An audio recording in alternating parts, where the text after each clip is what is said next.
Предварительная повестка дня данного заседания гласит: письмо постоянного представителя Украины при Организации Объединенных Наций от 28 февраля 2014 года на имя председателя Совета Безопасности С-2014-136. Повестка дня утверждается.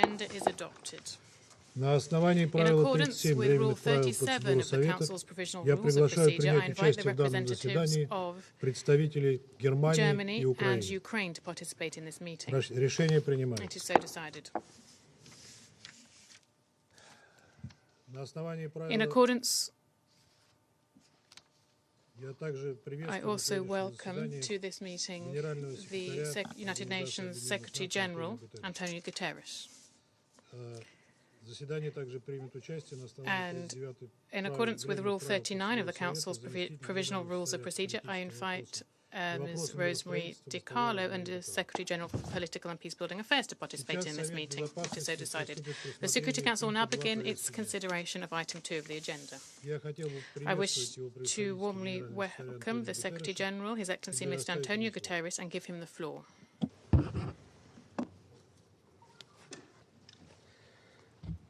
Thank you very much, Mr. President. Mr. President, Excellencies,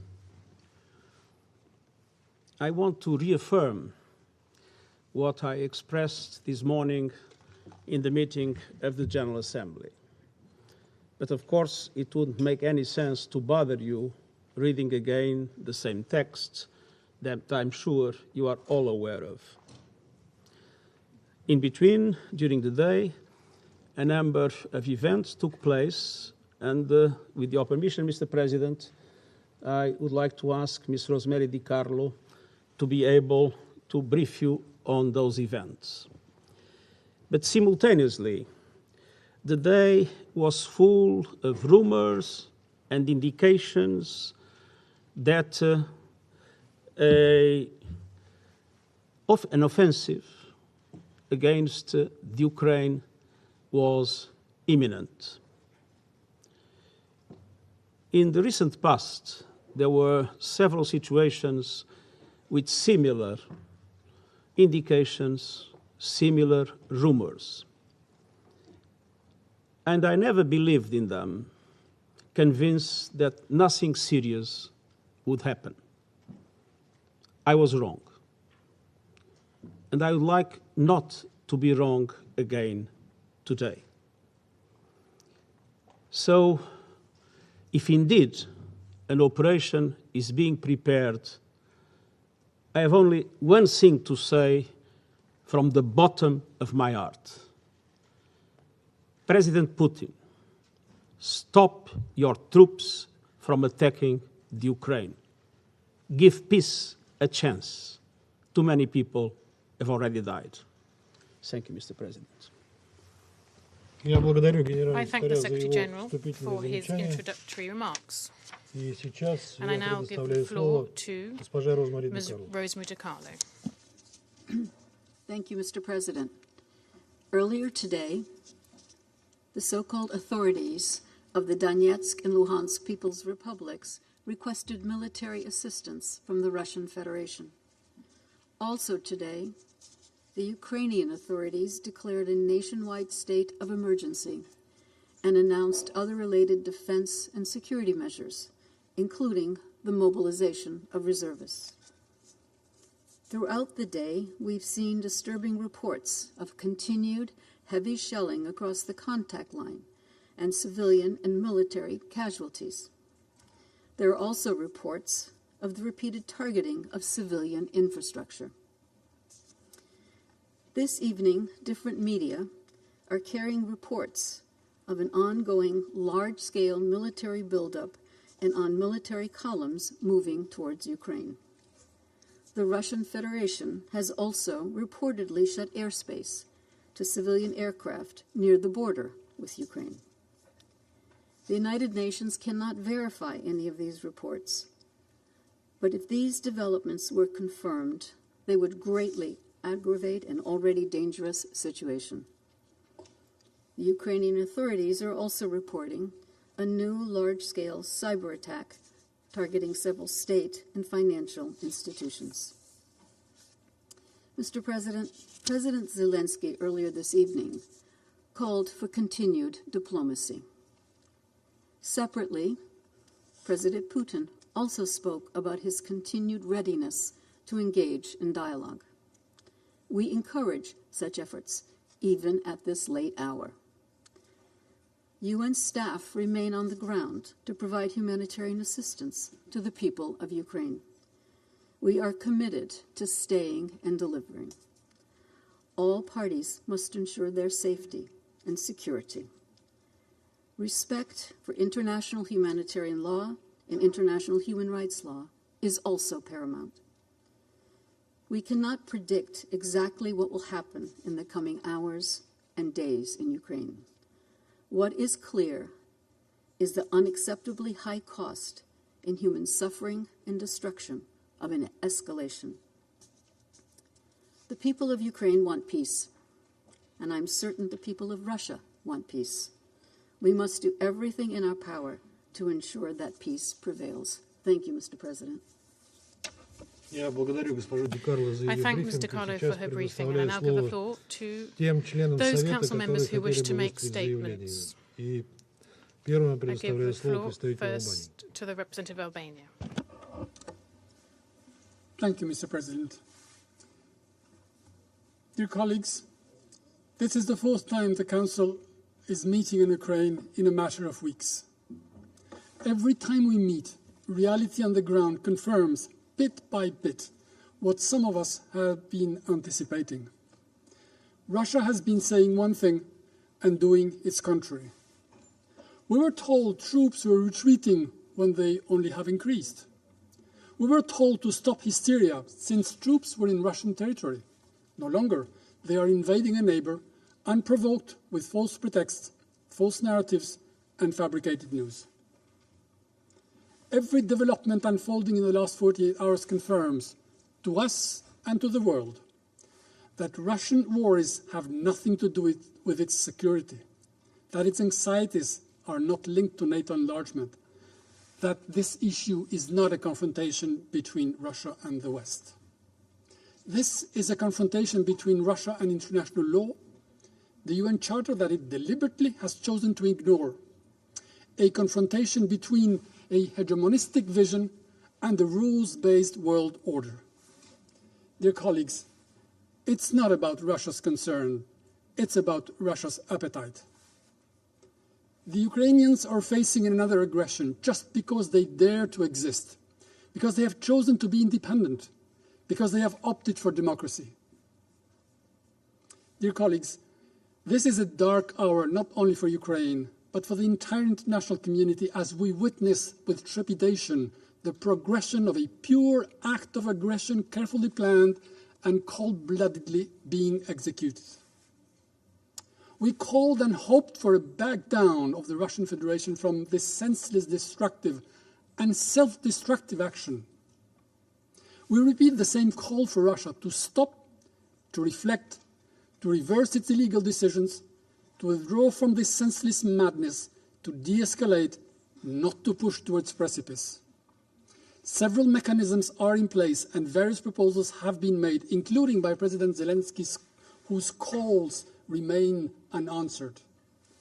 Diplomacy is like hope. It dies last. But for it to work, it must be seized, not ignored, as the Secretary-General just called for here. We call on the fellow members of the Security Council to rally in support of Ukraine's sovereignty and territorial integrity. Russia has been warned repeatedly that they will be alone in this foolishness, that they will be responsible for the innocent lives lost, including Russians maybe, and for the destruction caused in the heart of Europe in the 21st century. If they choose to continue to execute their plans, as everything indicates, they will bear not only the consequences of the war, but also the historical blame and shame of invading a neighboring country when its responsibility as a big country, as a permanent member of the Security Council, calls for it to work and help preserve peace and security, not to torpedo it. We reiterate our support to Ukraine's sovereignty and territorial integrity within its internationally organized borders and territorial waters. In concluding, I welcome the presence of the Permanent Representative of Ukraine to this meeting.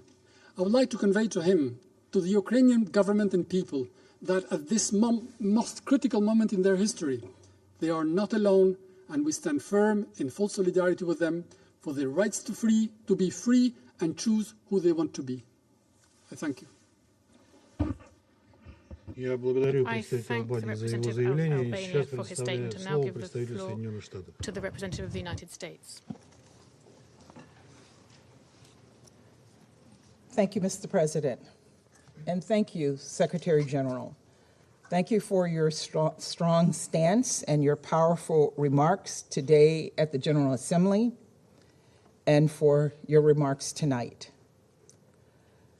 Colleagues, a few moments ago, I spoke to President Biden, who asked me to convey in the strongest possible terms his and our steadfast support for Ukraine and support for the urgent meeting this Council has convened tonight. Furthermore, he asked me to share that the United States and our allies and partners will continue to respond to Russia's actions with unity, with clarity, and with conviction. We are here tonight because we believe, along with Ukraine, that a full-scale further invasion into Ukraine by Russia is imminent. Tonight, we're seeing the Russians close airspace, move troops into Donbas, and move forces into combat-ready positions.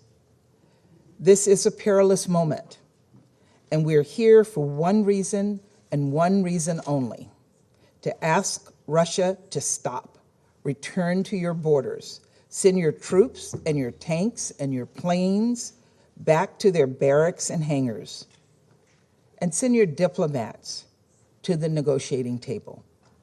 Back away from the brink before it is too late. Last week, the United States informed this Council and the world about what we expected to see unfold. We said that Russia would manufacture a pretext for an attack. We have since seen numerous false flag events staged along the lines of contact in Donbas. We said Russia would theatrically convene emergency meetings at the highest levels of the Russian government. We all saw this on Monday with the state televised Security Council meeting held by President Putin, an orchestrated moment in which the Russian government decided to recognize as, and I quote, independent states, unquote, sovereign territory of Ukraine controlled by Russia's proxies since 2014. They literally violated Ukraine's sovereignty and territorial integrity on live television before the world. We said that false proclamations would come declaring Russia would need to defend Russian speakers in Ukraine. We got that and much more from President Putin's speech on Monday and during the speech of the Russian ambassador in the General Assembly today. No one could have predicted just how dangerous, inciting, and far-reaching President Putin's speech would be, with Putin arguing for taking the world back in time to an era of empires and colonies. Finally, we said the attack would come next, that we could expect communications to be jammed, cyber attacks to shut down key Ukrainian institutions. Last week, we attributed to Russia denial of service attacks against Ukrainian banks, and we saw similar activity this morning targeting government sites as well. And in the last few hours, we have received very concerning reports of destructive malware placed on hundreds of computers and executed on at least some. After that, we said would come the bombs and missiles, the soldiers and the tanks. Already soldiers have been deployed to the occupied region of Ukraine. Ladies and gentlemen, we are here tonight because we believe the rest is imminent. Now, over the past few weeks, Russia has called our predictions hysterical. Russia said we were lying. Russia said we were supplying the world with misinformation. Russia's diplomats even laughed in the face of the human suffering we were sounding the alarm about. But what we said would happen has come to pass for all the world to see. So let us be clear. All parties are not culpable here. There's no middle ground. Calling for both sides to de-escalate only gives Russia a pass. Russia is the aggressor here. Russia's attack on Ukraine is tantamount to an attack on the UN and every member state in the chamber tonight. The Security Council is charged with adjudicating threats to peace and security. Russia is bypassing it entirely and taking matters into its own hands. And that undermines the institution. It undermines everyone who participates in it. The United States, Ukraine, its allies, and partners across Europe, UN officials, every other member of this Security Council, we have all repeatedly implored Russia to engage at the diplomatic table. Those calls were not heard. Instead, tonight, Russia has brought its people, the Ukrainian people, and the world to the brink of a conflict that will produce an untold amount of human suffering. I said it in the General Assembly this morning, and I'll say it again tonight. Everyday Russians should be asking themselves right now how many Russian lives Putin will sacrifice for his cynical ambitions. Responsible members of this Security Council will stand together, and we will stand with Ukraine. And we will do so despite a reckless, irresponsible, permanent member of the Security Council abusing its powers to attack its neighbor and subvert the UN and our international system. This morning in the General Assembly, we saw dozens of leaders from across the globe stand up to defend the UN Charter and Ukraine against Russia's brazen attacks. We were proud to stand with them. Today, I had the opportunity to meet with Ukrainian Foreign Minister Kuleba. And many of you were in the General Assembly Hall this morning when Foreign Minister Kuleba received enthusiastic and overwhelming applause after his remarks. Since he could not be here this evening, I would like to conclude by echoing his words. This morning, he warned us all that, quote, no one will be able to sit out this crisis if President Putin decides that he can move forward with this aggression against Ukraine. Your governments and your people will face painful consequences together with our government and our people, unquote. He is right. History tells us that. And we must confront this threat head on in this council, in the UN, and in our capitals. The people of Ukraine are counting on us. Let's not let them down. Thank you, Mr. President. Я благодарю I представителя thank the representative of the Соединенных United Штатов за ее States заявление. for her Сейчас statement, and I now предоставляю give слово the floor представителю to the Соединенного Королевства. representative of the United Kingdom. Mr. President, I thank the Secretary-General and Under-Secretary-General DiCarlo for their remarks. We are here tonight to call on Russia to avert war. For months, Russia has been holding a gun to Ukraine's head. Now, President Putin's finger is on the trigger. A full-scale conflict in a country of 44 million people will bring immense suffering, casualties on both sides, and devastating humanitarian consequences. The members of this Council, the General Assembly, and the Secretary-General have all called this week for respect for the principles of the UN Charter. The world is calling for peace, but Russia is not listening. Mr. President, make no mistake, the UK will not compromise. We will not compromise our commitment to Ukraine's sovereignty and territorial integrity, our support for peace, prosperity, and the democratic freedom of the people of Ukraine. We will not compromise our commitment to the purpose and principles of the UN Charter.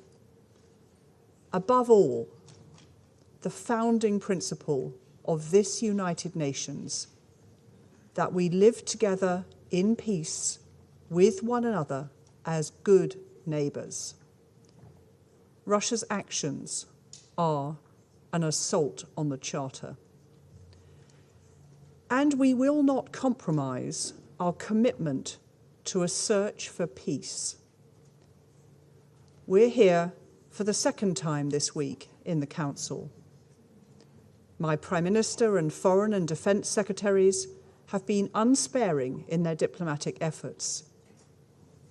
But we have also announced a significant further sanction step against Russia with our allies, a package targeted against some of the Russian oligarchs, banks, and politicians supporting President Putin. And we will ratchet up economic consequences should Russia continue its aggression. There is still time for restraint, reason, and de-escalation. But that time is now. Thank you. Благодарю представителя Соединенного Королевства за ее The заявление. representative of the Сейчас United предоставляю слово Kingdom for представителю her Франции. statement, and I now give the floor to representative of France. Monsieur le Président, President, je remercie le secrétaire I thank the général pour sa Secretary-General mobilisation et pour son for his appel engagement que la France and for his soutient call, pleinement. which France À l'heure où fully nous parlons, supports. la As we Russie speak, est sur le point Russia de is on provoquer the le verge chaos en of Ukraine provoking et de chaos porter in un Ukraine coup injustifiable à and la paix et à striking la an sécurité unjustifiable au cœur de blow l'Europe.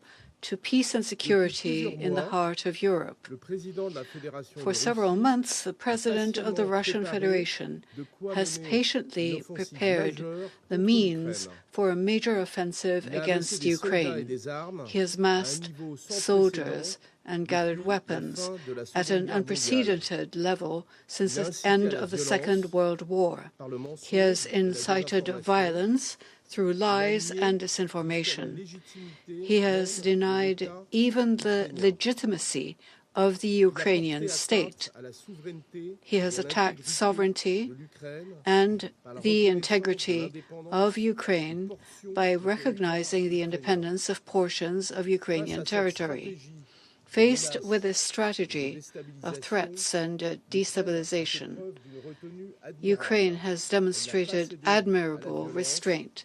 En dépit It des did not resort to incitations violence despite Je veux redire Russian notre provocation. solidarité avec le I wish to peuple ukrainien, reiterate our comme l'a rappelé le solidarity président with the Macron people of à Ukraine, son homologue ukrainien as il y a quelques President jours. Macron reminded his Face à cette Ukrainian stratégie de counterpart désordre a few et de hours ago. confrontation, les Faced with dirigeants this d'Europe et strategy des of États-Unis disorder and confrontation, the leaders of Europe and the United States showed their unity and redoubled their efforts to propose a diplomatic outcome. President Macron, together with Chancellor Scholz and many partners, have all done their part. They have demonstrated their availability to build with Russia a renewed security architecture for Europe. France strongly condemns the strategy of provocation to war of the Russian president. We hear the call of the Ukrainian people conveyed by President Zelensky in his address to the Russian nation a few hours ago. Ukrainians want peace. They want a relationship of good neighborliness with Russia, mirroring the family and personal relationships which bind so many Russians and Ukrainians. The international community, Mr. President, has made its voice heard, its united voice, today at the General Assembly. It is that of respect of the Charter of the United Nations, the peaceful settlement of disputes, that of diplomacy. It echoes the clear declarations of the Secretary-General.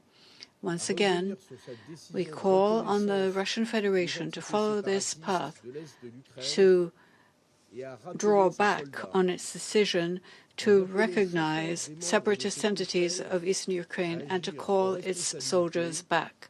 We call each of the members of this Council to act responsibly and to resolutely support all initiatives to prevent and put an end to violations of the Charter of the United Nations. If Russia confirms that its choice is war, it will have to take all of the responsibility and pay the price. Thank you. I thank the representative of France for his statement, and I now give the floor to the representative of Ireland.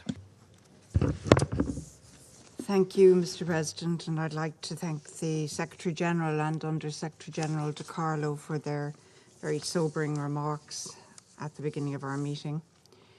Mr. President, tonight as we gather at this table, we are staring into the abyss of a major conflict in Europe, a conflict that would have major global implications. Tonight, the core principles of this United Nations, in which we believe, are under attack. In Ireland, we know the importance of the rules-based international order. We know the importance of respecting the voice and integrity of all countries, big or small. Most fundamentally, we know the value of peace. We believe that one state threatening and using lethal force against another to get its way or to expand its territory is no solution. Ireland has a deep understanding, informed by our history, that dialogue and respect resolve disputes. Tonight, this drives our solidarity with Ukraine. It is our collective responsibility, indeed our obligation here at this table, to maintain international peace and security, nothing less. That means we stand up for the sovereignty and territorial integrity of every member state of the United Nations. Let's be clear, the internationally recognized borders of Ukraine have not changed. The decision by Russia to recognize as independent entities the non-government controlled areas of Donetsk and Luhansk regions of Ukraine does not change those borders one iota. They did not change in 2014, and they have not changed this week. We urge the Russian Federation to reverse this decision immediately. We urge the Russian Federation to refrain from further escalatory unilateral actions which can only serve to further deepen this crisis. Tonight, the path for diplomacy, the path for dialogue that we have called on for so long is perilously narrow. The principles of the UN Charter we hold dear have already been breached. These principles now risk being further violated. This is the time to show courage, the courage and the time now to pull back from the precipice, the time to return to dialogue and to diplomacy. The use of military aggression has no place in our modern world. Have we learned absolutely nothing from our history? These United Nations rose from the ashes of 2 world wars. The senseless destruction of that era was born of a belief that military might makes right. This philosophy, applied with modern weaponry, would unleash devastation and human suffering, affecting millions of innocent people. Tonight, we stand with the people of Ukraine. Tonight, we stand with the UN Charter. We stand with those who, even in this dark hour, still have the courage and hope to bring us back from this precipice. A resort to military conquest for one state to impose its will unilaterally against another, to annex part of its territory, has absolutely no place in the 21st century.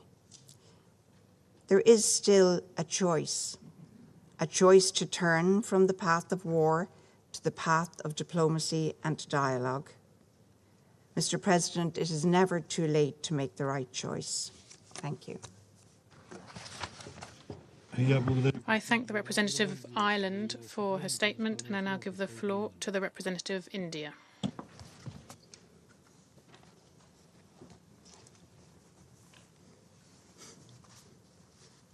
Thank you, Mr. President.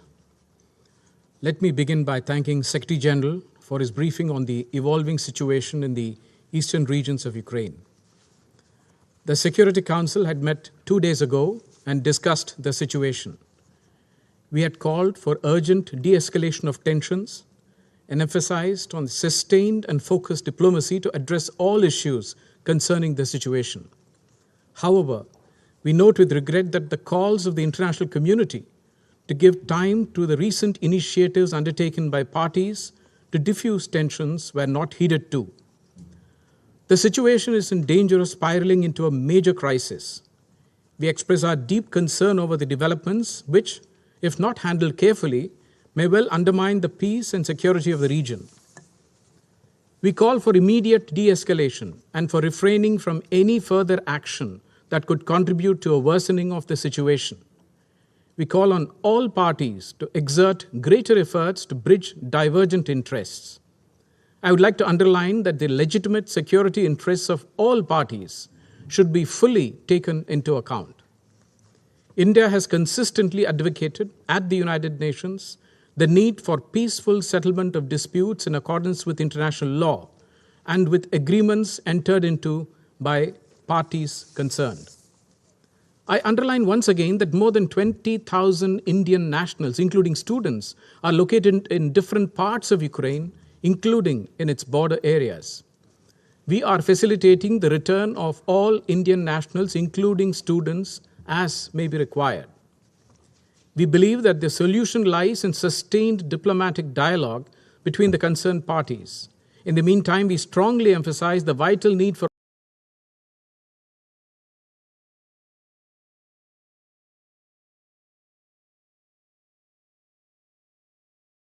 treat, and even to this extent. Ruin the international order and totally that hurt us.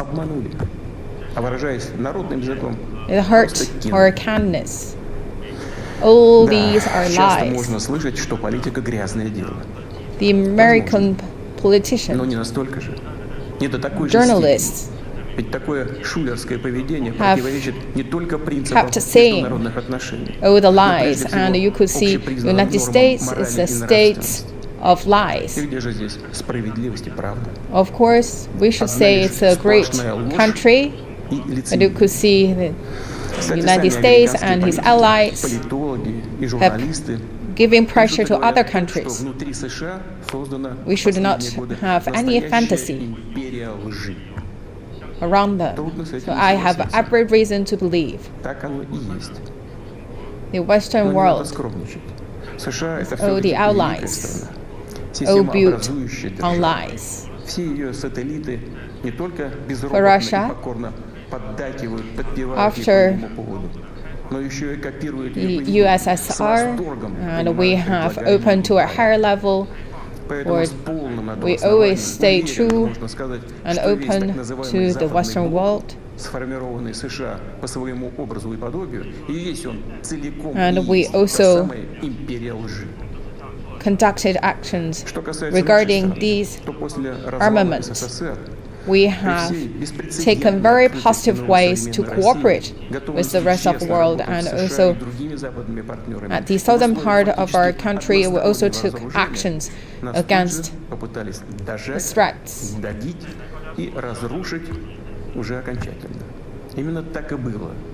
And also at the South Caucasus, we took actions against the enemy, against terrorists, but you could see in the recent years they have kept ruin our values. Через какие испытания пришлось пройти, прежде чем мы окончательно сломали хребет международному терроризму на Кавказе. And also you could see that all these kinds of invasions made by the Western world have brought our relations backward, and these only lead to a bad end. Last December, Russia once again took positive action, want to reach a negotiation with NATO, with Western world, but actually there was nothing changed in United States stance. They not willing to reach consensus, which Russia, so that's totally hurt our core interest. And the question to us is what we need to do next. We know the history very well. Back to 1941, the Soviet Union tried everything we could to postpone the war. Even to the very last day, we tried everything. But in the end, the enemy still took action. We've been invaded by the enemy.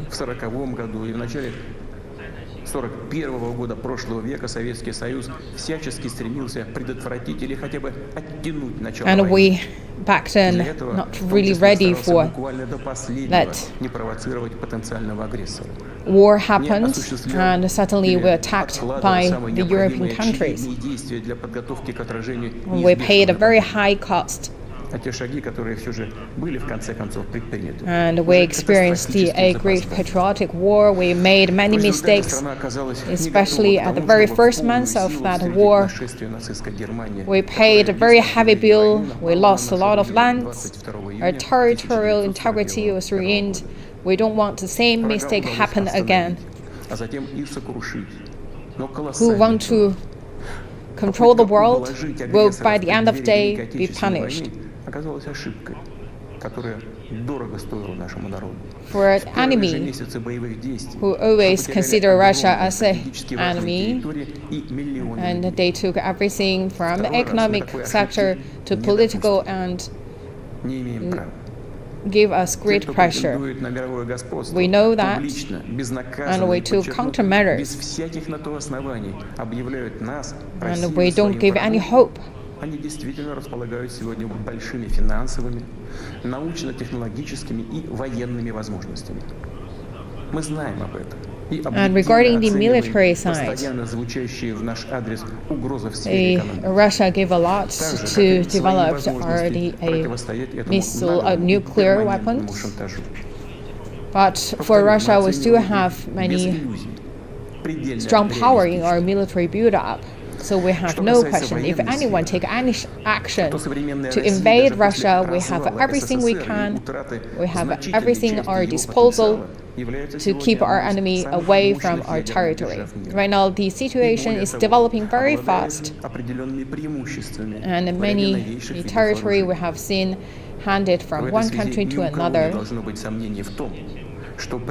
If we want these kind of things happen, actually we could have done 10 years ago. Then today's threat couldn't have happened.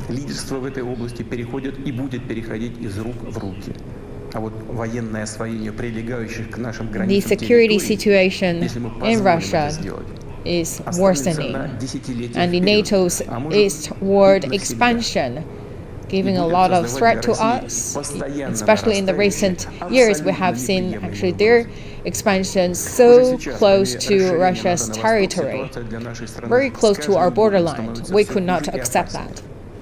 Более того, в последние дни руководство НАТО прямо говорит о необходимости ускорить, форсировать продвижение инфраструктуры Альянса к границам России. Другими словами, они ужесточают свою позицию. Продолжать просто наблюдать за тем, что происходит, мы больше не можем. Это было бы с нашей стороны абсолютно безответственно. Дальнейшее расширение инфраструктуры Североатлантического альянса и начавшееся военное освоение территории Украины для нас неприемлемо. Is that the Ukraine has the attempt to use a military force to attack Russia, and that they have taken this hostile attitude toward Russia. I'm not saying this to really exaggerate the current situation. This is really a big threat to Russia, to Russia's sovereignty. We talk about this is the right line. Right now, they actually cross over that right line. And this is the situation right now happening in Donbas. 2014, a coup happened in this place, and the situation, especially the relation in these regions, try to choose a way to solve the situation, but we tried everything to solve, to improve the relations. We could not stand to see anything more happen to this region.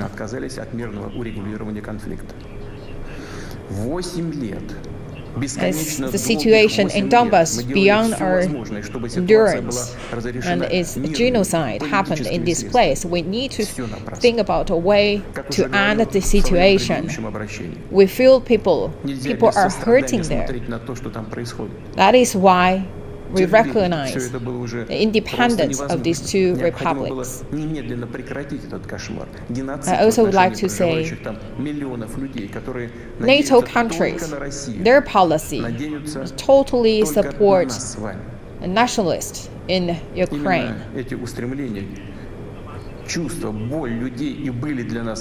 And they will never give the choice to people in Donbas. The people in Donbas, they will not have the right to choose democracy.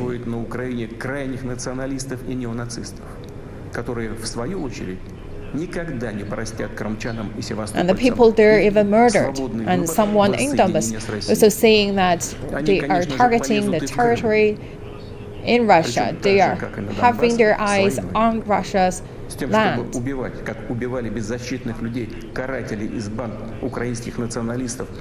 And right now they are waiting for a right time to invade Russia, to attack Russia.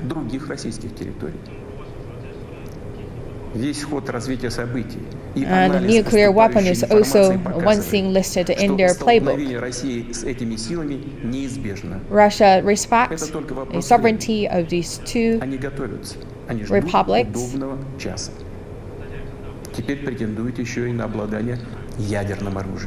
Not long ago, in January, we also gave support to Kazakhstan, and we also help the country to protect their sovereignty and territorial integrity. Right now, the situation is that Russia cannot get along with the instability here. С вызовом своей государственности и целостности.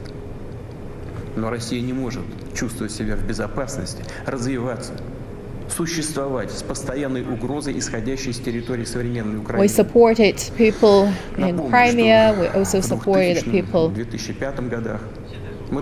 in other countries fight against terrorists. Целостность нашего государства сохранили Россию. The same logic applied to the situation this time. We're forced to take military operations. We need to take swift and decisive actions. We received the request to send troops. According to 151 articles in the UN Charter and also the Friendship Treaty signed between Russia and these two republics, and we decide to take special military operations.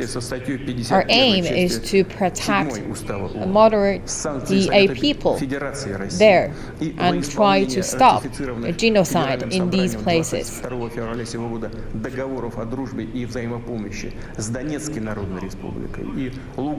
And we also aim to demilitarization in Ukraine. We will not invade Ukraine. Of course, military action is not our choice.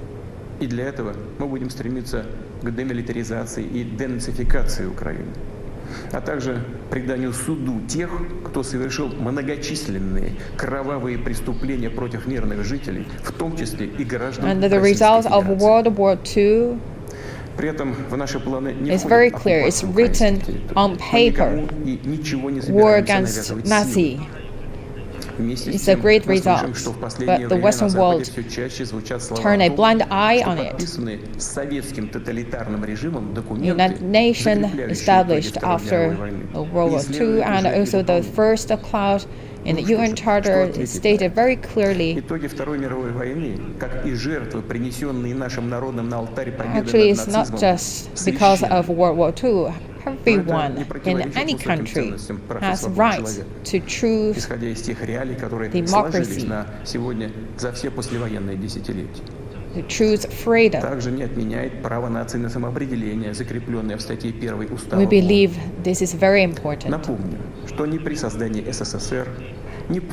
Anyone has the right to choose their own future.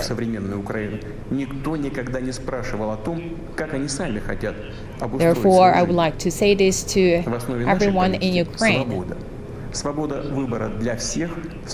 In order to protect people in Crimea, to stay away from the threat to Crimea, back to Russia. We have to do this to protect people. We don't want to hurt anyone's interest.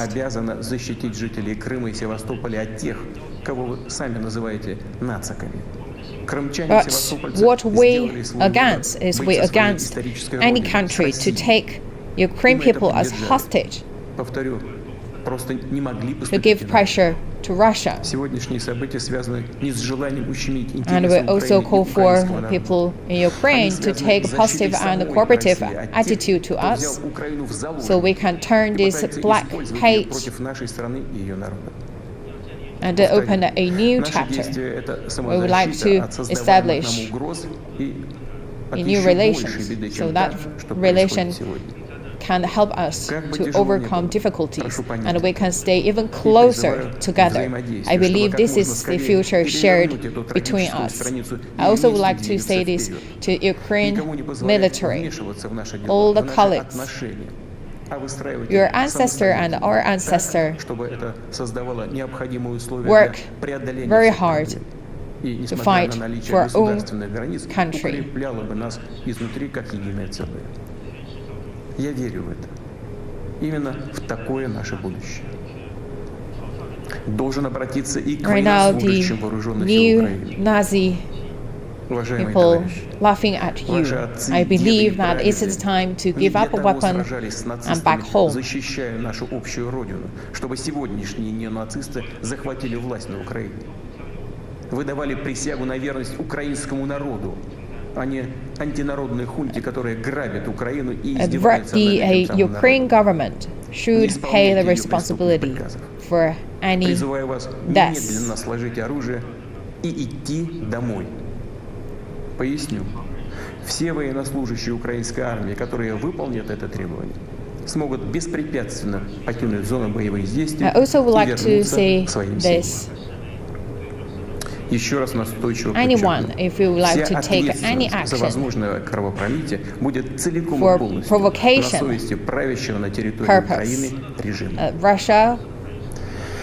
Теперь несколько важных, очень важных слов для тех, у кого может возникнуть соблазн со стороны вмешаться в происходящие события.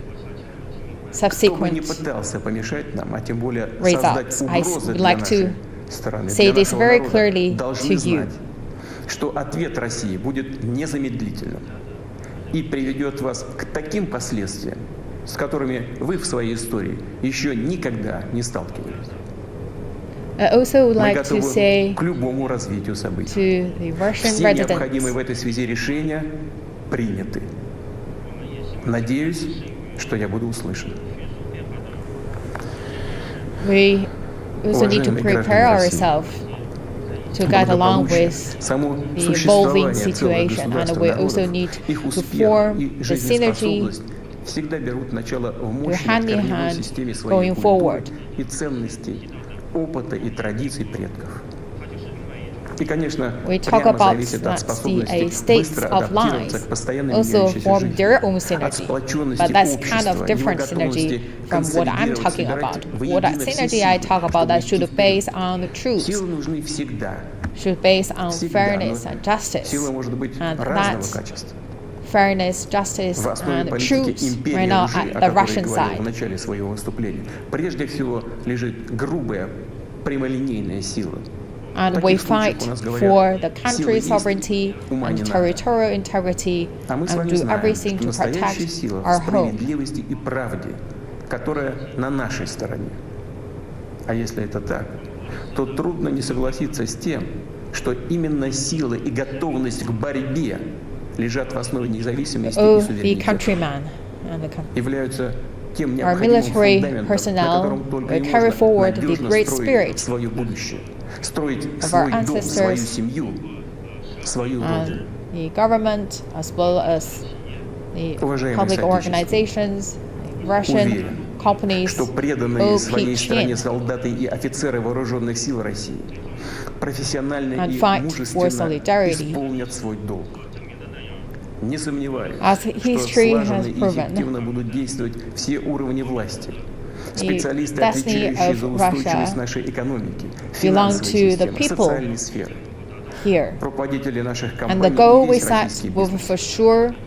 Рассчитываю на консолидированную патриотическую позицию всех парламентских партий и общественных сил. В конечном счете, как это всегда и было в истории, судьба России в надежных руках нашего многонационального народа. А это значит, что принятые решения будут выполнены, поставленные цели достигнуты, безопасность нашей Родины надежно гарантирована. Russian President Vladimir Putin has just addressed the nation on his latest decision to authorize a special military operation in the regions of Lugansk and Donetsk. He said this is at the request of the leaders of those two regions, and this is, according to him, is in accordance with the UN Charter. We'll keep you updated on this. Stay with us.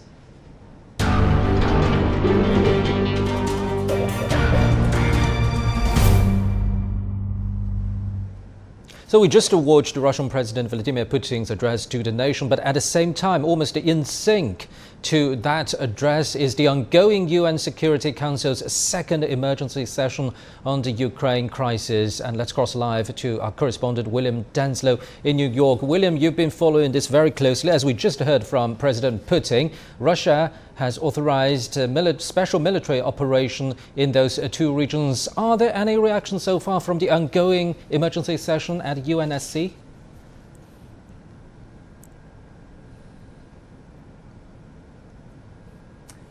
Well, this was very much a warning and very much an inevitability in the eyes of many Security Council members heading into this meeting. That is why we heard from Linda Thomas-Greenfield, the US ambassador to the United Nations that while she did ask Russia to step back from the brink and to choose the path of diplomacy, she also passed on a message from President Biden, who she says she had recently spoken to just before heading into the Security Council chamber. She said that she was told by President Biden to share that the US and its allies will keep responding with unity, clarity and conviction. Of course, in recent days, we've seen a few tranches of sanctions passed by the United States, with a threat of more to come if there was to be an invasion in Ukraine. We've also, of course, seen allies in Europe take similar steps. So while the UN Security Council members hoped that it wouldn't come to an invasion, certainly the messages coming from the Security Council is that they were preparing for that eventuality while still hoping that a diplomatic path can be found. William, as we're talking about this, we know the emergency session in the Security Council is still underway. Has Ukraine spoken at the session? And another message from President Putin's latest speech is that Russia has no plans to invade Ukraine.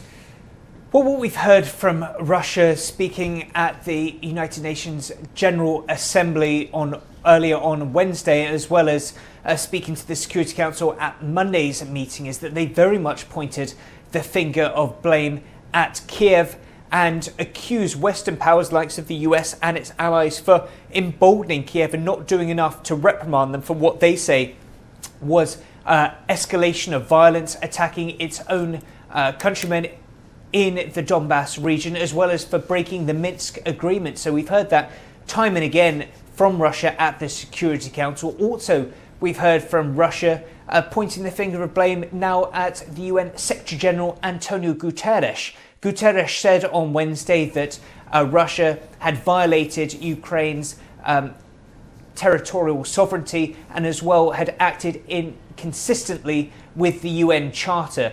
That invoked a message from Russia stating that essentially the Security Council, the UN Secretary General had overstepped his bounds as the world's top diplomat. So very strong rebuttal coming from Russia. As far as Ukraine are concerned, well, they've reiterated at the UN General Assembly on Wednesday. We heard from the country's foreign minister urging the international community to do their duty by the UN Charter, saying that they must stand in solidarity with Ukraine, warning that if they don't choose that path, then potentially other nations could feel the same wrath that Ukraine is currently feeling due to actions from Moscow. So very strong rhetoric coming from Ukraine, as you might well expect.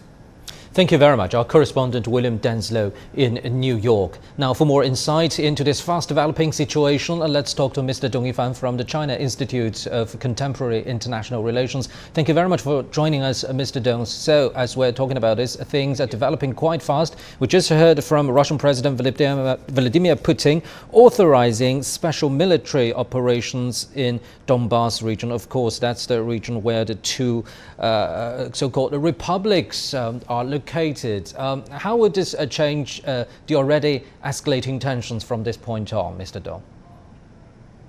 Yes, it's make the Ukraine security, Ukraine issue security become worsen because right now the root of the Ukraine crisis is the Western countries' strategic threats towards Russia after the Cold War.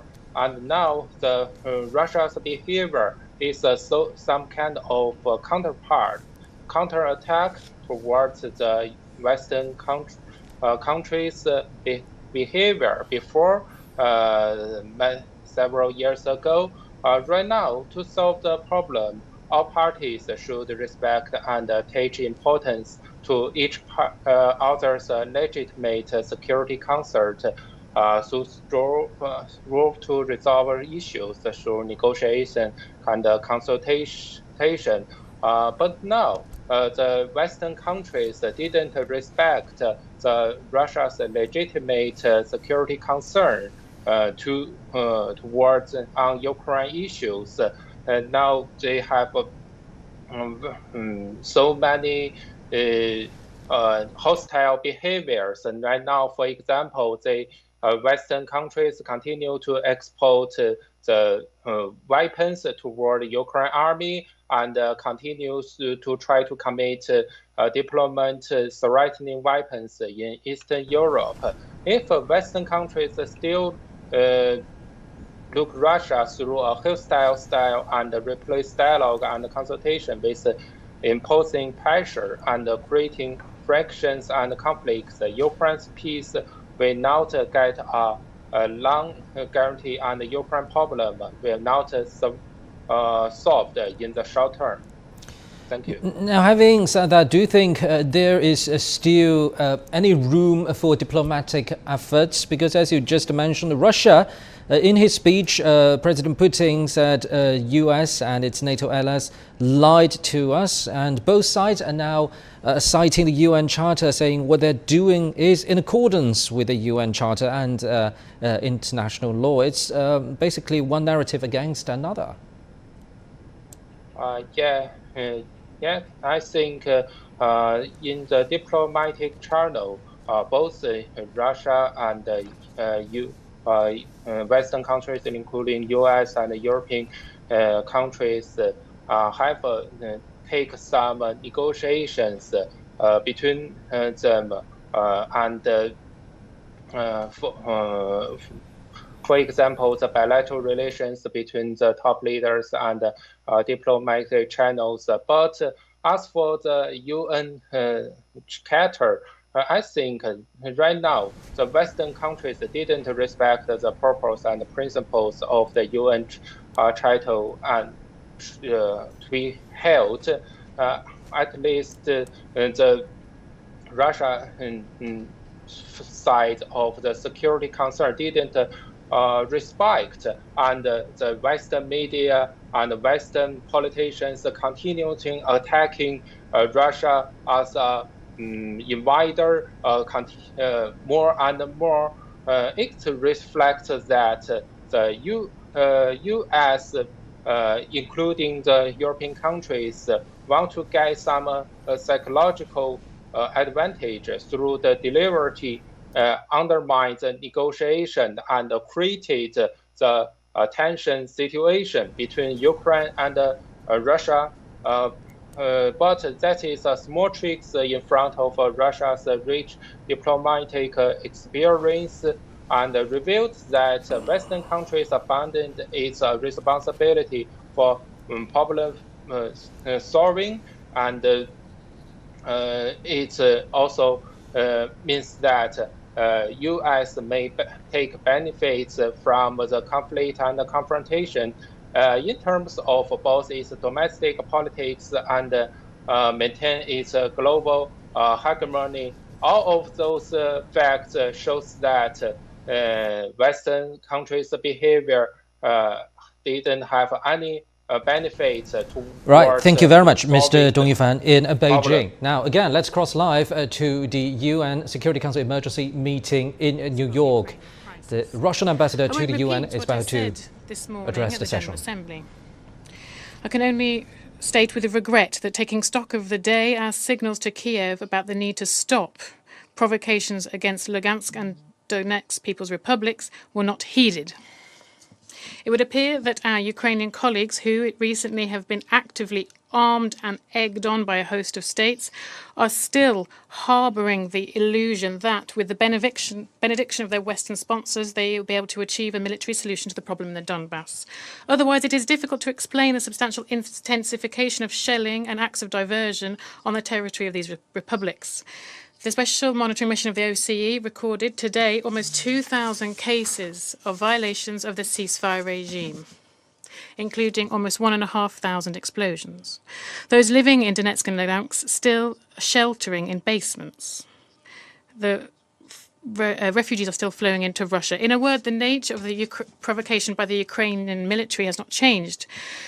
You don't want to notice this, repeating the Ukrainian fairy tales that those living in Donetsk are all but shelling themselves. It is no surprise that the increasing suffering of those living in the Donbas does not seem to affect our Western colleagues.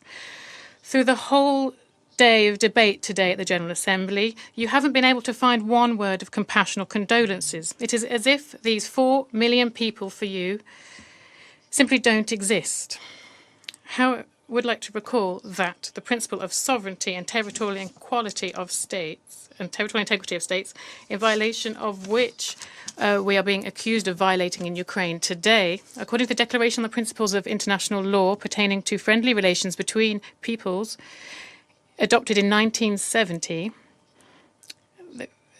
they should be fully complied with as regards states who, and I quote, conduct themselves in compliance with the principle of equal rights and self-determination of peoples, and thus possessed of a government representing the whole people without distinction of race, creed, or colour, the whole people living in that territory. End of quote. Today's government in Ukraine simply is not that. And the tragedy in Ukraine started indeed after the illegal coup in Maidan in 2014, when, rather than dialogue with the Russian-speaking citizens of Ukraine, the new authorities brandished guns and airplanes at them. The information and testimony to this end is more than sufficient. However, our Western colleagues prefer not to notice this. We tried yesterday and today, before yesterday, to explain to you the logic of the decision made by Russia to recognize the LPR and DPR. And we focused on the need to ensure peace and security there. However, you didn't want to hear this, and you don't want to hear it now. For you, those living in the Donbas are simply pawns in a geopolitical game focused on weakening Russia and promoting the bloc from Nato to its borders. For us, these people are women, children, the elderly, who for 8 years have been cowering from Ukraine's shelling and provocations. For us, these are Ukraine people and not the Maidan authorities. In this is the difference in our approaches. If you do not change the geopolitical lens, you will never understand us. Then, on those on whose behalf this decision I mentioned was made, who you've not even thought about for over these 8 years, simply calling them pro-Russian separatists and terrorists. Those people are the most important for us. I'd like to say once again that the root of today's crisis around Ukraine is the actions of Ukraine itself, who for many years was sabotaging its obligations under the Minsk package of measures. Last week, even, there was a hope that Kiev would rethink and nevertheless implement what it signed up to do in 2015. For this, first and foremost, they needed direct dialogue with Donetsk and Lugansk. However, further confirmation that Ukraine is not ready for this type of dialogue and steps to grant Donbas special status as set forth in the Minsk agreements, while with the support of this position from Western backers, finally convinced us that we simply cannot force those living in the Donbas to suffer more. Inasmuch as I already said, the Ukrainian provocation against those in Donbas not only has not stopped, but has intensified, the leaders of the LPR and the DPR turned to us with a request to provide military support in line with bilateral cooperation agreements as agreed at the same time as they were recognition. This is a logical step, which is a consequence of the actions of the Ukrainian regime. During this meeting, the President of Russia, Putin, spoke with and said that he made a decision for a special military operation in the Donbas. We don't know all the details today, but briefly I would like to inform you that from his statement, it says that the occupation of Ukraine is not in our plans. The aim of this special operation is to protect the people who, for over 8 years, have been suffering genocide from the Kiev regime. And for this, we will aim to demilitarize and de-genocide in Ukraine, and also support those and hold accountable those who carried out so many crimes against civilians, including citizens of the Russian Federation. This decision was made in line with Article 51 of the UN Charter and the sanction of the Russian Federation and fulfilling the agreement on and recognition of the LPR and DPR. We're receiving a lot of information and we will analyse this and we will keep you up to speed with this. Now I resume my function as President of the Council and I give the floor to the representative of Ukraine.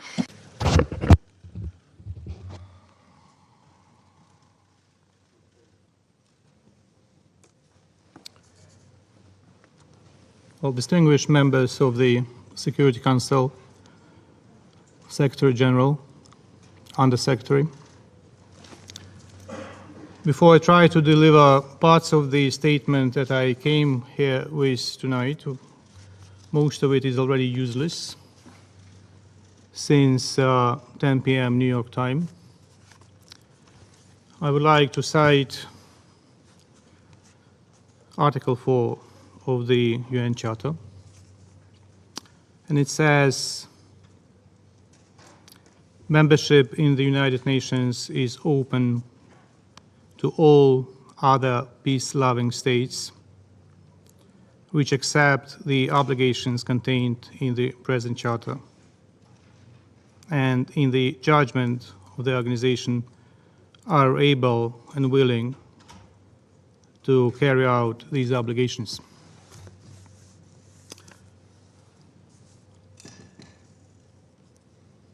Russia is not able to carry out any of the obligations. The ambassador of the Russian Federation 3 minutes ago confirmed that his president declared a war on my country.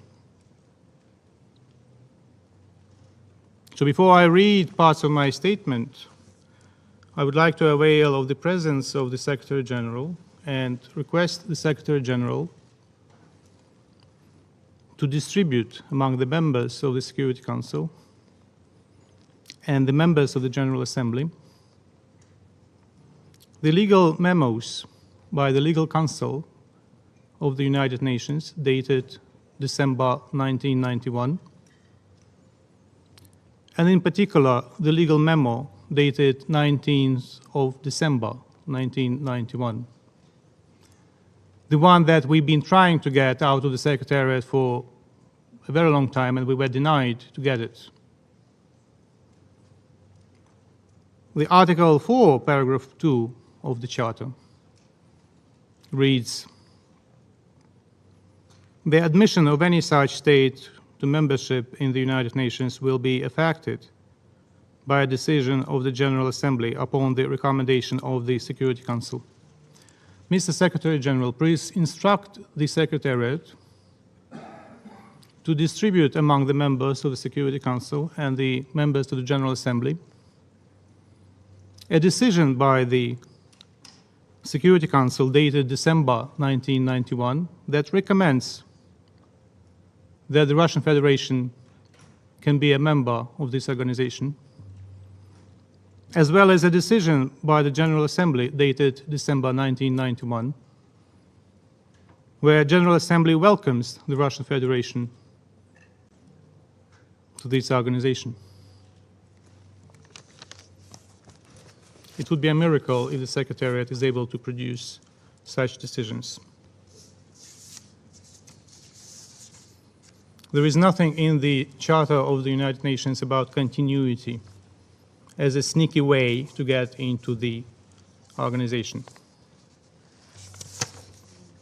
So when I was coming here an hour ago or so, I was intending to ask the Russian ambassador to confirm on the record that the Russian troops will not start firing at Ukrainians today and go ahead with the offensive. It became useless 48 minutes ago. Because about 48 minutes ago, your president declared the war on Ukraine. So now I would like to ask the ambassador of the Russian Federation to say on the record that at this very moment, your troops do not shall answer. the Russian Federation ought to relinquish responsibilities of the President of the Security Council, pass these responsibilities on to a legitimate member of the Security Council, a member that is respectful of the Charter, and I ask the members of the Security Council to convene an emergency meeting immediately and consider all necessary draft decisions to stop the war. Because it's too late, my dear colleagues, to speak about de-escalation. Too late. The Russian president declared a war on the record. Should I play the video of your president? Ambassador, shall I do that right now, or you can confirm it? Do not interrupt me, please. Thank you.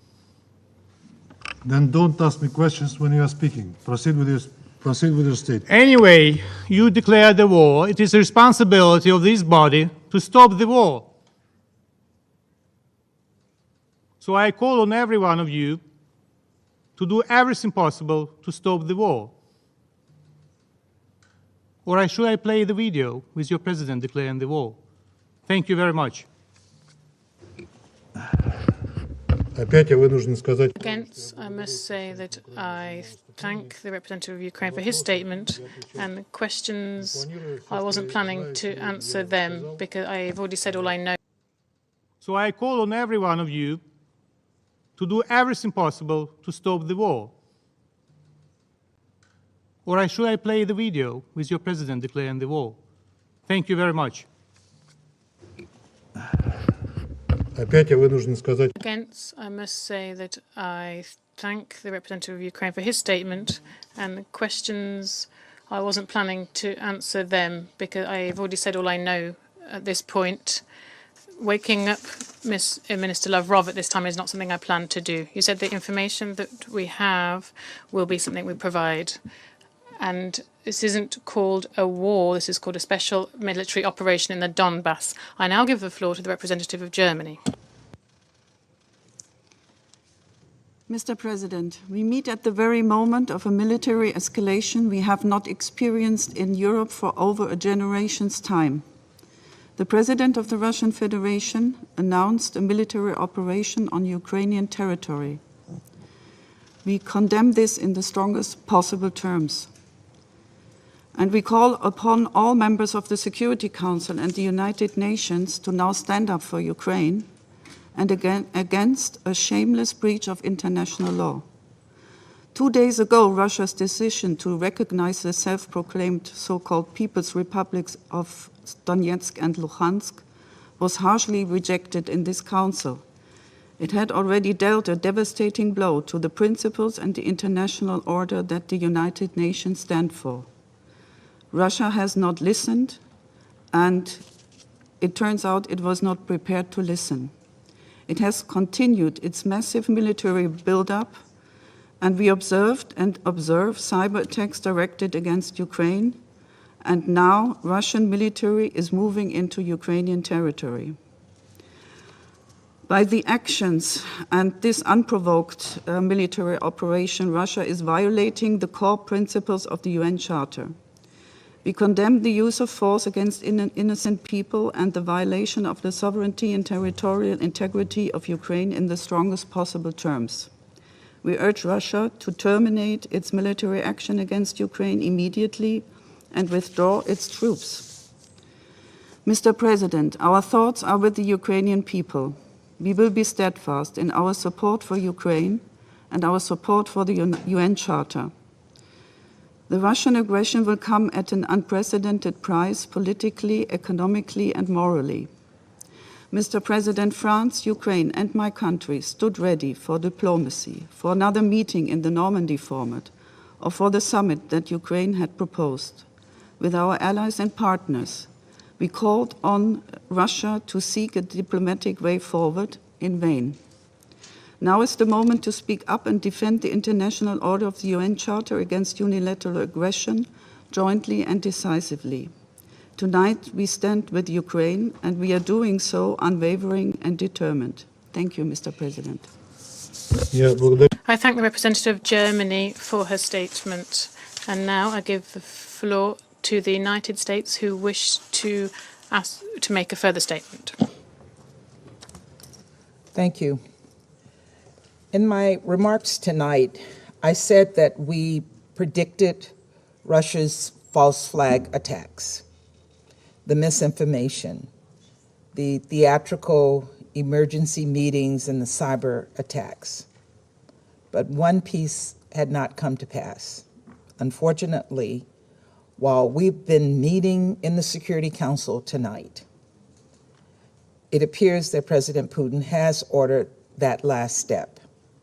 At the exact time as we are gathered in the Council seeking peace, Putin delivered a message of war in total disdain for the responsibility of this Council. This is a grave emergency. The Council will need to act, and we will put a resolution on the table tomorrow.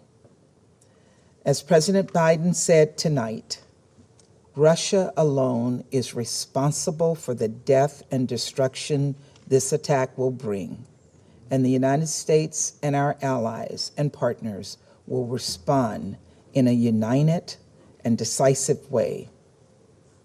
The world will hold Russia accountable. Thank you. I thank the representative of the United States for her statement, and now I'd like to give the floor to the representative of the United Kingdom, who asked to make a further statement. Thank you. As we sat in this chamber urging Russia to step back, President Putin announced special military operations on Ukrainian territory. This is unprovoked and unjustified. This is a grave day. Well, that's the ongoing UN Security Council emergency meeting on the Ukraine crisis, and we'll keep you updated on this fast-developing situation. But that's it for this edition of The World Today on CGTN. I'm Pan Zheng in Beijing. Stay tuned.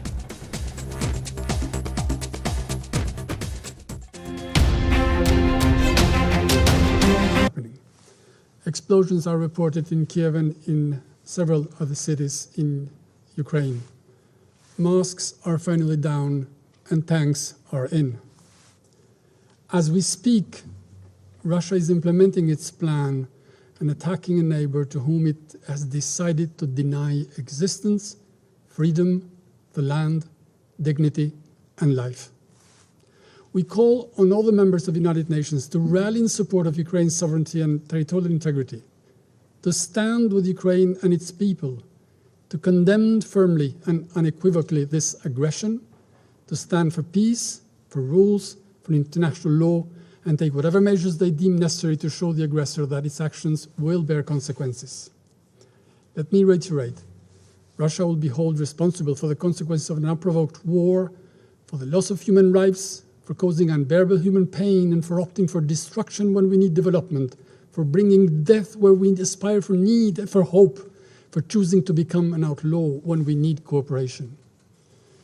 Russia will bear historical blame and shame and the consequences of invading a neighboring country and attempting to destroy European security. Let's unite and make sure it will not succeed. Thank you. I thank the representative of Albania, and I now give the floor to the representative of France for a further statement. Monsieur le Président, Mr. President, at the time when we are in an emergency meeting to try to prevent the worst and from war breaking out, we all learned that the President of the Russian Federation had coordinated a special military operation in Donbas, and that Russia will do its utmost to demilitarize Ukraine. Russia has therefore chosen war. France condemns, in the strongest possible terms, the initiation of these operations. This decision, announced at the very moment when the Council was meeting, shows the disdain that Russia has for international law and for the United Nations. Russia must be accountable to the Security Council. For this reason, France will join its partners in this Council, and in the hours to come will prepare a resolution condemning the war conducted by Russia. We call on all members of this Council to support us. Under these tragic circumstances, we call on the Russian Federation to respect international humanitarian law, no matter what the circumstances.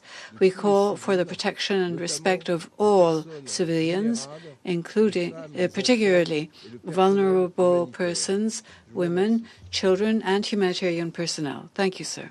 I thank the representative of France, and I give the floor now to the representative of Ireland to make a further statement. Thank you, Mr. President. When I spoke earlier, I said that the path for diplomacy and the path for dialogue was perilously narrow, and I didn't realise, in fact, how narrow and indeed how close to the precipice we really were just over an hour ago. Explosions in the Ukrainian capital, Kiev. And now it's under talking about the country, Ukraine, now it's under a 30-day state of emergency. And the country has also called up military reservists to deal with the escalation. Russia is evacuating diplomatic staff from all of its missions in Ukraine. It has also partially closed airspace in areas to the east of its border with Ukraine to ensure the safety of commercial flights, or at least that's the official reason. Now let's cross live to our correspondent Guy Henderson in Kiev. Things are developing very fast now. Guy, how's the situation in the Ukrainian capital? Well, about 10 minutes ago we heard a couple of thuds. I think they're explosions that are taking place 20 or 30 kilometers away from where we are now, which is a fairly central position in the Ukrainian capital. So still some way from the centre here. The reports are that those are likely to be missile strikes. There's no sign or we can't hear any sign of aircraft overhead. Vladimir Putin has announced now that a military operation has begun in the Donbas region, which is right over in the east of Ukraine, several hours drive from here, several hundred kilometers away from here, to protect the people of the Donbas, in his words. He says he wants to demilitarize Ukraine, and he says that he wants bloody crimes to be brought to justice. The Ukrainian Interior Ministry at the moment is saying only that an invasion has begun. Now, there have been several explosions through the course of the last hour or so, some of which we've heard around the outskirts of Kiev as well. Obviously, that is a long way from the Donbas region, as I was saying. We've heard reports of explosions at the airport, gunfire in return. That may be anti-aircraft fire. We can't really confirm what that is at this stage. Now, obviously, one possibility is that while that military operation is being conducted in the east, there will also be strategic targeted strikes to take out any possibility of defence. So that would make sense as to why the airport would be targeted. But we've had some very worrying indications along the borders over the last 24 hours that something quite ambitious potentially might be planned by the Russian military. Of course, this is what all of us have been trying to guess at since early December, when those draft documents were published by the Russian government with a series of demands, and we are now seeing, I think, the threats that were made around those documents by the Russian government being played out. We're also hearing of explosions in Odessa, which is a city to the south. Through the night on last night, late into the evening, there had been reports of very heavy shelling near the port city of Mariupol and the government-controlled, coming into the government-controlled area down there. That is another place I think that we'll be looking out for now to see what developments are there, as well as to the north, the city of Kharkiv.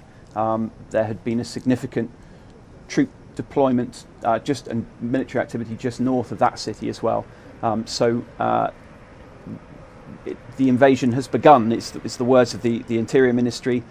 Quite how that will affect the capital, Kiev, at the moment isn't clear. Thank you very much, our correspondent Guy Henderson in Kiev. Now let's go to our correspondent Stephanie Fried in the eastern Ukrainian port city of Mariupol. Stephanie, I believe you've heard of the latest Russian decision sending troops into eastern Ukraine, and President Putin calls it special military operation. How's the atmosphere going there?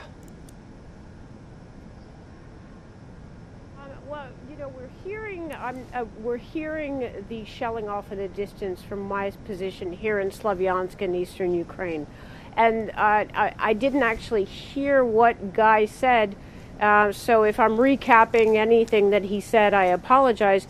But the reports that we're getting are multiple strikes on Ukraine, different positions in the north, in the west, troops that have landed in Odessa in the west, that's a port city, that's a naval city, troops that have come in from via Kharkiv in the north, also the south, that military positions, strikes on military targets, those are the targets. We're also hearing reports of comms, communications that have gone down throughout the country, explosions, as I'm sure that Guy talked about, around Kyiv, outside Kyiv.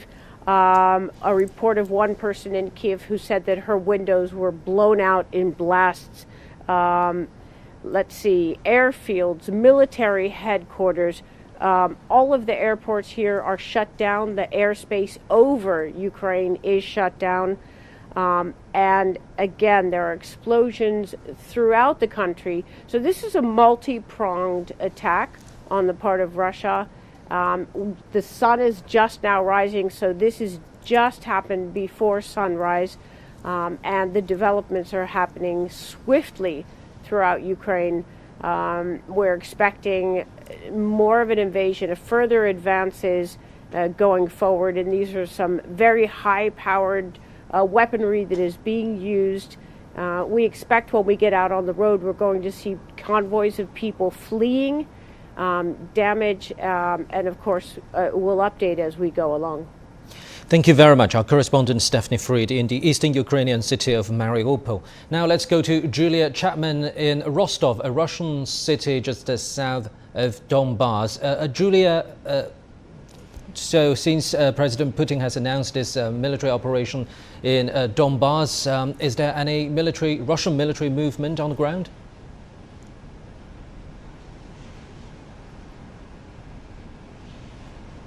Well, none here in the city of Rostov-on-Don, but undoubtedly there are, of course, these huge military buildups that we've been seeing in recent weeks down on the border, not far from here, about 100 kilometers away towards Ukraine. And certainly we've been hearing the extraordinary words of President Vladimir Putin early this morning as he made that recorded address on national television, trying to explain to the Russian people and indeed the Ukrainian people why he had taken this decision. But yes, the troops that have been near Rostov-on-Don for many weeks now, many months, according to US and Western intelligence, do appear to be moving in. There have been reports of some of the tanks appearing in the Donetsk and Luhansk regions, as well as some of those explosions that we've been hearing in other parts of Ukraine outside of the Donetsk and Luhansk regions. Undoubtedly, this is a very significant day in Russian history, with President Putin attempting to justify this decision by saying that Nazis had taken over Ukraine and it was the obligation of the Russian government to protect the people there. He called on the people fighting in the Ukrainian army to put down their weapons, and he said that they would be given amnesty because he said their grandfathers didn't fight Nazism for them to now be run by Nazis in modern Ukraine. Extraordinary words from the Russian president, and undoubtedly a day that many will remember for a long time to come. We are expecting here in the Rostov region a further influx of evacuees, refugees from the Donbas area. They've already been arriving in their tens of thousands in recent days. That number is inevitably going to go up. And Julia, Russia has also promised a strong response to US sanctions. What are some other measures the country is referring to?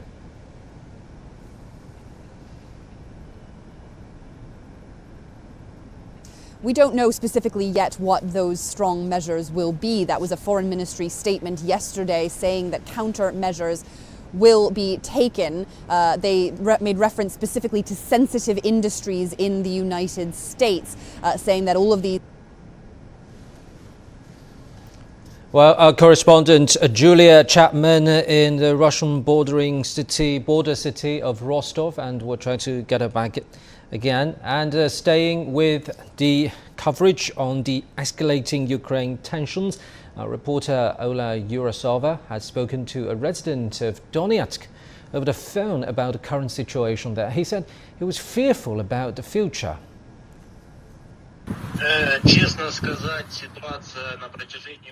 To be honest, no one has been happy to Ukraine give peace a chance because too many people have already died. During the meeting, President Putin announced a special military operation in the Donbas and required the Ukrainian troops to lay down their arms. So in the present circumstances, I must change my appeal. And I must say, President Putin, in the name of humanity, bring your troops back to Russia.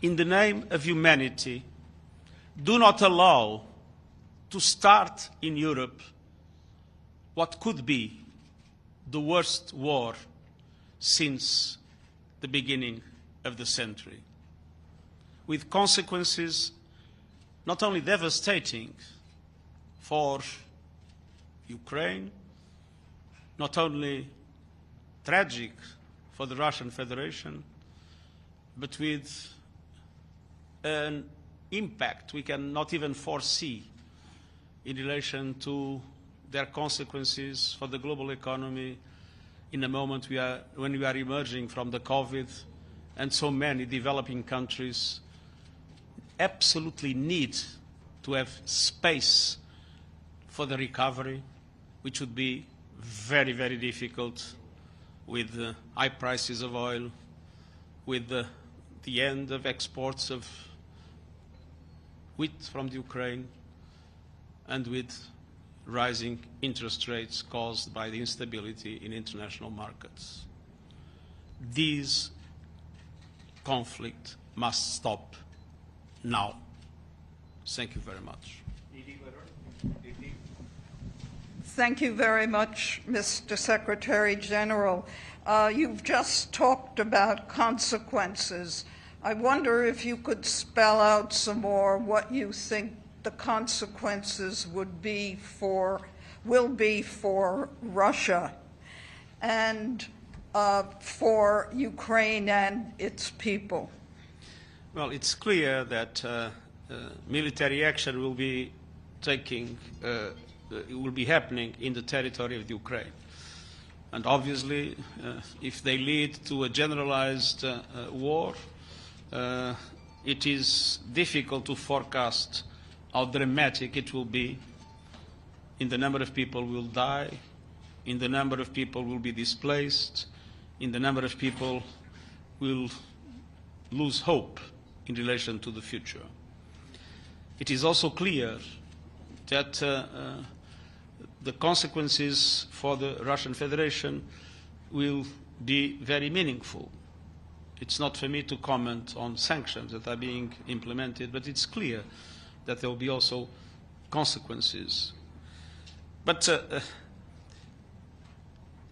what is clear for me is that this war doesn't make any sense.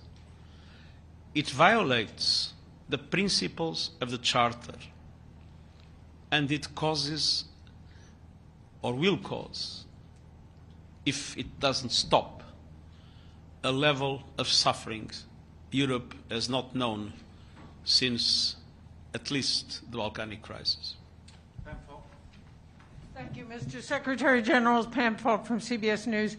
Is there anything the UN can do to get Russia back to the bargaining table at this point? We can, of course, in my case, appeal.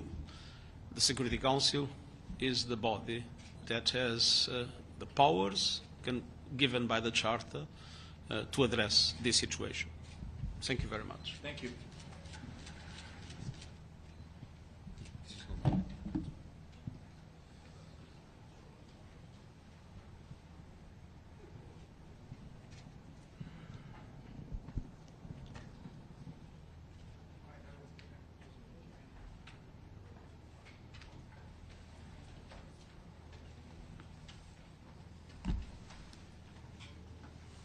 Well, as you read and you heard in the Security Council chamber, the Russian war started against Ukraine.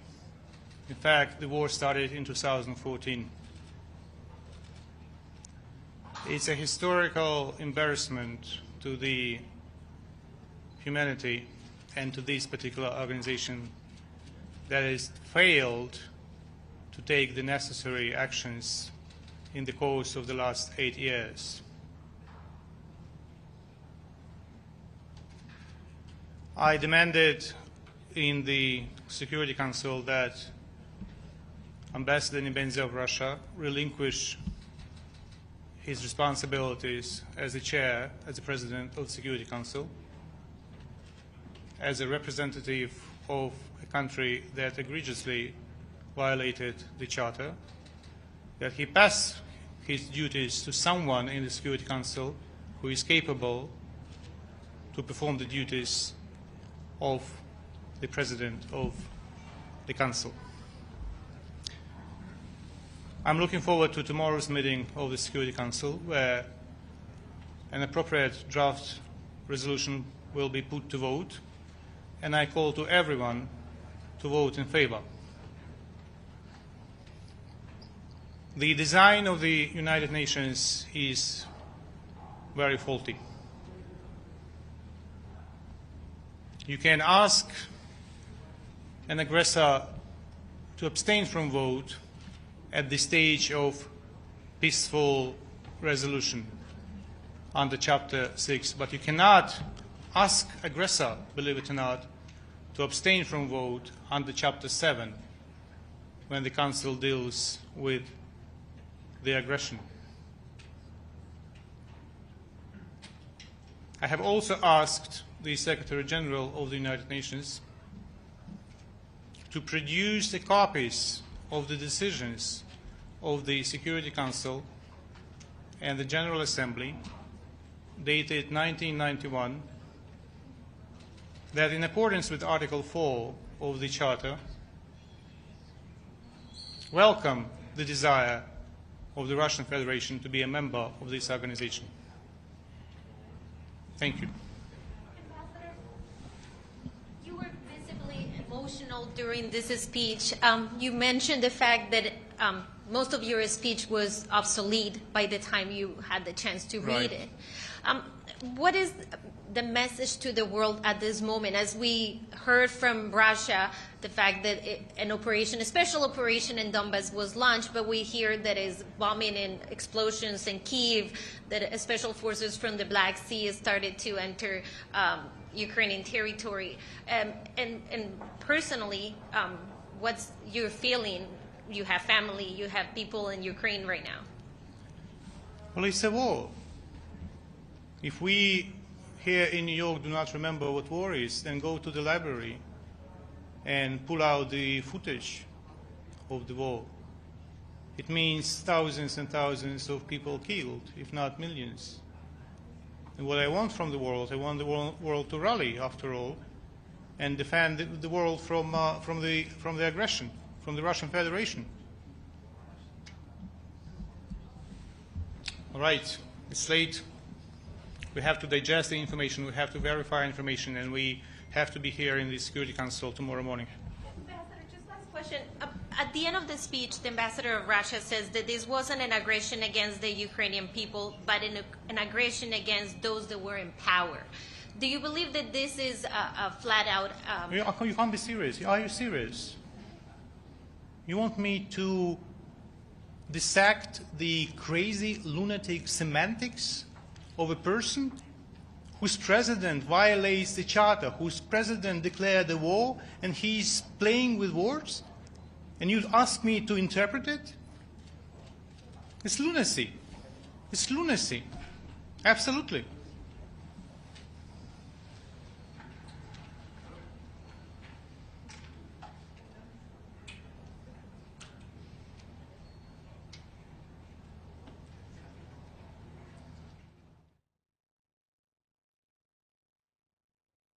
Any substantial Western help, quote-unquote help, of course?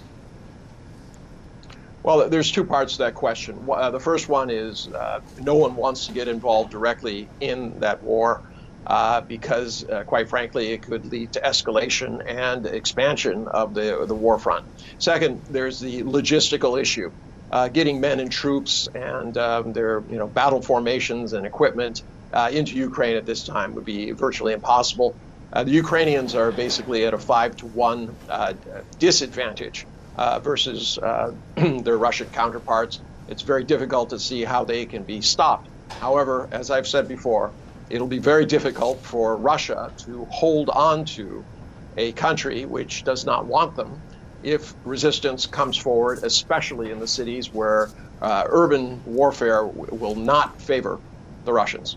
So now let's go back to the reasons for President Putin's latest decision authorizing this special military operation in Donbas. He's citing several reasons. One, of course, is, quote, protecting the people there, and second is stopping genocide in those regions. Of course, as a media organization, we're not consenting that term genocide. But what events could have prompted Mr. Putin to say so? Well, I don't think this is events. I think this is a rationale. This is what he's going to say. As they say, that's my story. I'm going to stick to it. He needs some reason to do what he's doing. The long-term reason is obviously NATO and his desire for ironclad security guarantees, which have not been forthcoming. So he has taken the situation into his own hands. I don't think it's really necessary to look at the details. Yes, there have been atrocities created or alleged been created on both sides, but they're not of the scope or extent to which anyone could say that this is some sort of mass genocide or anything like that. Obviously, real politics dictates that you say something when you do something, and that's how most people are going to react to this. Thank you very much, current affairs commentator Mr. Einar Tangen in Beijing. You're watching Global Watch on CGTN. We're focusing on the fast developing crisis over Ukraine. Stay with us.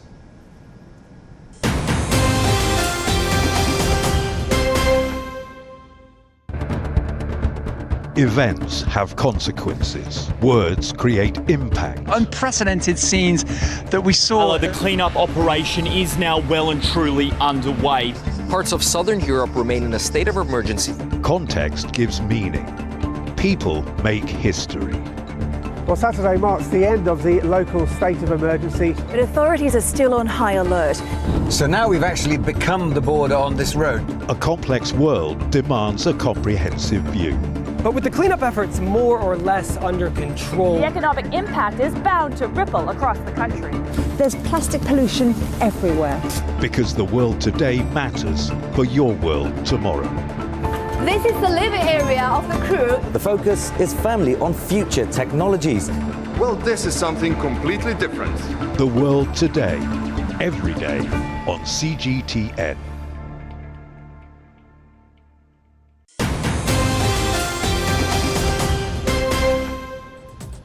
You're watching Global Watch on CGTN. We're focusing on the fast developing situation over the Ukraine crisis. And for more on that, let's cross live to our correspondent Guy Henderson in Kiev.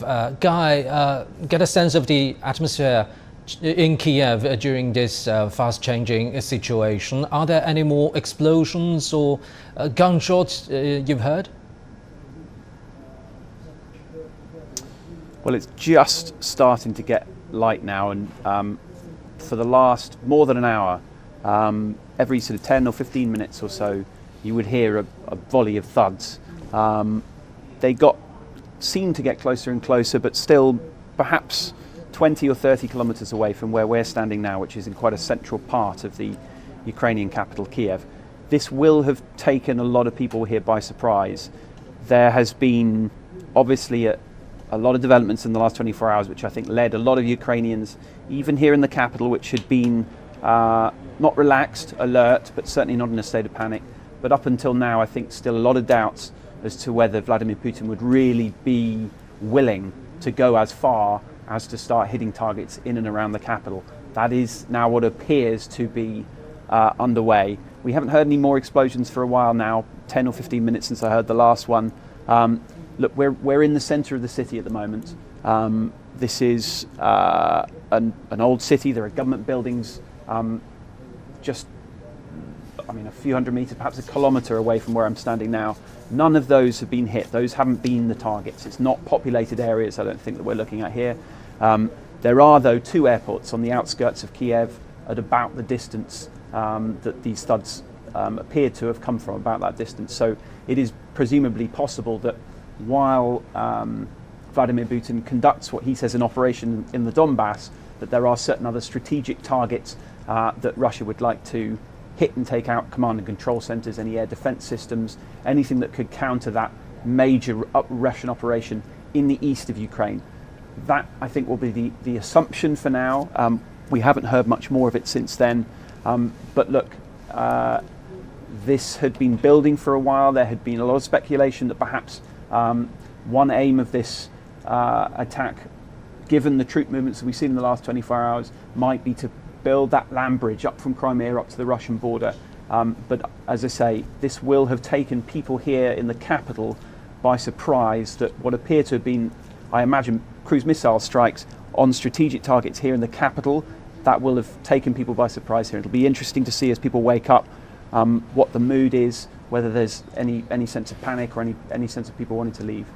So, Guy, having said that, are there any official reactions from the Ukrainian government so far? Because that's a big announcement for them from Russia.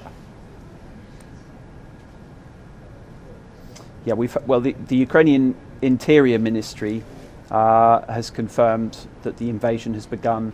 There's a session of the UN General Assembly underway at the moment where I think the Ukrainian and Russian ambassadors have both been speaking. I've been out here on the balcony, so I can't give you the latest quotes and developments from there, but pretty scathing words between those two, I'm sure. And an appeal from a very late night statement from President Zelensky as well, confirming fears, saying that Ukrainians want peace. This has been a country that announced a state of emergency last night. The parliament voted that through. At around the time that was happening, there was a cyber attack underway, targeting several government ministry websites, targeting private banks, and that really sent a jitter through a lot of people here, because yes, those kinds of things have happened many times over the last 8 years. It's something that people here in Kiev, people across Ukraine have become very used to, but given just how heightened tensions were, given the real shift in the mood here over the last 24 hours or so, when that took place, and it targeted the capital here, I think people really started to wonder what might be underway. Thank you very much, and take care. Our correspondent Guy Henderson in Kiev. Now, for more insights, let's cross live again to Mr. Einar Tangen in Beijing. So, Mr. Tangen, we just heard the latest situation from our correspondent in Kiev. How damaging is this status of getting in the middle of major power wrangles between the West and Russia? And do you think the biggest priority for Ukraine right now is preparing for this so-called full invasion? Well, I mean, it's not clear what Ukraine can effectively do against the army that's massed against it. As we've said, I mean, they're at a complete disadvantage, except in urban areas. It's not clear that Putin wants to take over all of Ukraine. I think that's almost impossible, even given the army he has, 150,000 troops. And this is by the military experts just said it's not enough to take over all of Ukraine, but it could take over the area up to the river on the western side is Kiev. There's a river that runs basically down to the sea. That might be his end goal in terms of having a demarcated eastern Ukraine. Clearly, he's looking for some sort of buffer state between Russia and what he sees as a very hostile and expanding NATO. He's put a tremendous amount of money and resources into this, and clearly he has a plan and he intends to implement it. And as we're talking about this, Mr. Tangen, diplomatic efforts, at least at the world body, the United Nations, is underway. An emergency session of the Security Council has just concluded without any concrete results. And during that session, the Ukraine ambassador to the UN has called upon another emergency session to, quote, stop the war. How much will these efforts help Ukraine to clarify and even to balance the situation on itself? It won't do any good. I mean, the world's attention is already focused on this. Having people repeat the same lines that they don't agree with this or the reasons why they're doing it, it's not going to change it. Remember, the issue here is asymmetrical response. Putin has soldiers and guns. And the West has indicated that they're going to respond with economic sanctions. What you can expect over the next very short while is some sort of hammered out sanctions response as promised by the Biden administration. It sounds like Germany might be trying to hedge that a little bit so that there is some possibility for talks afterwards or as soon as possible. But as I said, this is now in a military mode, and all the talk at the UN is not going to change anything on the ground. Thank you very much. Independent Current Affairs commentator Mr. Einar Tangen there. Now, for more insight from on the ground, let's talk to Ukraine affairs experts Valery Kravchenko in Kiev. Mr. Kravchenko, thank you very much for joining us. Give a sense of the atmosphere in the Ukrainian capital. Yeah. Good morning. Atmosphere is quite dramatic. People are probably in panic. What we heard at 5 a.m. it's explosions, about, let's say, 5 or 6 explosions it was. But what of the nature of that explosions we don't know actually. Probably it could be like some provocators for Russia just to push this panic into force, because what we have now is the internet working, the telephone working, everything is working, so it's also the kind of informational psychological operation against Ukraine. But in the meantime, we could just say that the Russian troops are coming from the different directions, from Kharkiv, also about the descent of Odessa, we know, also the front line and the Donbas. So it's invasion, it's a war, and it's coming very hot. So yeah, that's such kind of atmosphere we have. Well, Mr. Kravchenko, you just mentioned, I believe you just mentioned the situation regarding the city of Kharkiv, and actually right now we're watching live footage from that city. It looks like there's a black smoke coming from the edge of the city. We cannot verify what that black smoke entails, but tell us more about the situation regarding the city. Could that be a flashpoint? Because it's not exactly in those regarding to the situation in Donbas. The primary goal is for the 12 hours of invasion is to shut our operative possibilities of our general staff to defend. So They just targeting on some military objects elsewhere. It's the whole territory of the country. So let's see.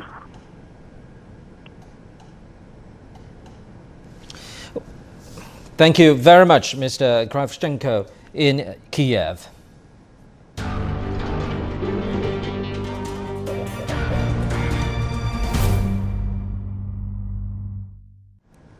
Our coverage on the Ukraine crisis continues. US President Joe Biden says he would impose sanctions on the company in charge of building Russia's Nord Stream 2 gas pipeline. The sanctions target the Nord Stream 2 Public Limited Company and its corporate officers. The pipeline has been completed and was built to double the gas flow capacity from Russia to Germany, but it has yet to be put into operation. Gao Songya tells us more about the project. Nord Stream 2 is a 1,200-kilometer pipeline exporting gas directly from Russia to Germany. Finished in last September, the pipeline could pump out 55 billion cubic meters of natural gas every year. This will, according to the Russian president, bring cheap gas to German and other European consumers, ensure the bloc's energy security, just like its predecessor, Nord Stream. But unlike the existing Nord Stream system, Nord Stream 2 has bypassed a long-time transit land, Ukraine. That's why the Ukrainian president has been seeking support from the West in keeping his country as an energy link between Europe and Russia. We have certain disagreements in our assessments of Nord Stream 2. It is important that Germany becomes a guarantor of continued gas transit through Ukraine. Nord Stream 2 is also having a hard time getting approved for operation by European regulators. In 2020, natural gas from Russia accounted for 43% of total gas imports to Europe. Some lawmakers worry Russia expanding its economic and political influence over Europe through the pipeline. The United States, as a major rival to Russia, shares these concerns. Washington already threatened to sanction Nord Stream 2's contractors and investors in 2019, which had caused a suspension in pipelay. With Russia-Ukraine tensions escalating in recent weeks, Nord Stream 2 naturally became a bargaining chip for the White House. If Russia invades, that means tanks or troops crossing the border of Ukraine again. Then there will be no longer a Nord Stream 2. Meanwhile, with European countries suffering from energy supply shocks, the standstill of Nord Stream 2 has largely benefited American energy companies. On February 12th, 7 liquefied natural gas export terminals in the U.S. saw a record 13.3 billion cubic feet of natural gas inflow. Bloomberg estimated more than two-thirds of those LNG cargoes are headed to Europe.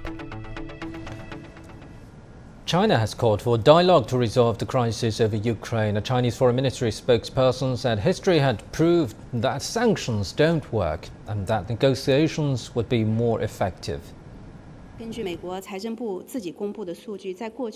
Data released by the U.S. Treasury Department showed over past 20 years, the number of U.S. imposed sanctions jumped tenfold than before.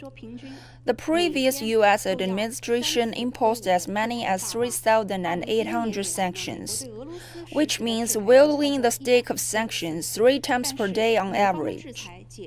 Since 2011, the U.S. has imposed over 100 sanctions on Russia. However, have such sanctions really worked? Is the world better because of the U.S. sanctions? Will the Ukraine issue be resolved naturally, and will the European countries feel more secured because of U.S. sanctions on Russia? Our position is that sanctions are never fundamentally effective means to solve problems. We consistently oppose all illegal unilateral sanctions. We hope relevant sides would give this some serious thought and strive to resolve issues through dialogue and consultation. For more insight, let's talk to Mr. Einar Tangen. Mr. Tangen, let's talk a little bit more about the economic impacts on Ukraine and Europe as a whole. How damaging is the indefinite suspension of Nord Stream 2 for Germany and even for Europe? Well, it's very damaging. It's going to be paid out in terms of dollars, and those dollars are going to be going to the United States, which is going to be profiting from its ability to send liquefied natural gas to Europe. This sets up a little bit of a tension because, obviously any kind of interruption of energy flows from Russia benefits the United States. So, do you think Europe can cope with this energy crisis at the moment? Because we heard from about 2 weeks ago that Germany's natural gas reserves were running quite low. No, they can't. This is not something they can handle. You're going to see prices go up dramatically. There is really no way of replacing it. 3 days ago, you had a meeting of the LNG producers led by Qatar, and they just said simply there is no rationale and not enough time to increase. This is not a situation where you turn on the spigot and gas pours out. In order to address this, you have to create LNG facilities. They cost tens of billions of dollars, and they take from 2 to 4 years to build. So at this juncture, this is going to be a long-term situation. In addition to that, you have to start looking at food. Obviously Ukraine and Russia, 1/4 of the world's wheat is produced there and exported. That is going to hit hard, not only in Europe, but around the world, especially developing countries who are already on their back foot because of COVID. Then you get into the supply chain disruptions that will be caused by this, further sanctions. This is not going to help inflation. And at some point, people are going to have to realize that there has to be a diplomatic solution after it's clear what Putin has done with his boots on the ground. Thank you very much, Mr. Einar Tangen there. Now, the crisis of Ukraine is also impacting global markets. William Denslow has more details from New York. Well, geopolitics continues to impact sentiment around the world. Looking at how the European markets performed, they were somewhat muted. The FTSE closing up 0.1%, the CAC closing down 0.1%, with the DAX in Germany down 0.4%. It was, though, a very rough day of trading here on Wall Street. Yet again, the Dow Jones is now at its lowest level seen in 2022. It closed the day down 1.4%, the S&P down 1.8%, with the Nasdaq down 2.6%. The energy sector is very much in focus yet again, this after news this week that Germany had halted the certification of that crucial gas pipeline between Russia and Germany, the Nord Stream 2 pipeline, set to be valued at around $11 billion. We've also had news that the Biden administration has slammed sanctions on that pipeline's parent company. Looking at how things are moving in the US domestically, it was a light day of trading. It was a light day for economic data. However, investors very much looking to Thursday's GDP revisions and some key inflation data out on Friday. Looking at how some companies performed, Macy's, their shares closed down around 5% despite some better than expecting earnings earlier this week. Lowe's, though, they closed up 0.2% after they posted some stronger than expected earnings here on Wall Street. William Denslow, CGTN, New York. Meanwhile, global commodities have hit multi-year peaks driven by the situation in Ukraine. The most active gold contract for April delivery rose $3 to close at $1,910.4 per ounce. That's the highest finish since January the 7th, 2021. Oil prices pushed higher as well earlier. Brent crude oil futures hit $100 a barrel for the first time since 2014. Also, Chicago Board of Trade agricultural futures kept rising. May wheat soared 3.78%, leading grains. Corn and soybeans see rises as well.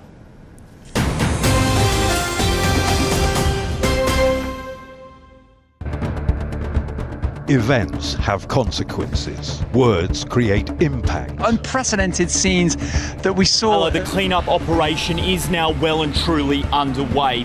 Parts of southern Europe remain in a state of emergency. Context gives meaning. People make history. Well, Saturday marks the end of the local state of emergency. But authorities are still on high alert. So now we've actually become the border on this road. A complex world demands a comprehensive view. But with the cleanup efforts more or less under control, The economic impact is bound to ripple across the country. There's plastic pollution everywhere. Because the world today matters for your world tomorrow. This is the living area of the crew. The focus is firmly on future technologies. Well, this is something completely different. The world today, every day on CGTN.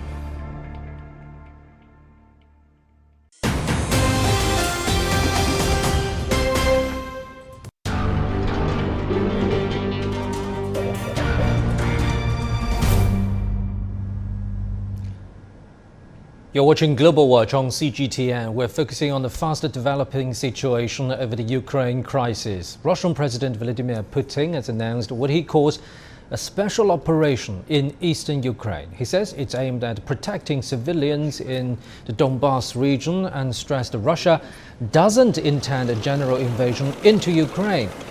Our correspondents say they've heard explosions in the Ukrainian capital, Kiev. Meanwhile, the whole country, Ukraine, now is under a 30-day state of emergency. It has also called up its military reservists to deal with the escalation in tensions. Russia is also evacuating diplomatic staff from all of its missions in Ukraine. It has also partially closed airspace in areas to the east of its border with Ukraine to ensure the safety of commercial flights. Now, for more on the developing situation, let's cross live to our correspondent Giles Gibson in Moscow. Giles, of course, the biggest announcement of the night for the crisis is President Putin's authorization of so-called special operation in the Donbas region. But let's remember that announcement came almost in sync with the UN Security Council emergency meeting. How is Russia going to deal with this increasing global pressure, especially on the diplomatic front?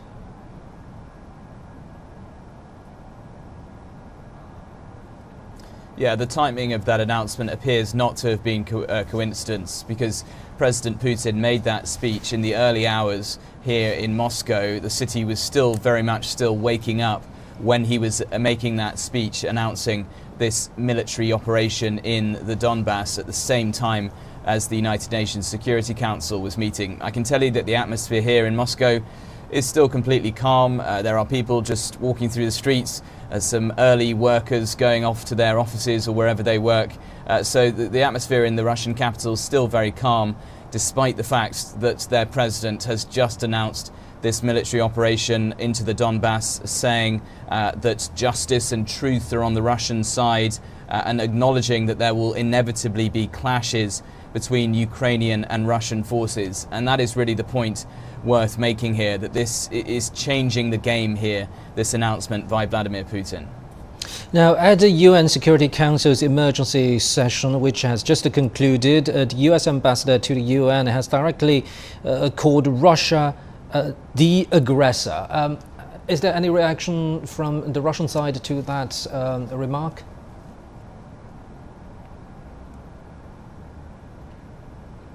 No reaction yet, as it's still the early hours of the morning here in Moscow, but I do have some other reaction from Ukraine. The Ukrainian foreign minister saying that Putin has launched a full-scale invasion, and he said the world can and must stop Putin. We've also had some reaction from the Nato Secretary-General Jens Stoltenberg, calling this a grave breach of international law. I was saying that this changes the game because in previous years, since 2014, we've had Russian separatists fighting Ukrainian forces along that front line in eastern Ukraine, with those two breakaway regions that Vladimir Putin just in the last couple of days has recognized as independent. Now we have this scenario with Putin launching a military operation. You will have Ukrainian forces and Russian forces brushing right up against each other in eastern Ukraine, and you will also have Russian boots on the ground in territory that the United Nations, the United States and their Western allies consider the sovereign territory of Ukraine. So this decision by Vladimir Putin, we were expecting it to come. Now that it has come, this completely changes the game. The world has effectively been living with a situation with Russian separatists and Ukrainian forces fighting along that front line since 2014. The situation now very, very different. Giles, we know Russia is already under Western sanctions, but West has called those sanctions already announced as the initial set. So is Russia ready to deal with further sanctions to come?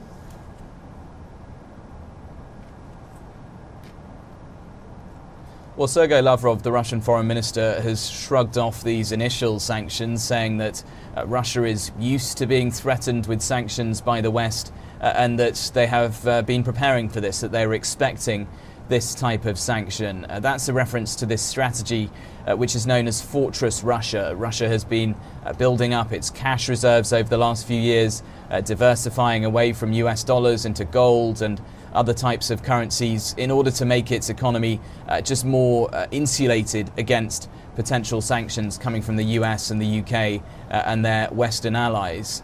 Now that Putin has made this decision, taken this step to put Russian boots on the ground in eastern Ukraine, we can expect some tougher sanctions to come down the line.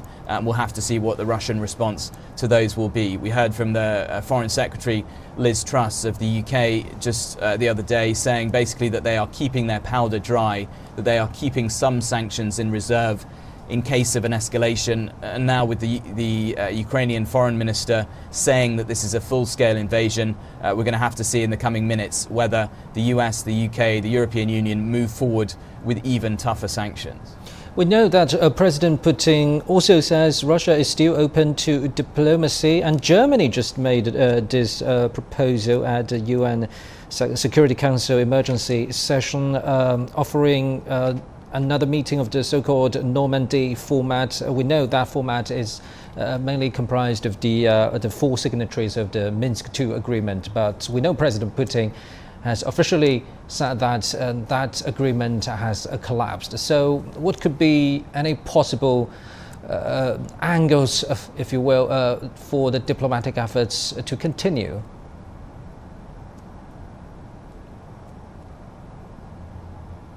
Well, Vladimir Putin, the Russian president, made a speech to mark a public holiday here in Russia on Wednesday, and he did use the words diplomatic solutions. He said that Russia is open to diplomatic solutions, but at this stage it is looking incredibly unlikely that we're going to have any talks, at least in the coming days, because of course earlier in the week we were still set to have the US Secretary of State Antony Blinken as well as the French Foreign Minister Jean-Yves Le Drian having separate meetings with the Russian Foreign Minister Sergei Lavrov. That meeting between Lavrov and Blinken was actually supposed to be happening in the coming hours on Thursday here in Europe. Now that meeting has been cancelled because of Vladimir Putin's decision to recognize the independence of these two breakaway regions. And now with Vladimir Putin deciding to send troops into eastern Ukraine, it looks very unlikely at this stage. You never know, these talks could be revived in the coming days or the coming weeks, but it looks unlikely at this stage that we're going to see any sort of US or Russian or other Western official sitting down for talks. Thank you very much. Our correspondent Giles Gibson in Moscow.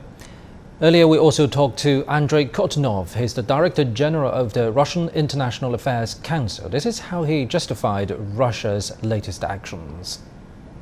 It's apparent that the Russian leadership is very disappointed with the Minsk agreement's implementation procedures. They tried very hard to incentivize Ukraine to comply with Minsk, and they hoped that the Western participants to the Minsk agreements, namely France and Germany, would exercise additional leverage on Kyiv in order to make the agreements work. But that didn't happen. I think there is a lot of frustration with the Western performance, not to mention the performance of Kyiv. And I think the conclusion was made that the only way to secure some stability in this part of Ukraine would be to formally recognize the two breakaway republics. Of course, they understand that the price for that will be high diplomatically and economically as well. But I would also say that indeed there is a pressure on President Putin to recognize the republics because Ukraine started an economic blockade. Russia had to give citizenship to residents of this republic. So literally we now have more than 700,000 people living in Donbas who are Russian citizens. And I think mostly these people support President Putin. And definitely there is a strong pressure on the president to protect these people, because unfortunately from time to time we see escalation of tensions between the breakaway republics and Ukraine, and people are being killed and they cannot plan their lives. So it is a pretty grim situation for everybody. For more insights, let's talk again to Mr. Einar Tangen in Beijing. Mr. Tangen, I believe you're quite familiar with this narrative, saying that hyping up the Ukraine crisis is to serve the US domestic political agenda. Do you agree? Well, it certainly has come at a very fortunate time, let us say that, and not only for US, but also Boris Johnson. Partygate has been shoved aside in favor of letting everybody run around without any COVID precautions, and then of course this situation. So yes, you're starting to see politicians use this to deflect attention from either handling of COVID or their current political situations. So what about Joe Biden's decisions on this particular diplomatic front? Joe Biden has not handled this well. I mean, he got himself into an asymmetrical situation where he just said right off the bat, there is no military response. Not that that would be a saying or things, but there was a lot of talk out front, but very, very little going in the back rooms. Diplomacy is not something you do. It's not a stage show. It is something that happens in the back rooms, where people start figuring out exactly what you want, what they want, and how it can be achieved. And history will look poorly on him. It's not going to, it's not going to be something where Putin is put on a pedestal for what he's done, but simply Biden has shown that he has not been very apt at handling the situation. His approach has been less than productive, running around crying, doing the Chicken Little thing, saying that the sky is falling, has not helped Ukraine, and it has not helped the situation. And it's not clear that the U.S. has any kind of real counter other than throwing more sanctions on. And as your previous report indicated, sanctions have not been successful, not only against Russia, Iran, Cuba, the list goes on. Thank you very much, Mr. Einar Tangen there. Russian President Vladimir Putin has announced what he calls a special operation in eastern Ukraine. He says it's aimed at protecting civilians in the Donbas region and stressed that Russia doesn't intend a general invasion into Ukraine. A Russian news agency Interfax is reporting that Russian paratroopers have landed in the cities of Odessa and Mariupol. Our correspondents also say they've heard explosions in the Ukrainian capital, Kiev, but we need further verification on those reports. The AFP is also reporting explosions in the eastern Ukrainian cities of Kharkiv and Kramatorsk. Ukrainian Foreign Minister has termed Russia's military operation as, quote, a full-scale invasion of Ukraine. US President Joe Biden has reacted to the attack, saying, quote, the world will hold Russia accountable. And of course, we'll keep you updated on this fast-developing situation of the Ukraine crisis. But that's it for this edition of Global Watch on CGTN. I'm Pan Dong in Beijing. I'll see you right at the top of the hour.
So let's go inside this this store to check out.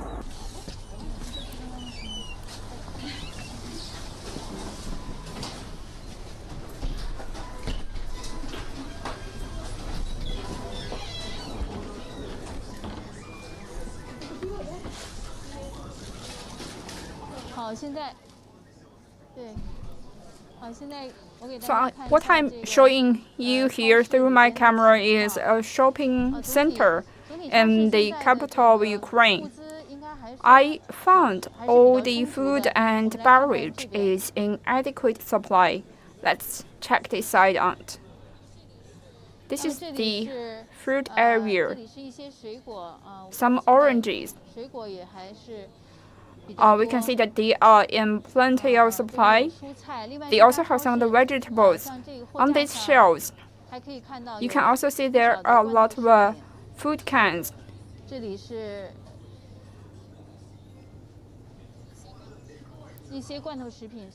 These food cans are usually stored on the shelf in the urgent demand. I could see that they have enough food supply. Let's move to this side of the shelf. They have some of the breads, enough breads. So from the supermarket that I am in, I could see there's no rush for food or beverage. All the food and beverage on this supermarket is in adequate supply.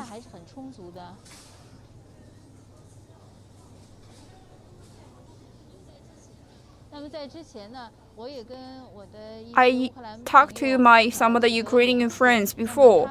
They told me that they are going to procure some of the food and beverage, and all of them are really concerning. Some of the Chinese overseas students in Ukraine. So around 3 hours ago, we were talking to one of the student unions in the eastern part of Ukraine. There are some of the Chinese students who is studying in the eastern part of Ukraine, majoring in aerospace and aviation. Their circumstances and their situation is quite normal, and they have also stored some of the emergency materials, and also their tutors and college professors remind them the importance of the self-security. In the capital of Ukraine, currently we have around 800 Chinese overseas students. All of them are curious about what is happening right now. Let's move to this side of the shelf.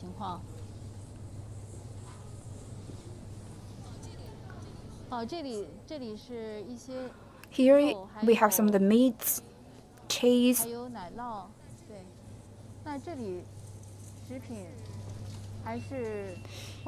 From this supermarket, we could see the food and beverage is in adequate supply. We are going to get out of this supermarket.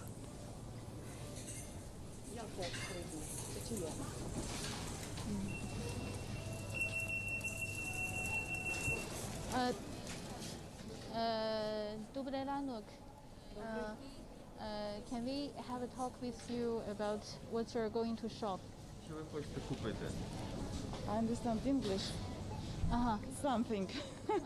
Actually, because we don't think that it's happened, but it's happened, and we don't make anything actually. But now we will try to buy some special things. So you're also going to prepare for the emergency. Yes. Thank you. We have interviewed one of the customers in this supermarket. She told me that she comes to this supermarket to buy some of the food and beverage to deal with this urgent situation. There are so many citizens who are here today on a rush to buy this food and beverage because they have not anticipated the situation turns so rapidly. Let's move forward to. You can see that they have increased the supply of meat in this supermarket.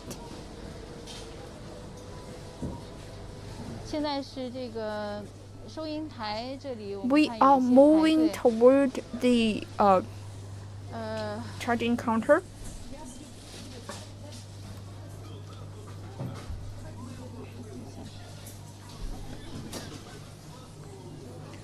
So we are seeing that in front of the cashier, people are paying. Let's move on to this supermarket first and check about the latest development of our television signals.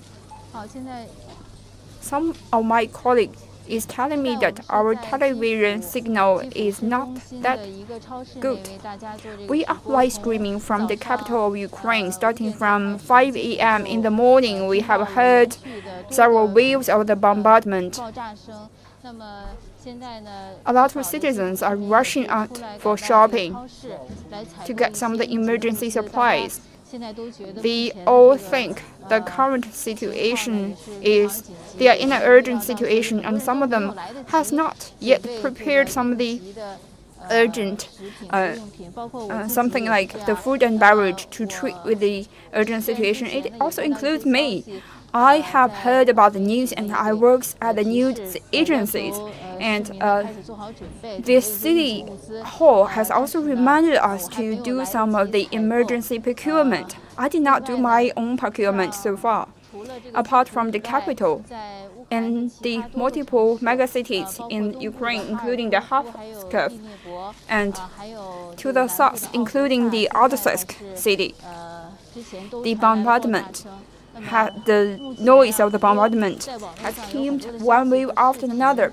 We are seeing a lot of short video clips uploaded on our social media. All of us are really concerned about what is going to happen. We are also trying to contact with the overseas student who is studying in Ukraine. Across Ukraine, there's around 2,000 Chinese overseas students. In the eastern part of Ukraine, there's around 800 Chinese overseas students. There are some of the bombardment happening in this morning in the eastern part of Ukraine, and we have contacted them that all of them are safe. Let's get out of this supermarket. I'm going to show you the street of the Kyiv in this morning.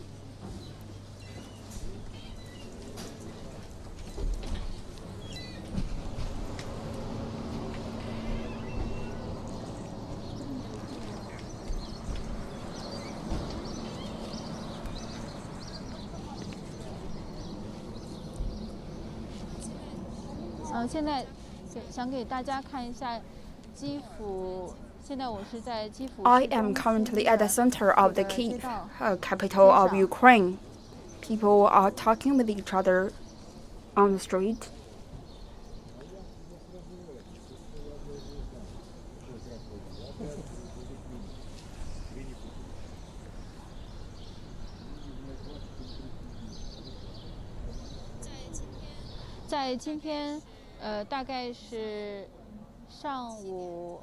At 7 a.m. today, we heard there are some other warnings and alarmings in Kyiv, and that kind of alarming sound has been continued for quite a long time.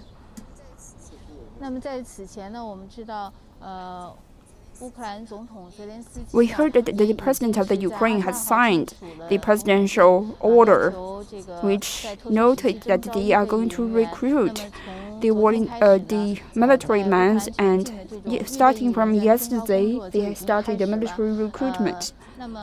According to the first stage of the plans, the government of the Ukraine is going to recruit back around 215 veterans back to their military.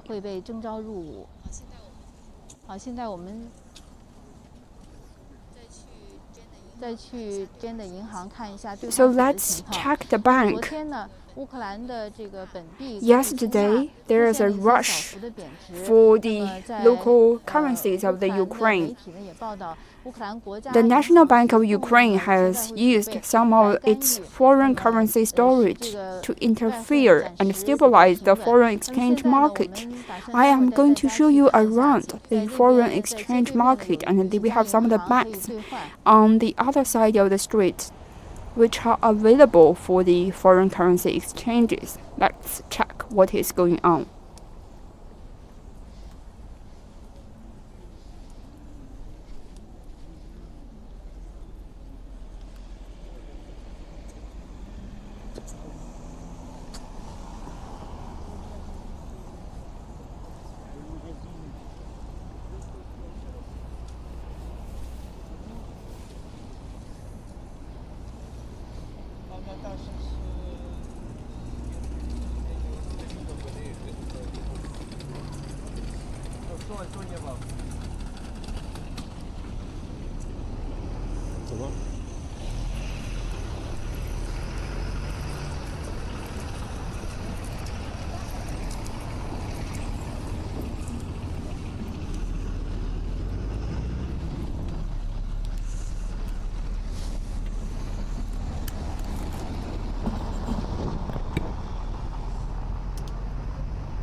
Let's check what is happening for the banks across the street.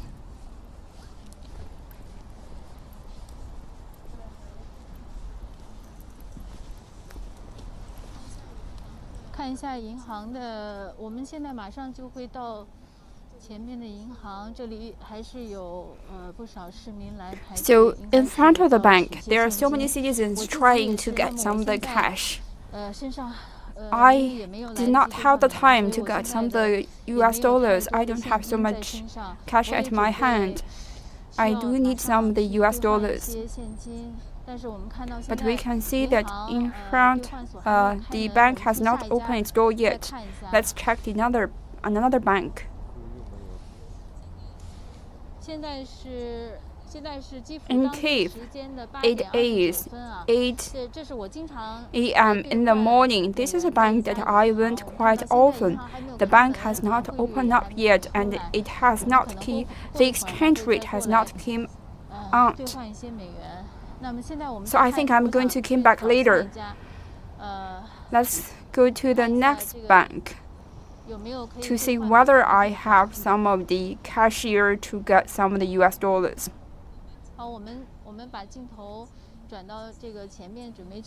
Let's check another bank stationed in the same street.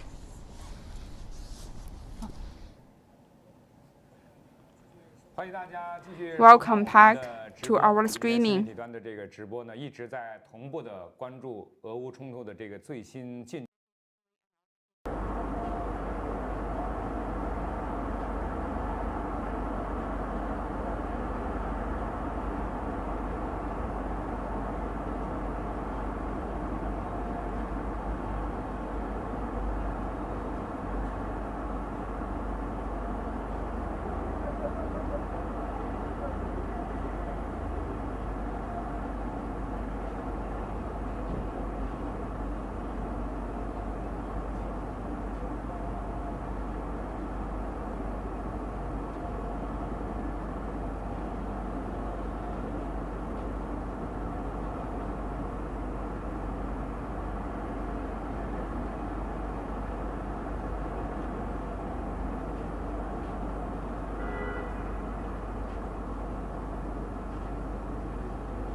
this morning. It says it's been targeting military infrastructure in Ukraine, and that does not appear to be limited to eastern Ukraine. That has been reported in cities across the country, including Mariupol, Kharkiv, Odessa, and indeed Kiev, the capital, as well. So a very wide operation from the Russian military, which also says that it is not targeting cities and civilians are not at risk. But that does not appear to be entirely the case. We've already heard from the Ukrainian government that there have been at least 8 people killed since these attacks began this morning. We're also hearing reports that there have been land incursions by the Russian military, both in the north and indeed in the south as well, on the Belarusian-Ukrainian border, reportedly with support from the Belarusian forces there, who have in recent weeks been carrying out drills with their Russian counterparts. But we heard that extraordinary speech from President Vladimir Putin this morning when he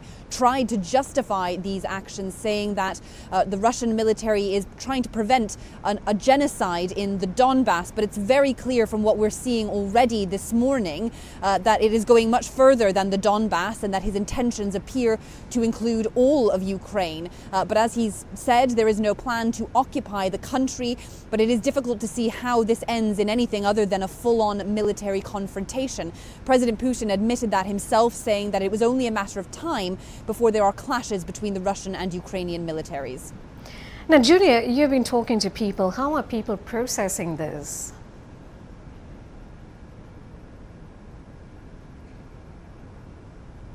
Well, I'm here in the city of Rostov-on-Don in southern Russia, very near the Ukrainian border. This is a region that has seen already an influx of evacuees from Donetsk and Luhansk regions of eastern Ukraine.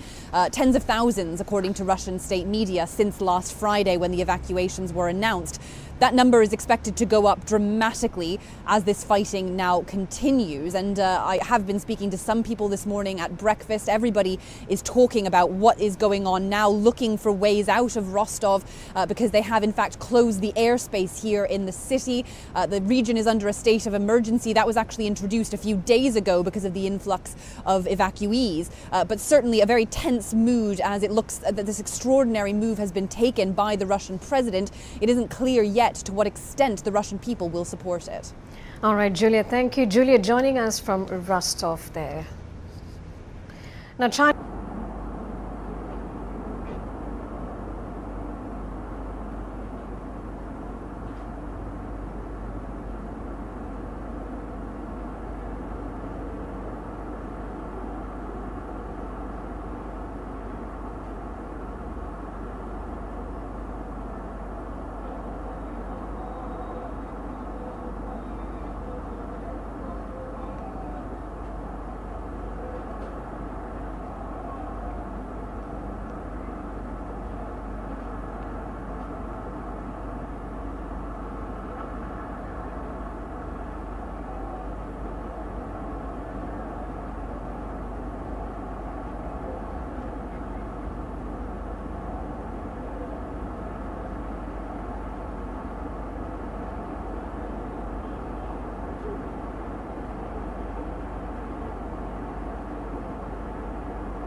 You in Kiev, watching all these developments, tell us what you've seen. How are you feeling, and what are officials telling you?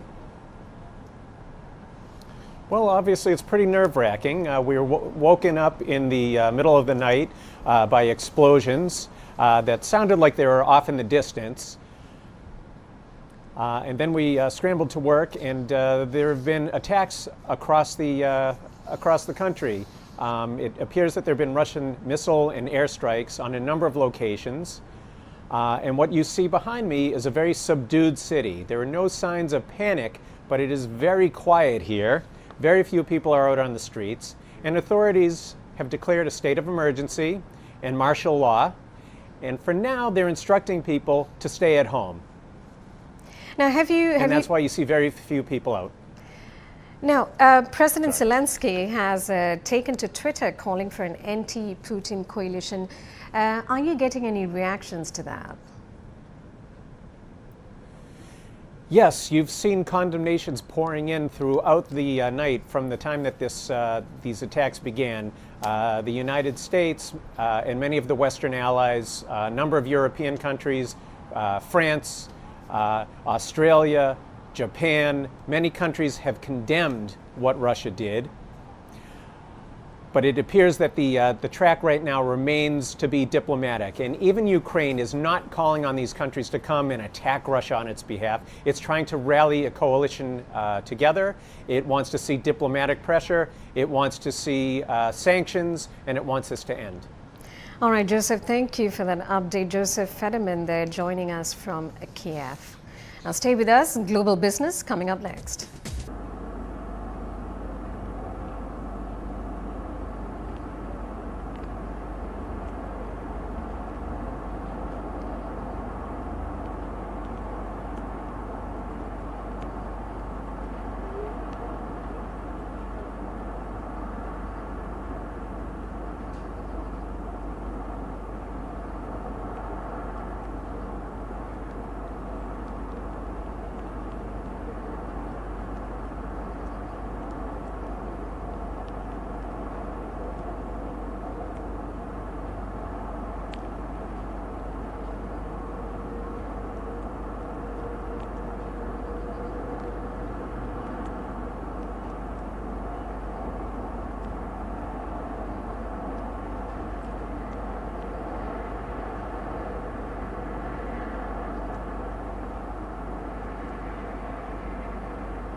застыл.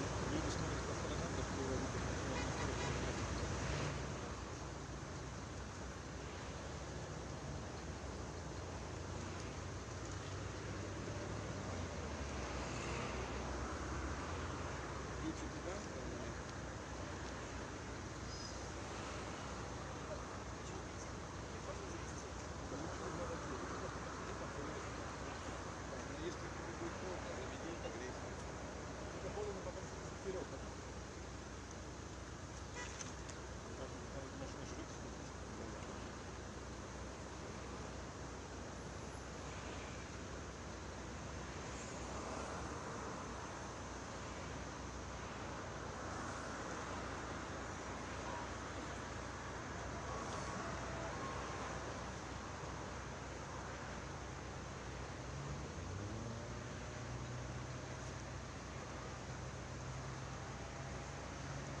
Он уже падал, но его с тех пор сделали.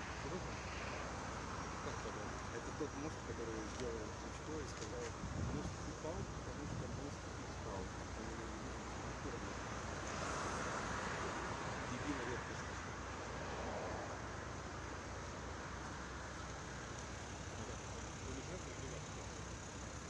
По-моему, да, все.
Всем людям хочется пить, есть, туалет.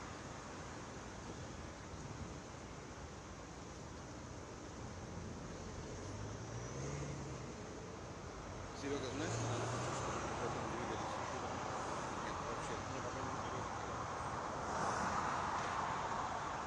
Сказать, в эту сторону дохло, там делать нечего, но кроме если мы бежим, а мы пока не бежим. Зачем там бегать? Я никуда не бегу, я здесь живу. Ты пришел тут и что? How many times can you kill me? Only one. Okay. So if you kill me, okay.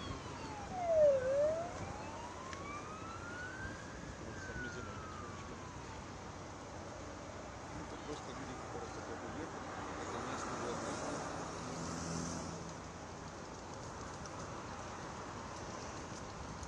Все сыгралось на вот этом коротком промежутке времени, что я планировал их увезти и вернуться сам к нам. Я их везу, Артем говорит, блин, можно было забрать карман. Хорошо.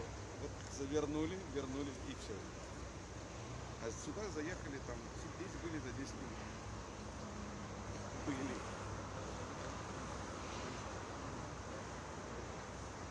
Мы дальше по границе, Польши.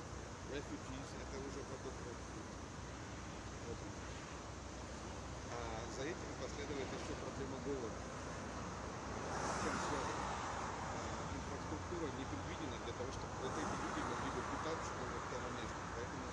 что есть съедобное, они сидят. А до этого был момент, который был очень странный, где из этого города увозили продукты.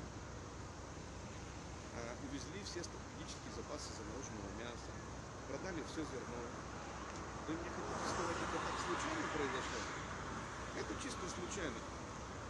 Вот вы хотите сказать, что весь этот список 256 этапов прошел случайно? Я не верю. Я говорю, это все было спланировано заранее. Это продолжение шоу. А у нас просто нет программы. Мы узнаем по мере похода. Но признаки мы видим, когда мы начинаем их смотреть. Вот красивый кадр, это аппарат, вот эта колонна и сорока, которая сидит на поле.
подниматься сюда для тебя будет нереально. А если я спущусь, мы не выйдем. Я, конечно, могу спуститься.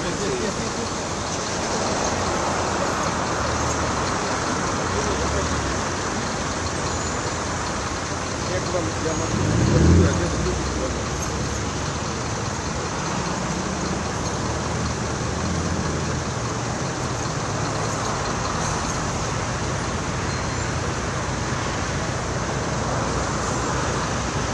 Что невероятно, то что скорость этой пробки это медленнее.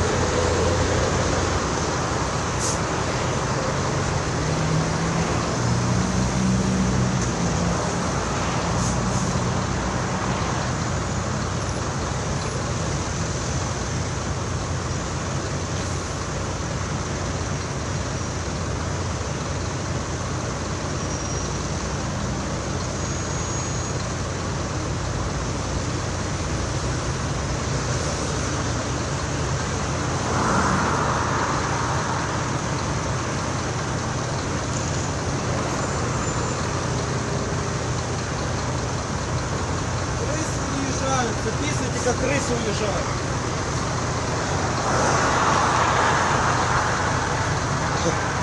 Крысы. Отлично. Ну что, они все записывают добровольцы? Хотели воевать? По-моему, эти люди просто хотели жить у себя дома.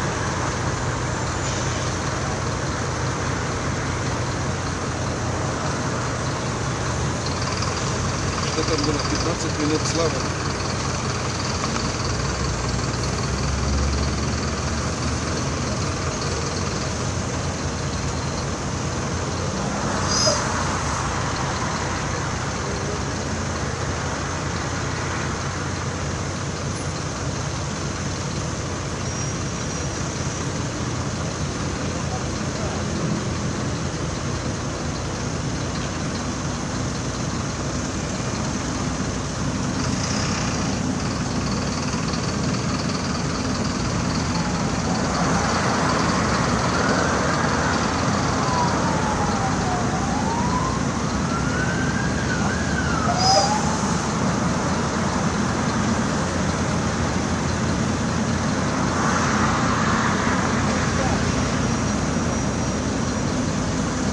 Еще удивлен, что связь не устроена. Когда будут приближаться, возможно, его видеть.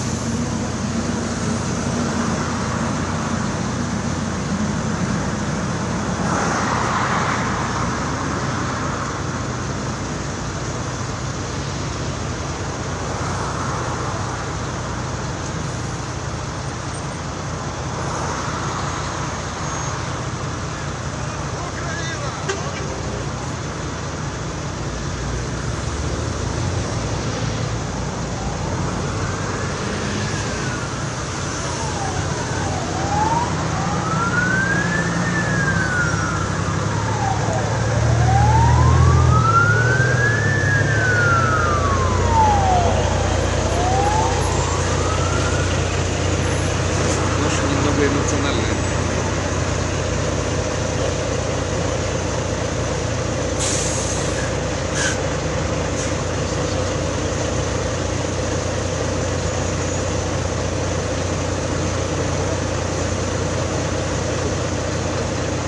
Чуть-чуть плывет.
случалось мало.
Отлично, я сюда приехал на работу, но я же тоже вот это несколько минут.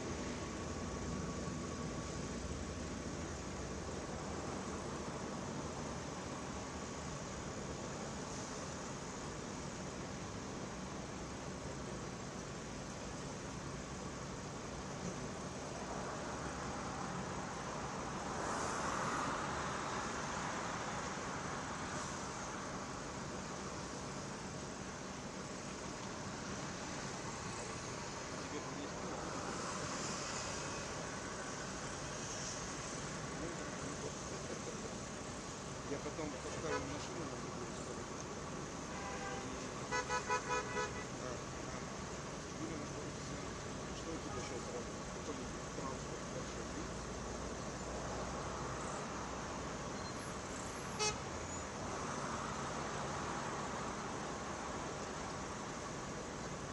Чуть правее сзади, красный.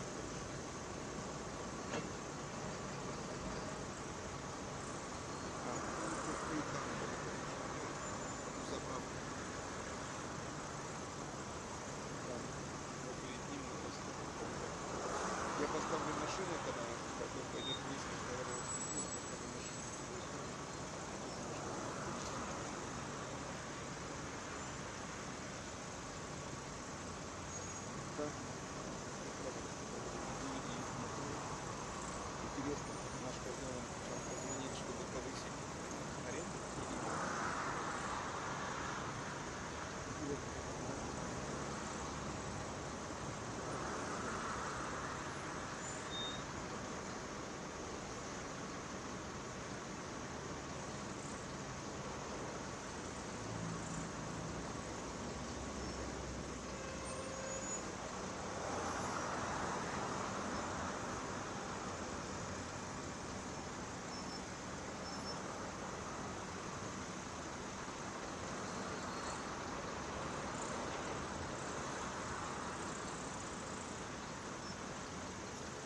restricted. Poland says many Ukrainians are arriving on foot. Moldova, to the southwest of Ukraine, say they may impose a state of emergency as people begin to pour across the border. The crisis has triggered EU markets to plunge. Global leaders have been calling on Russian President Vladimir Putin to pull back his troops. Now stay with us. Our coverage on the Ukrainian crisis continues.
It's a part of propaganda, so they put the flags, but it doesn't mean that the fifth column is working. It's just Russian occupants are putting the flags just to do the propaganda and stuff. It's dangerous. I want to say on this occasion, I want all the citizens of Ukraine to put Ukrainian flag outside their buildings everywhere. It's the national flag of Ukraine. It's the biggest symbol of the sovereignty of Ukraine. Dangerous places. Where are the dangerous places? I can show you on the map. The best situation here is in some territories of Ukraine. We have our Shastya city back, so it's all back to Ukrainian territory. No Russian troops in there. We already fight there, and we already hit the 6th plane over there, military plane. The Belarus route, there are some 2-3 tanks, 50 people. They want to go to our territory. They see our people and retreating, going back. We can say they are going forward, but they are monitoring the situation right now. There is the defeating line there. So everyone is fighting, but we can confirm, we can assure that no one will be injured, maybe, in this situation, because we will monitor the situation. In Kharkiv, 4 to 5 kilometers from the border, our troops will be located. There are soldiers who are just 18 years old. They hit 4 tanks of Russian Federation. We consider it to be the heroism and the heroic deeds. It's the examples they can show us that every soldier is fighting for the truth, for the country, and we know it's the intervention of the enemy country, so we can keep the situation under control. The last one, Krymsky part, Ghost Zone and Kharkiv region. And the last one is Chernigiv region. They are coming to the border, and it's not too far away. It's around 10-20 kilometers. Right now they are just preparing, and they're preparing for the further intervention. But Kiev is safe. It's already safe from the intervention. That's all. That's all. All the other messages about Volyn, that they hit the cordon, they hit the border.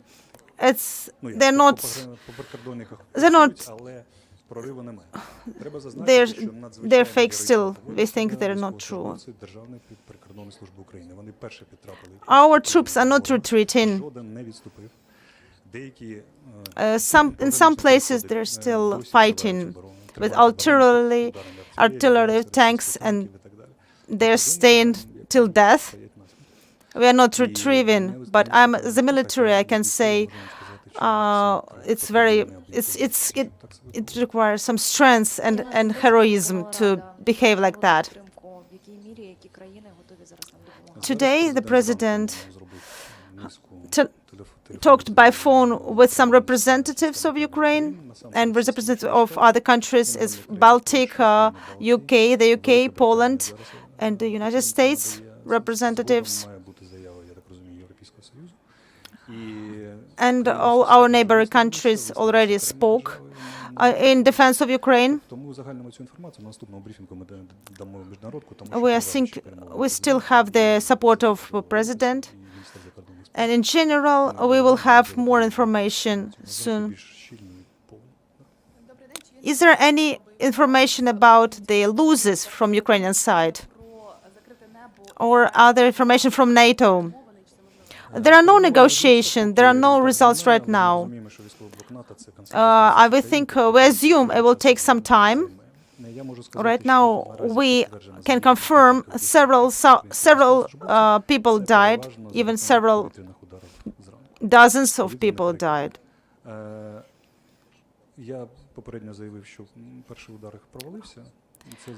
We can say the first attempt was not failed. Russians were trying to do worse attacks, but we stayed the first attack. So later we can have there more detailed information.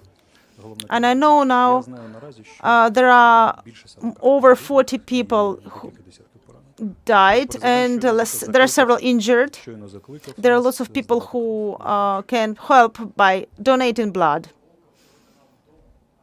Can you tell us, please, what's happening at the Black Sea? There are no troops. There are no ships on the sea, but we will have some information. There are some people of military, some military from Ukrainian side. They are defending right now, defending the borders from this plot. Are there any civilians died? There are around 10 civilians dead. There are 3 headquarters. They are sending our messages to us, and we are collecting all the information. After the first shock, we will start collect the information, and I cannot tell it now, but we can say roughly around 10 people died. We will try to collect more information, and our forces are working. Other questions? There is a room that you can have rest and eat some food. If you have any questions, we can ask me. Oh, no cameras now. No cameras. Don't tell my phone number, please. Otherwise, the whole country will know my phone number.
gaps in between.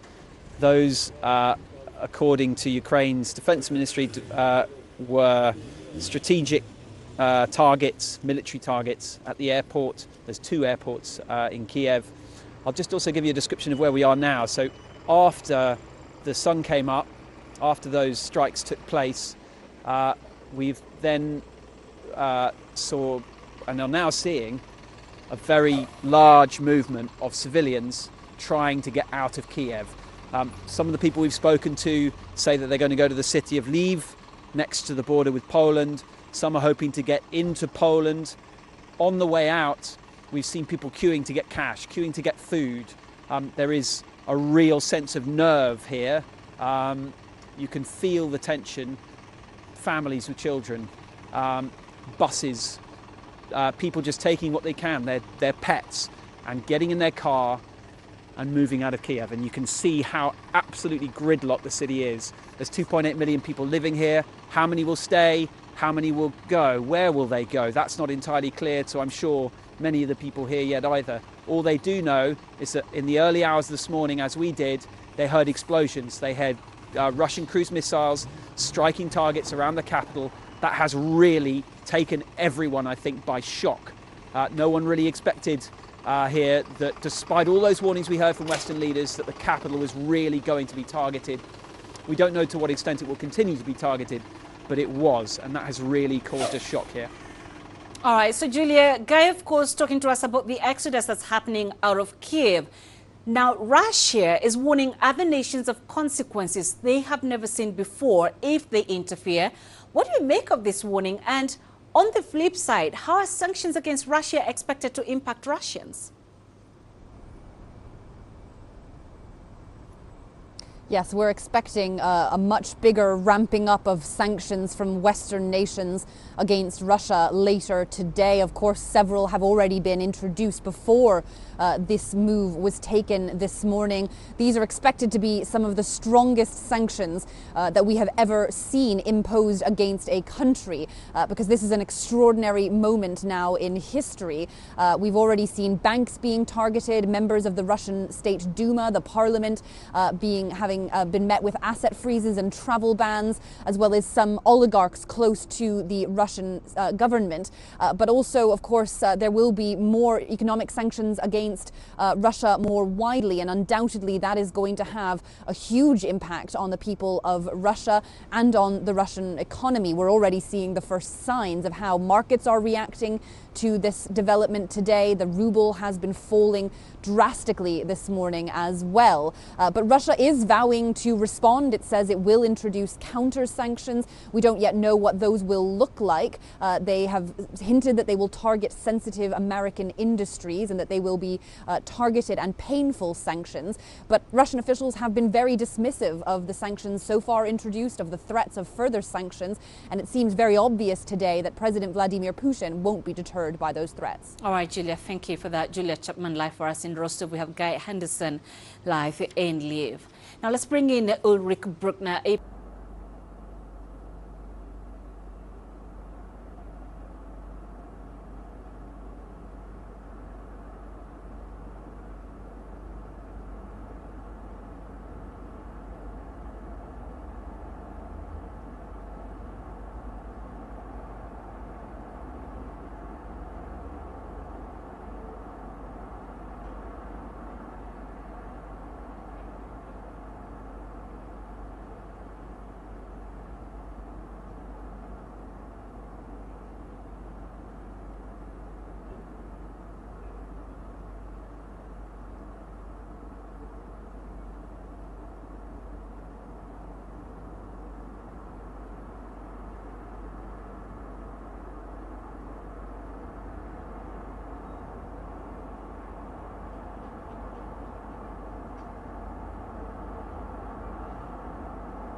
Подожди, а что мне свою подругу? Свою подругу? Чтобы всегда возможно повторение для меня. А, ну да, ладно.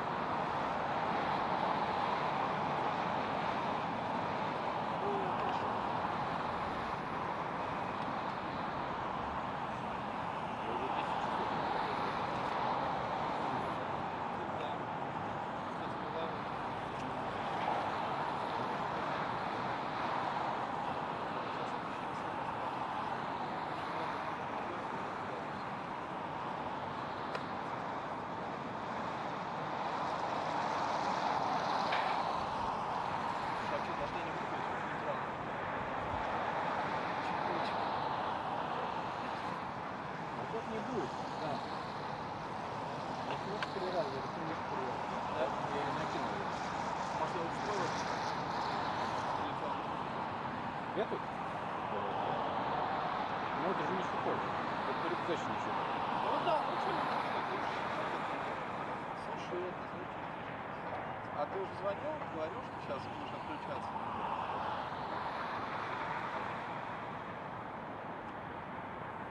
Я ходил в пункт обмена.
Я от камеры.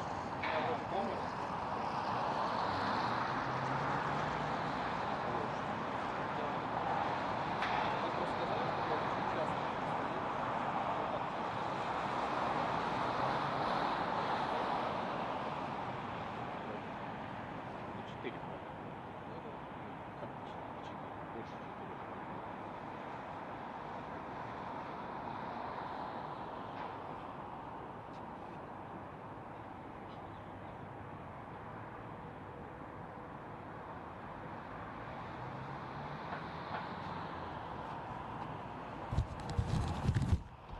Okay, thank you. Так, сегодня это.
start with you. You're now in Vinnytsia, a city 200 kilometers southwest of Kyiv. Throughout the day, explosions were heard in multiple cities across Ukraine. Heightened alert across the nation. Alexei, walk us through what has happened in the past hour.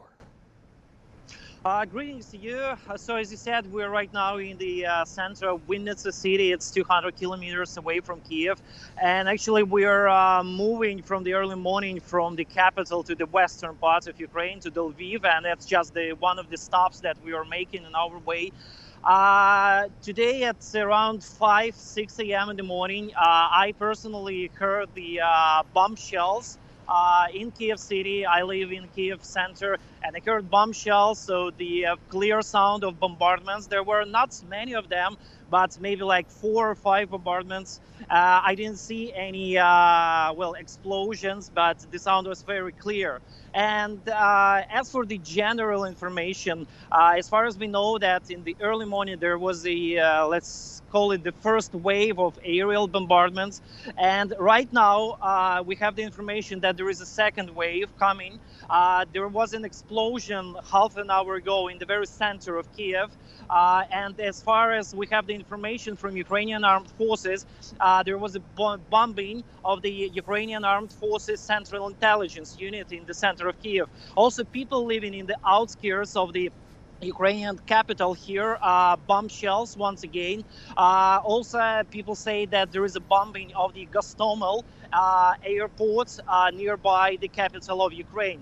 So also there is an official information from Ukrainian armed forces that Russian military forces entered Chernihiv Oblast, Chernihiv region. It's in the northern part of Ukraine, and they also almost entered the city of Kharkiv. So as far as I just read, the latest official, this is the official information, because there is lots of fake news right now, but I'm speaking only about what I hear from the official channels, that there are Russian tanks on the outskirts of the Kharkiv city. So I just want to be very clear and precise about that we're not talking only about the Lugansk and Donetsk region, which Russian military officials say that they are moving their forces into only and only there. So Ukrainian officials and official military, they are saying that there are Russian forces on Ukrainian soil in Chernihiv region, Kharkiv region, and in the southern part of Ukraine nearby the border of the Crimea. Also, I can say that on our way to Vinnytsia, we saw one of the military warehouses that was bombed early in the morning. There was lots of smoke there, and people working there nearby on the parking lots, they said that they saw drones firing rockets precisely at the military warehouse. So that's the information we have as for now. That's the latest news. So I want to state once again, that's like, it seems that some kind of second wave started, and we don't know how strong it will be and for how long it will last. What can be sure is that Russian military forces have arrived in areas far beyond what Putin initially said, where he was going to send them, just into Donbas. This is not the situation right now. Alexei, I do want to ask you about the people where you are. The people walking behind you seem to be relatively calm. What about people's lives in Vinnytsia? Are people stocking up food and supplies? Ukraine's president has urged everyone to stay calm, but given the circumstances, that is one very tall order. I can say that the situation seems pretty calm here in Vinnytsia, but there are long queues to the ATM machines and to the drugstores. There are also lots of people in the shops, but I can't say that there is kind of panic, that people just buying aggressively foods and water and everything. So it seems more or less calm, and you see here in the very center of the city, people just walking nearby. There is a public transportation running, so nobody is just running in fear. But the food and the gasoline issue might be a problem, because due to Ukrainian officials, there might be a problem in the supplies of oil, because the Belarus, our northern neighbor, is one of the largest suppliers of gasoline to Ukraine. And if they're gonna stop it, and they probably did it already because of the situation, there might be some problems in the chain of supply. As for the food, officials say that the food that is remaining in Ukraine, the imported goods, are enough only for 15 days. That was the information that was stated before, but officials say that they are working on this issue, so there won't be any problems with the food. So that's what we heard for now. Alexei, we are grateful for your reporting. Please do take care and stay safe. Let me also bring our Giles Gibson in Moscow. Giles, as Alexei was saying, a lot of misinformation at this hour in terms of the conflicts themselves. Reports have been streaming in from Moscow and Kiev, some of them conflicting. What are you hearing today?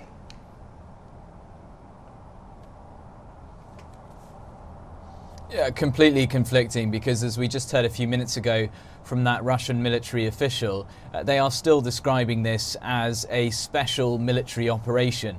That was the exact same term that Vladimir Putin, the Russian president, used when he announced this offensive during his dawn speech. And that suggests something targeted, doesn't it? Perhaps towards those breakaway regions of eastern Ukraine. But as we were just hearing there, and as we've been hearing from the Ukrainian government, this is something much wider, much broader. You have the Ukrainian government describing this as a full-scale invasion. They are saying that there have been missile strikes at airports, at air bases, and of course we've had these reports of explosions in Kiev and cities right across the country. And we're also getting reports of Russian soldiers coming across the border into Ukraine, not just in those two breakaway regions in the east, but from the north and from the south and from Belarus as well. So what the Russians are saying about this being a special military operation is just completely up against what we're hearing from the Ukrainian government, saying that this is a full-blown invasion. And Ukraine has cut diplomatic ties with Russia. Giles, what does that mean in terms of how Ukraine will react next? And has there been a response?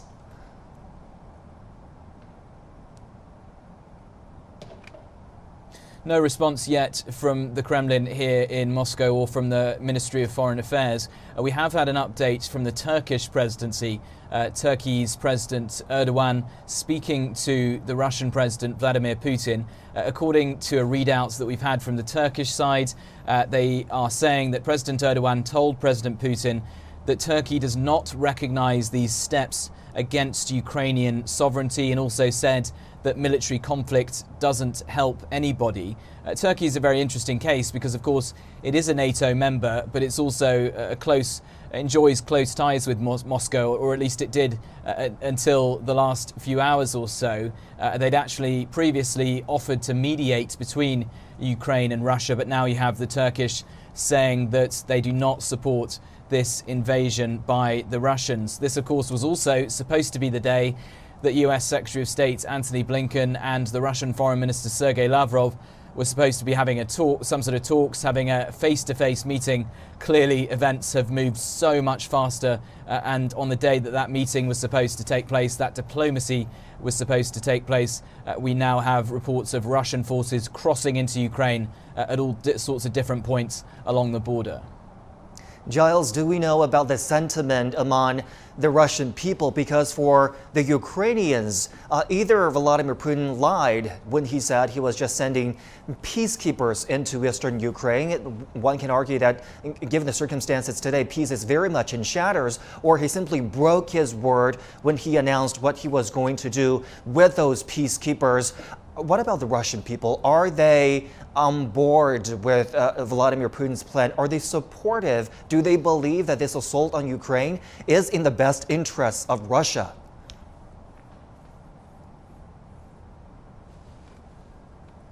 Well, if you look at state-controlled TV here in Russia, they are very much reporting on this idea of this special military operation, this targeted offensive, this targeted assault against those two breakaway regions in eastern Ukraine.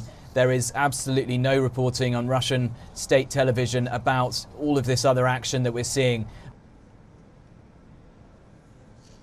All right, looks like we lost our Giles Gibson there in Moscow. Also here on Asia Today, flights have been canceled at the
was not working, and of course people were dying every day, both in Donetsk and Lugansk people's republics. So after the recognition, after Russia recognized these two people's republic, we must secure and protect them from Ukrainian military forces everyday attacks. What lengths would Vladimir Putin be willing to go to achieve those objectives that you just talked about if it was just about stopping the permanent fire in the Donbas region? He said he was going to send peacekeeping forces in there. Wouldn't those forces serve a better purpose of accomplishing those objectives? Well, I would say that the main political speech of Vladimir Putin throughout his whole career and throughout all post-Soviet period of Russian history was on February 22nd, when he described the Ukraine and the post-Soviet crisis as the result of the policies of Bolshevik Party. And of course, he's totally right, and it's the best explanation of what's happening now. And actually, what we're doing now in Ukraine is solving the mistakes that were made by our leadership a century ago. Let me ask you about those sanctions, the threat of sanctions from the U.S. and EU. The first phase of those sanctions did not deter Russia from carrying out this military operation, this assault on Ukraine. Does Moscow believe it can withstand further economic pressure that can be exerted with more comprehensive sanctions that can be rolled out, that can be imposed in light of today's developments? Definitely, Russia is a huge country that is totally self-sufficient in a lot of areas. And of course, we are now even more self-sufficient than back in 2014, after the first package of sanctions was imposed. And now, as we see, the West is not ready to do something really harmful to us, and all the rest of the world still will be able to communicate. And we are in a position now when a multipolar world is already here, and one country or one civilization is not in charge of the whole world, and is not in charge of deciding who is the right person, who is the wrong person, which country is good and which country is not. So we are now more confident than even 8 years ago. Andrei, I appreciate your perspectives. Thank you for coming on to the program today. Thank you. Earlier this week, before Putin announced his military action, our correspondent Guy Henderson spoke with a Ukrainian presidential aide about the complexities of the crisis. Для Украины вопрос не стоит. The question for Ukraine.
speech by Jens Stoltenberg as you were talking to us. My apologies. I'm afraid that's all the time we have on the broadcast. Rebecca Bundan live in Brussels for us. Rebecca, thank you so much.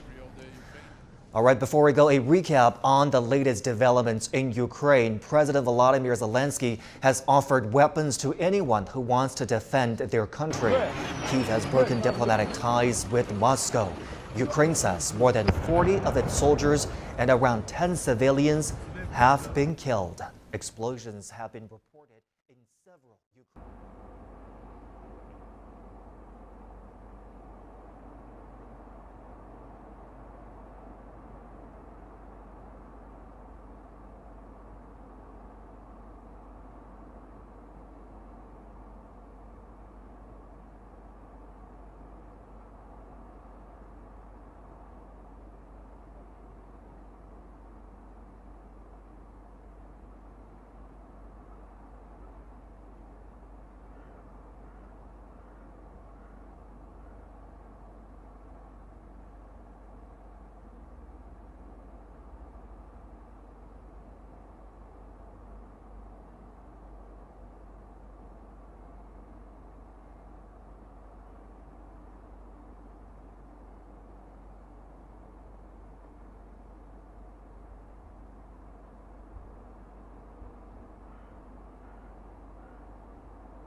Parlez-vous français? Parlez-vous français? Все делается в штатном порядке, никаких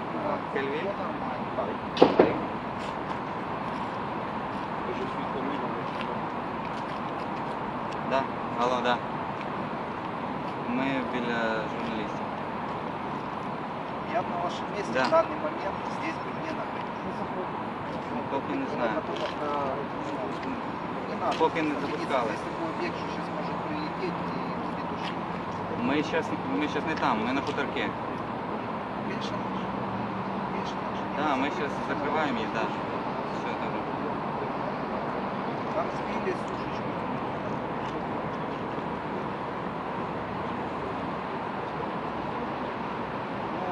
Вы же понимаете, что сейчас информацию надо фильтровать, и поэтому ее меньше надо вообще вот, меньше выставлять. Вот вы сейчас сняли репортаж, да? Что люди думают, что это здесь сжигаются или попал снаряд, начинается паника. То есть это в штатном порядке сжигаются документы. Мы все на месте защищаем свою родину. Никто уезжать никуда не собирается. Все, точно. Здесь наша земля.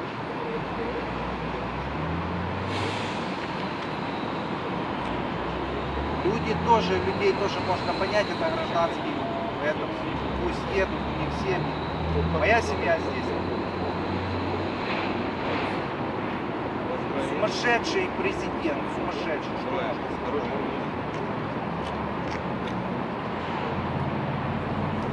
Все нормально, ничего, никакой паники, все хорошо, все отлично.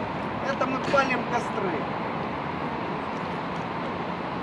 Шашлык жарим. У нас это Ивана Купала, я уже говорю. Все нормально. Кто у вас камера включает? Меня никто не снял, пожалуйста. Давайте, выключайте. Удачи. Вам тоже. Давай. Грузии привет.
Rebecca Bundin reporting from Brussels. We've really seen NATO and EU officials scrambling in reaction to the latest escalation, the invasion by Russia, which has been described by EU Commission President Ursula von der Leyen as a barbaric attack. Although there had been predictions, there had been preparations for such an eventuality, I think it has actually caught everybody off guard to some extent here, despite those preparations. We've just been tuning in to a press conference by Jens Stoltenberg, who is the Secretary-General of NATO, and they just held an emergency meeting. He was speaking after that, and you could really sense from him his sense of frustration, anger and shock at the situation, because he says this has followed a long period of a point where they were sort of trying to talk to Russia, that Russia was actually saying that they did want to engage in dialogue, and he says that all of that sort of essentially went out of the window, and he said instead Russia had evidently been preparing for an attack, and he was quite angry and frustrated over that situation. Mr. Stoltenberg of NATO described this as a grave moment for European security, and although the NATO has been warning of this eventuality for a long time, they had hoped that there had been enough done to prevent such an attack being staged by Russia on Ukraine. Now, Mr. Stoltenberg really explained that NATO, of course, is a defensive alliance. And the fact is that at the end of the day, Ukraine is not a member of NATO. Now that limits what NATO can actually do in response. So that means it can't send troops, and it won't send troops into Ukraine despite this escalation in the crisis. He did reiterate that point, that it not being a member of the alliance, they wouldn't consider doing that. That was a question that was asked of them by the media, but he did stress that that's not the plan. However, what they can do and what they have already been doing is NATO has been sending troops into the surrounding areas. So that's member countries of NATO that are bordering Russia and Ukraine. They have put troops on the ground there. He did stress they have not sent any NATO troops into Ukraine at all, but they have sent troops into surrounding countries that are members, and he said they will continue to do that. The idea being there, of course, that can help to prevent further escalation and also any potential spillover of the crisis into those countries. But very much the sense from Mr. Stoltenberg that he was really frustrated with the action that's been taken by President Putin. They had been very hopeful that there could be some kind of dialogue, that there would be a diplomatic path towards some kind of a solution. He says now that's obviously off the table at this point in time, with Russia having gone ahead with that attack on Ukraine. However, they still want to make all efforts to try and resolve this matter as diplomatically as possible at this point in time. As he stressed, their aim is one of preventing conflict. They are in a defensive alliance. They are a defensive alliance. They don't want to go, and they would not consider going in aggressively into any situation. That's not NATO's role. But again, he was really stressing that this is a grave moment, and he had warned on many occasions, in the previous days, that this situation was at crisis point, that Russia were preparing for a full-fledged invasion, a full-fledged attack, and that's what we've seen taking place. Now, aside from NATO, we've also had comments coming through from other very, very senior officials in Brussels, most notably perhaps the European Commission President, Ursula von der Leyen. She gave an address this morning in reaction to the attack. She described the invasion, the attack, as a barbaric attack, and she said that President Putin is responsible for bringing war back to Europe, and she said that he has to be held accountable for this. Now, what she's laid out, what she talked about, was the plans for a very, very, what she just called a massive and targeted set of new sanctions. Now, these sanctions would be in addition to, on top of, and go far beyond the limited sanctions that were actually approved on Wednesday by the EU, given the massive escalation in the crisis overnight, it's going to have to do much more. And the EU had warned about this. They had said if President Putin was to escalate the crisis, that they will respond with a very, very punishing set of sanctions. Now this is what is being planned. This is what Ursula von der Leyen, the European Commission President, talked about this morning in her media address. Now, what she's saying is that these new sets of this new set of sanctions will go very, very far. They'll be very, very harsh indeed. They would involve further freezing of Russian assets.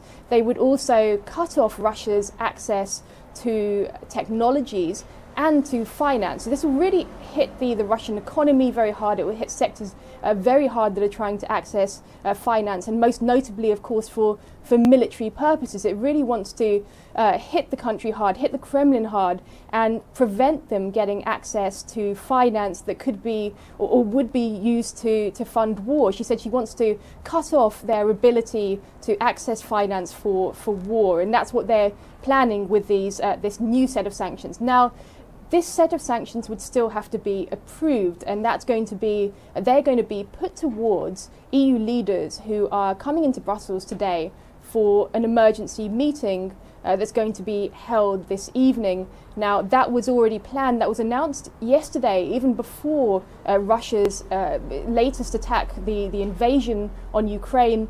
That was announced before that, but obviously that meeting is still going ahead, and it's going to be all the more important now in response to this escalation of the crisis, this attack. And the EU leaders, firstly, of course, they will be looking at those sanctions. They will have to approve those, so it's hoped that they will reach some kind of agreement. The 27 member states of the EU, they will need to all agree on those, so that's going to be a significant point of discussion as those leaders meet in Brussels today. Other things they're going to have to look at as well is the response to Russia. How do they handle Russia now? Like, given the actions that Russia has taken, despite Russia having repeatedly said that it was open to dialogue, and the EU and NATO both pushing for dialogue and a diplomatic solution, pushing President Putin to take a diplomatic path. Now he's obviously decided to go down a very, very different route. There's also the response, the support that can be given by the EU. How will they help Ukraine at this point? There's also the risk of a migrant crisis, with expectations that millions of people could flee Ukraine, given the situation there, those that can flee the country. So that would affect countries including Poland, Slovakia, Hungary and Czech Republic, which are either bordering or very nearby. They could see a massive influx of migrants. So that's something they're going to have to discuss, whether they can give further funding as well. That's another issue. How to help the people there and how to support the military. And that's also another issue for NATO and NATO allies as well. How can they continue to support the military in Ukraine, given the fact that NATO won't be sending troops in? However, there are other things they can do, and they have been doing. They have been putting troops in the surrounding areas, in their member countries, and also NATO allies have been lending a lot of support in terms of helping with military equipment for Ukraine, helping with financing as well. So that's something that can be done. That's something that's likely that will continue. NATO allies and the EU can lend support in other ways as well. So that's something that's really going to be in focus now. How can the EU, how can NATO now respond and help with the situation, given the escalation that's taking place? And that's what everyone really is discussing here today. NATO held that emergency meeting this morning. The EU leaders will be meeting this evening. That's going to take place That's going to take place at 8 p.m. Local time here in Brussels this evening. That's going to be very, very closely watched. We don't know how long that meeting can go on to. There are many expectations that could go on into the early hours of the morning even, given the depth, the breadth, the topics that need to be discussed by those leaders and how to react. Topics including, of course, the sanctions, and how to support Ukraine through this crisis. So that's going to be in big focus, and we're going to be monitoring that very closely, and we'll keep you posted.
Good evening. This is Jin Yang from CGTN Digital, and you are watching a special coverage of the Ukraine crisis on CGTN's all the digital platforms. The Ukraine crisis has significantly scaled up over the past 24 hours, marked by what the Ukraine calls a full-scale attack from multiple directions by the Russians, yet what Russia calls a military operation. Years of skirmishes and conflicts seems to have gone out of hand. Before we go further into our night shows, I will keep you updated on the latest development of the crisis. And you can also find all the information on CGTN's website and also on our social media existence, including Facebook, Twitter, YouTube, microblog. And if you have any questions about the ongoing event, you can leave your comment in the comment section. And during our live stream coverage, we will pass your questions to all the experts that we can find across the world, trying to answer them until the final piece returns. Now the latest. On CGTN's website, you can find the news as follows. France President Macron calls for NATO summit as soon as possible. And also, NATO says to deploy additional forces to the east. And also, Russia reiterates not to attack civilians in Ukraine.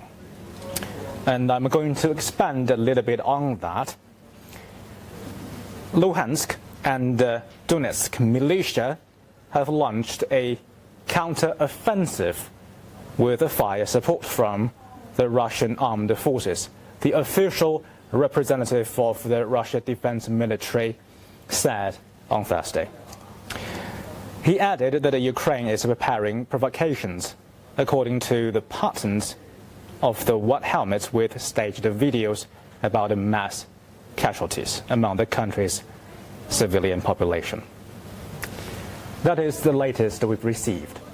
And let me say it again, you can find the latest coverage on CGTN's website. And now I'm going to introduce the guest I've had next to me, Natalia Sviliadenko. Thank you for joining for tonight's live stream event. Thank you. The reason that we invite Natalie on the show today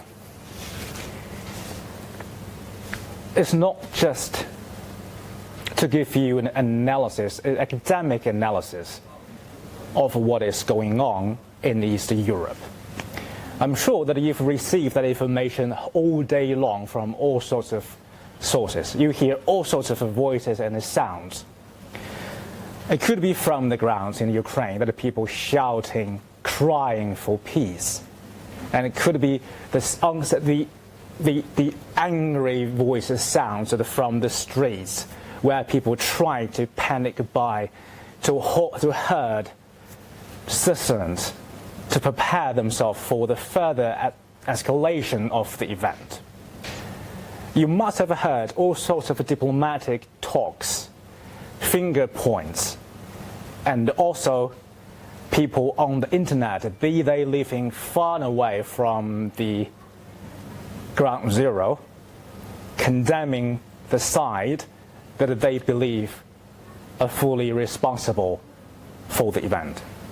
But the reason that I invited Natalie to join us today is because she has a very unique background. She has family living both in Ukraine and Russia. The two countries now in serious conflict. And I'm still going to use the word conflict for the purpose of a balancing of a coverage. because different sides are saying different things. Because in that noise environment, and because of the background, and we are going to have at CGTN that continuing, I really have no idea for how long next, because it depends on the development of the event. And this live coverage and also our coverage on the TV probably is going to last for the next 24 hours until we can have some clearer ideas about a proper ending to the event. But let's leave aside the comments from the experts, from the reporters on the field, which you are going to hear down the line of this live coverage. But let's leave that aside first. I want to hear your voice on this. You've been helping CGTN covering this event for the past 3 days. So basically you are a colleague of mine now. Yeah, because I also used to work here, so then in the situation right now, like that's happening right now, they all have to mobilize themselves.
So I was I'll just give people a brief. Welcome back to the studio with Dean Yang from CGTN and also the Natalie Svidenko. And we just sort out a technical glitch. Now we are back online. You're watching a special live coverage of the Ukraine crisis. And I'll introduce again my guest in the studio, Natalie Svidenko.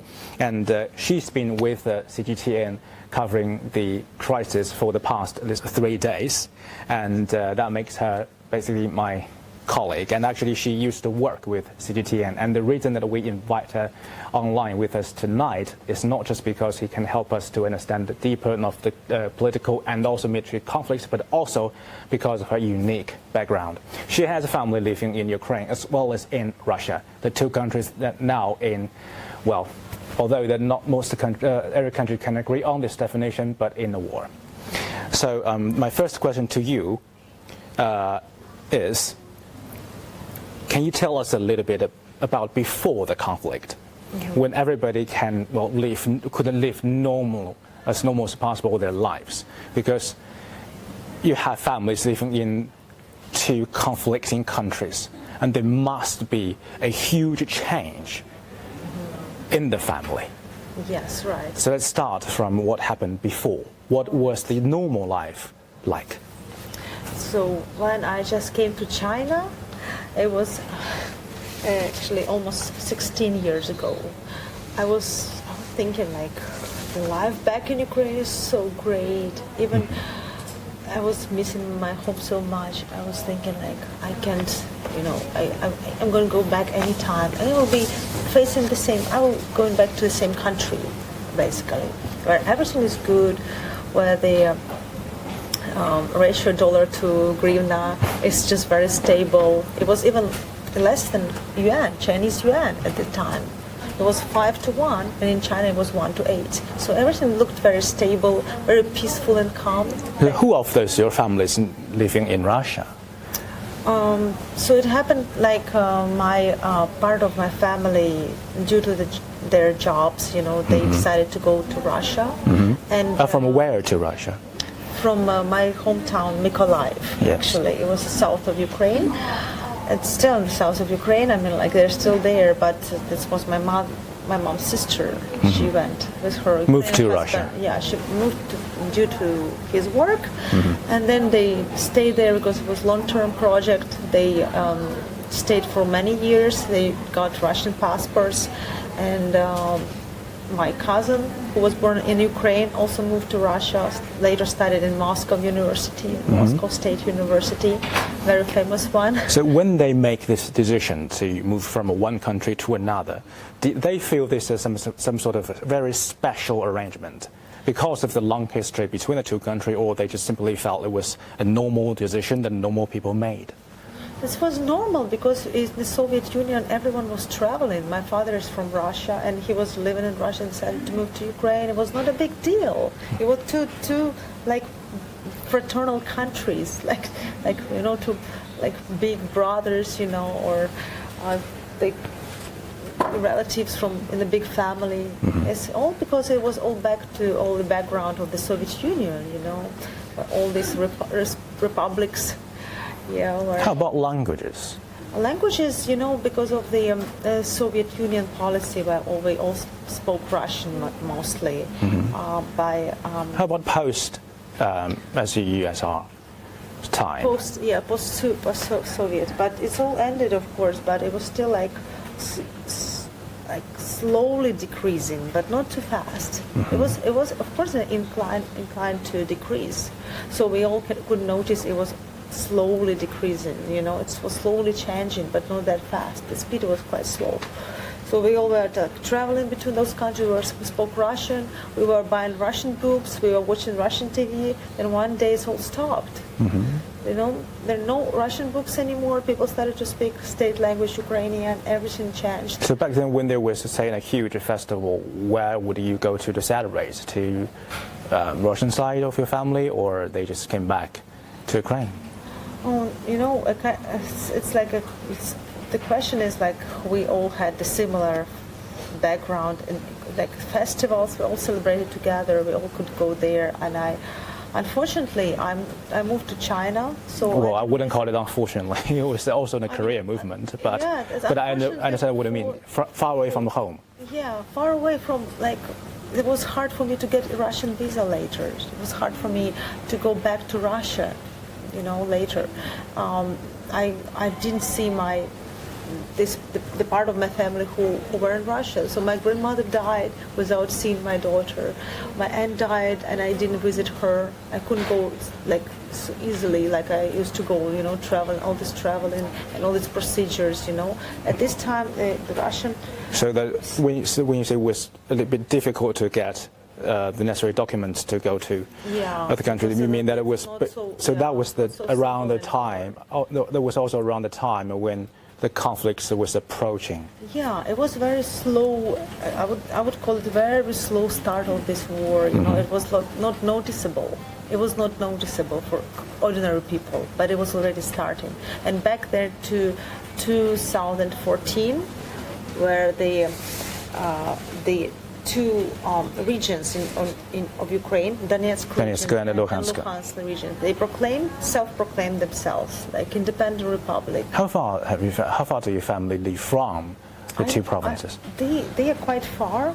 I have a friend in Beijing. She used to be in Beijing. She's not in Beijing anymore.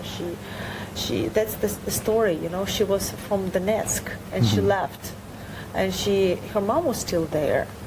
I remember. I don't know if she moved at the time that the war started. I don't know about this, but I know she was in Beijing and then she went back to Russia because she couldn't go back to Donetsk anymore because of the escalation of conflict already started. So it was like 8 years ago. She was in Donetsk, right? And she moved to China, Beijing, and then to She found it very hard to come back to. Yeah, it was already under the control of this, let's say, terroristic groups. So let's fast forward to 2014, when the seed of conflict been sown. Yeah. Have ever your families between your family members still living in Ukraine and in Russia, have they ever talked over about this?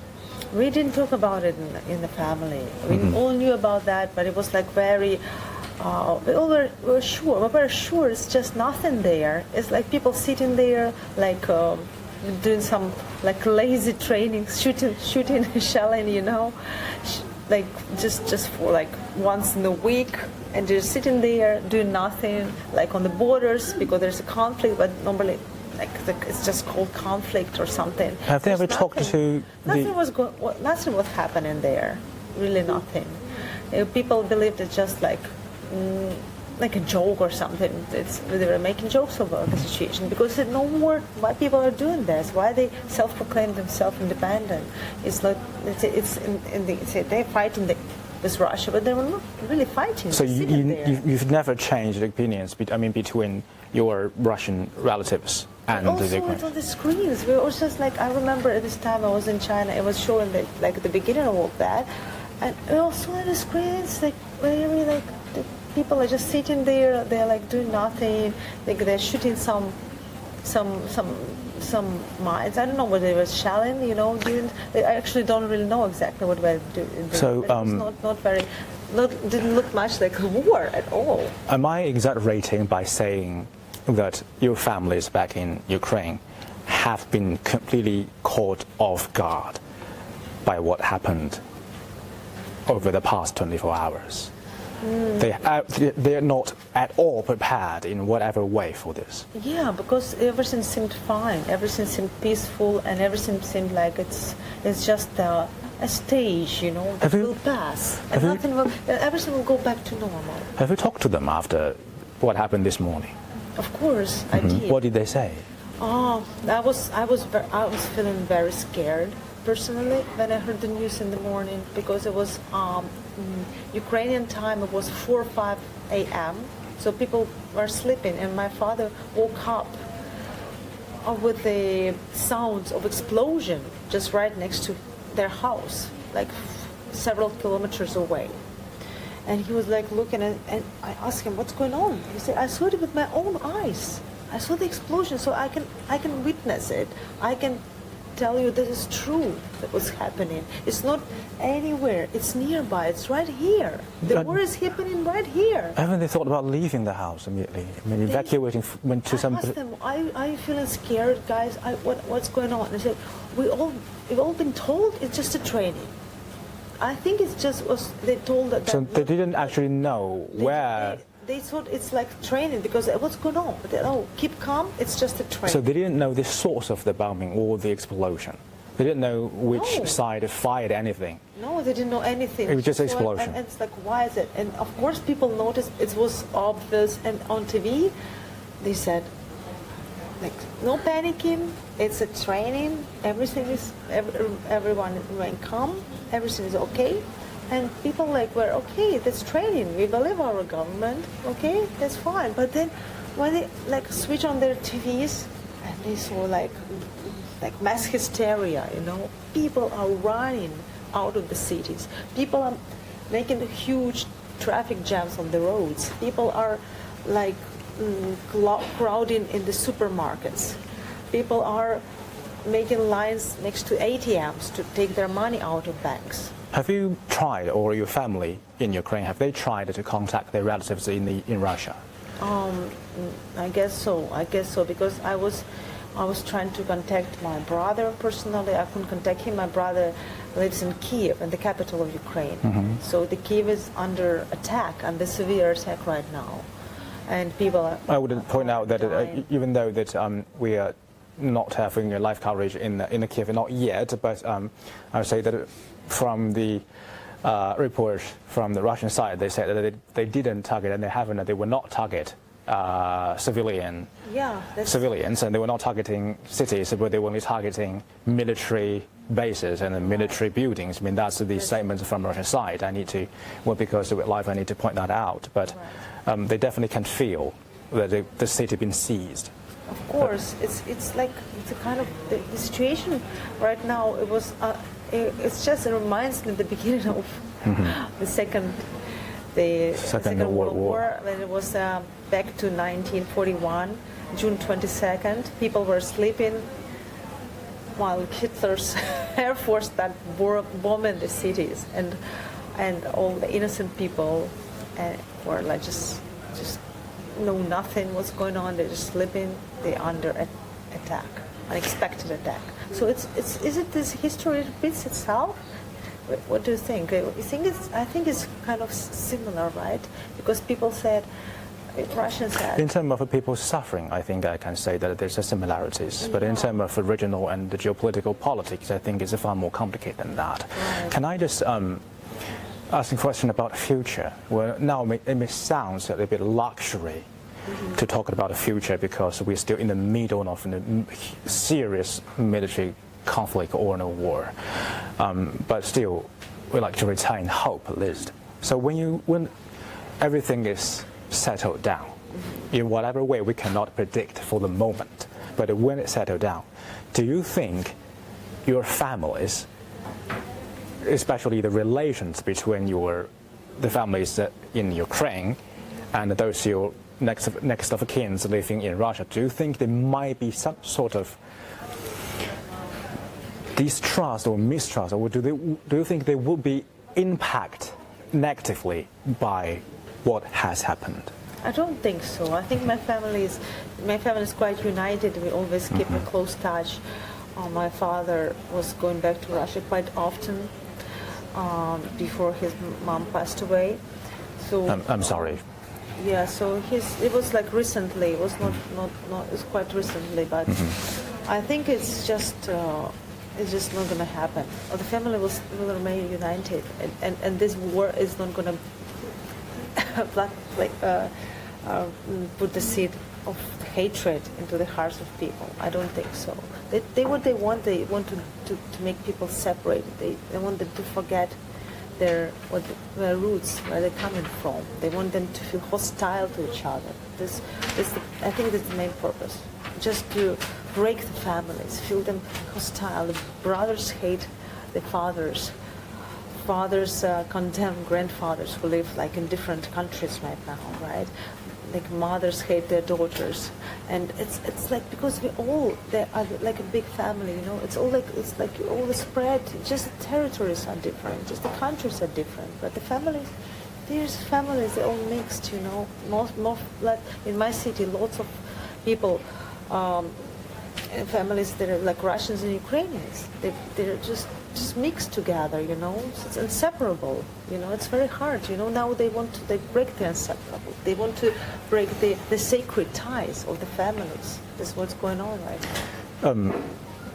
I feel happy for your confidence in your own family's unity over this, even though the two countries are not, well, not to put too fine a point upon it in, well, may I say something else? I just want to add, like lots of people right now, they say like Russian, damn Russians, you know, and Ukrainian people just say all these words against Russians. But it's the same, like I'm saying, like I'm condemning, like damn part of my family because they're in Russia right now, right?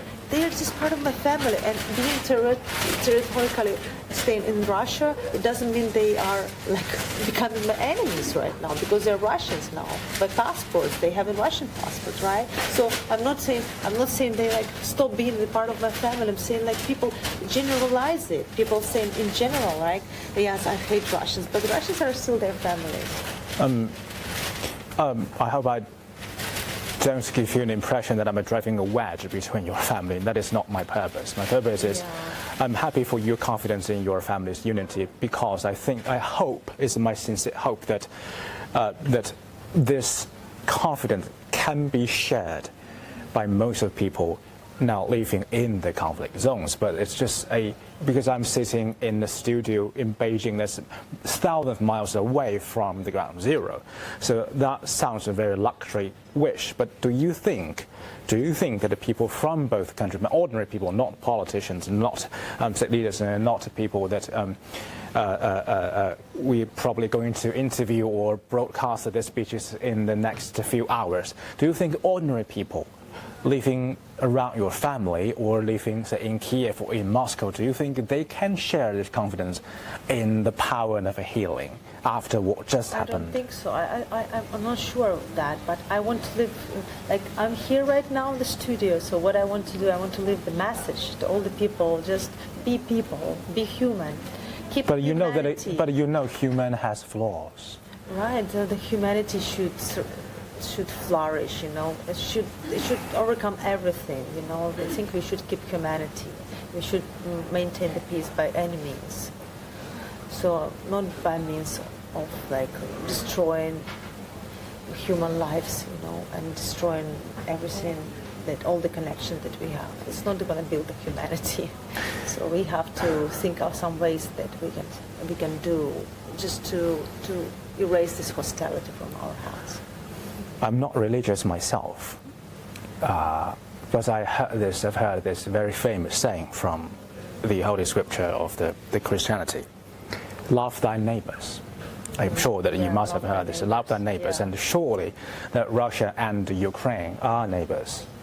And also, unfortunately, that this teaching from the Holy Scriptures of the believers may not be widely shared by people in the conflict zones. But thank you for sharing your stories with us. That because of all the big sounds and the claims across the world about the conflicts that is still ongoing, that we can have a relatively peaceful stories and, if I may say so, a bit sad stories from your personal life. And thank you for sharing. And I expect that we're going to continue to work with each other on the event in Eastern Europe. Thank you again. And this special coverage will end here, but our live coverage of the event on the online and as well as on the TV will not cease. You can continue watch our live coverage on CGTN's all platforms as well as on the big screen.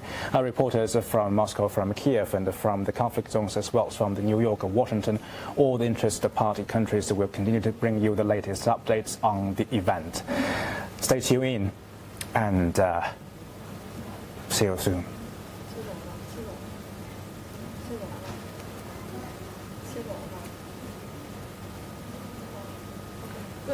Good. Thank you. Well, I was just trying not to, just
Hello and welcome to Hungary's eastern border with Ukraine, the small town of Zaheny.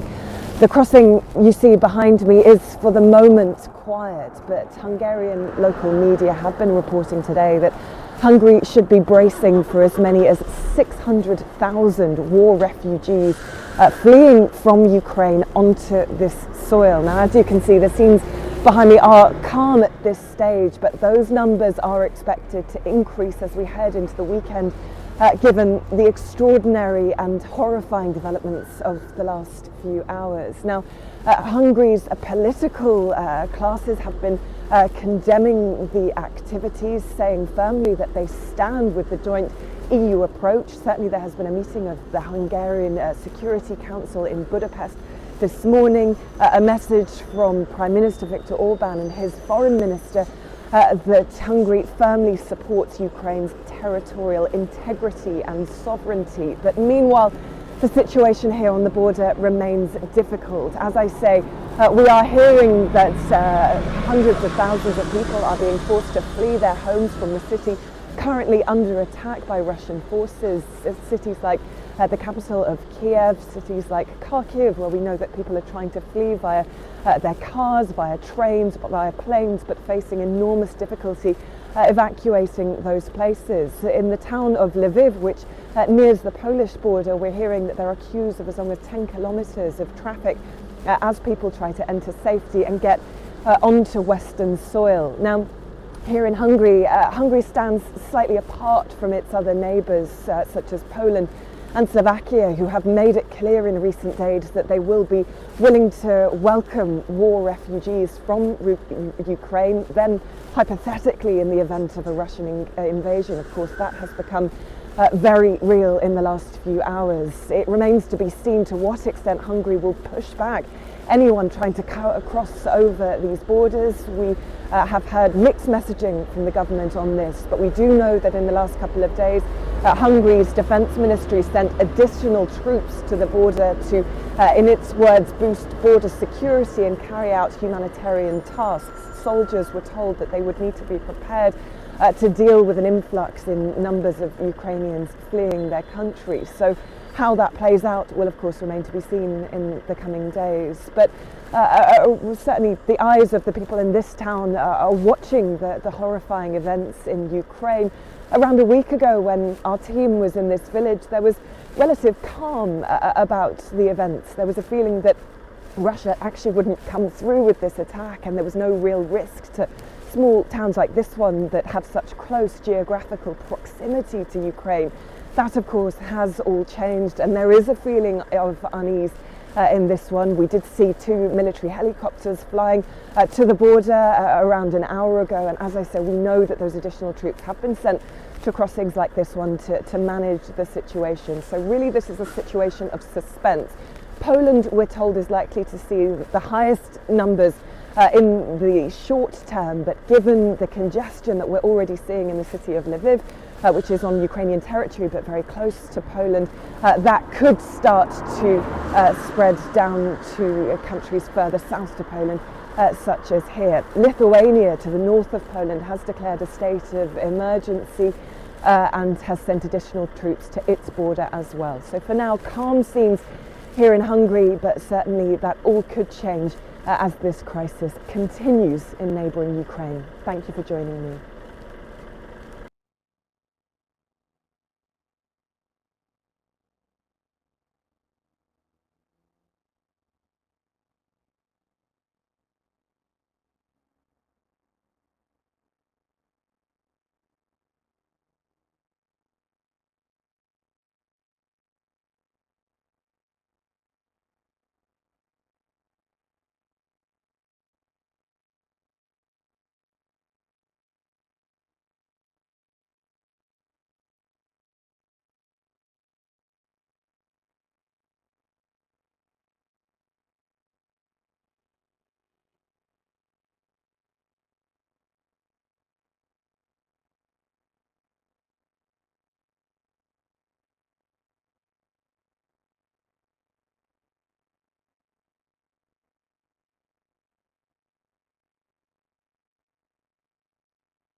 Julia Chapman in Rostov-on-Don in southern Russia, just about 100 kilometers from the Ukrainian border. Here, there is a tense calm settling over the city as people here prepare for even more bad news. Of course, we learned earlier on Thursday that President Vladimir Putin had made the decision to carry out a special military operation against Ukraine, a move he said was aimed at ending a genocide in the Donbas region of eastern Ukraine. But it has become very clear throughout the day that his intentions go well beyond the Donbas region. Already, the Russian military has carried out strikes on a number of Ukrainian cities, including Kharkiv, Mariupol, Odessa, and the capital, Kiev.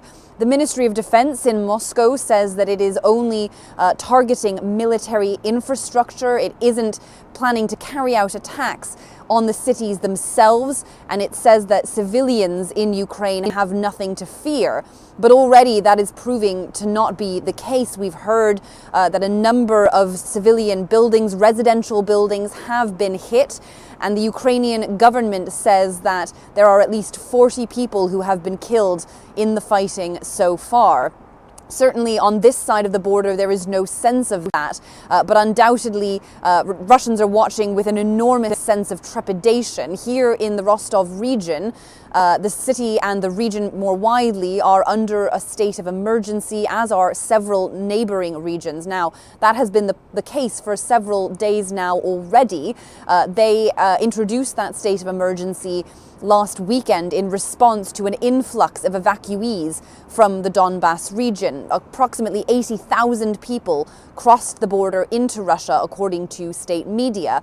But the leaders of the separatist regions of eastern Ukraine have said that process has now been halted since the Russian troops have moved in to effectively protect the Donbas region, according to President Putin and Russian officials. So it isn't clear whether there will be an exodus of people from the Luhansk and Donetsk regions of eastern Ukraine. But what we are seeing further west is many people packing up their homes, filling their cars with petrol and trying to get somewhere safe, because at the moment nowhere in Ukraine appears to be beyond reproach from the Russian government. We are seeing a number of targets around the country, as far west nearly as the Polish border. A very alarming situation in the country there. But Russian officials are dismissive of the warnings that they are getting from the West that there will be serious repercussions to these moves. We have been hearing for many weeks now that if there was to be a Russian invasion of Ukraine, the West would introduce a huge range of new sanctions. Some of them were already introduced earlier this week when the Russian government formally recognized the independence of Luhansk and Donetsk.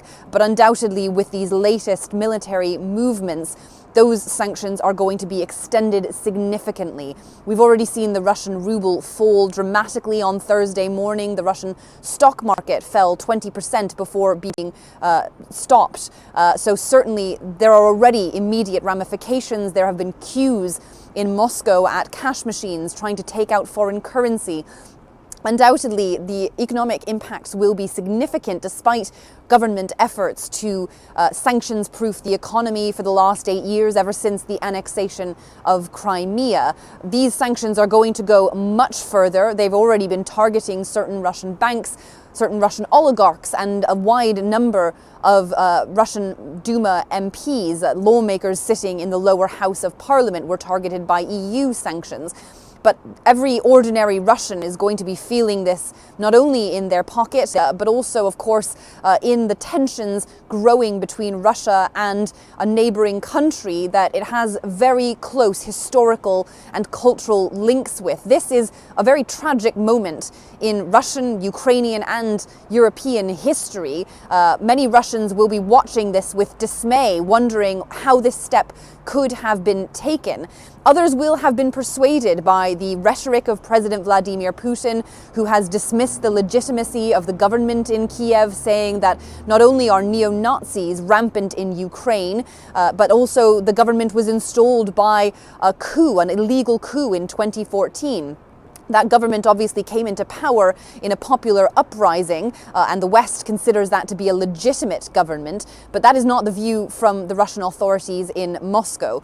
That said, the extent to which the Russian people will support this move today is still very far from clear. There will be some that welcome the Russian recognition of the independence of Luhansk and Donetsk, but a full-blown confrontation between the Russian military and the Ukrainian one is a different matter altogether. That is going to be very difficult for the Russian people to stomach. In the weeks leading up to this moment, when it appeared that war could be imminent, we were speaking to many Russians on the streets of Moscow, and they were very clear that they did not want to see war. They don't want to see any fighting between these historically very close nations, particularly if there are widespread casualties on either side. That is going to be a huge moment for the Russian people.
скупщиком. Правда, с купщиком поговорить особо нам не удалось, поэтому там вызвал.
Докладываю, включились мы, даем.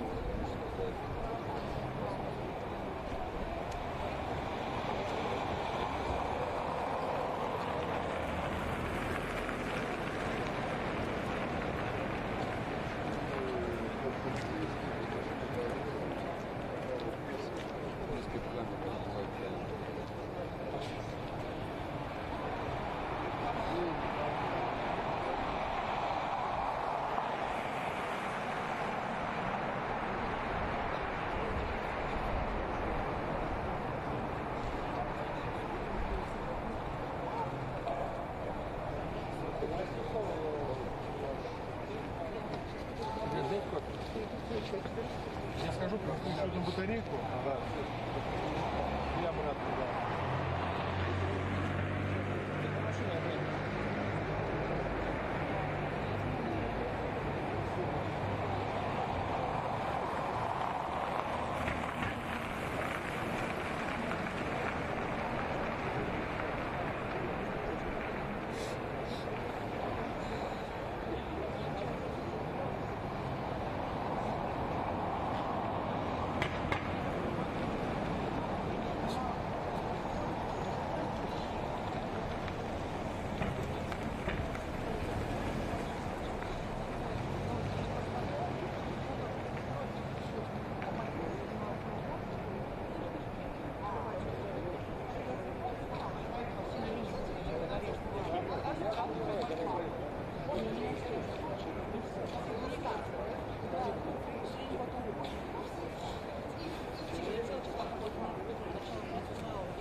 Я уже 3 года, я абсолютно инвалидный чинок.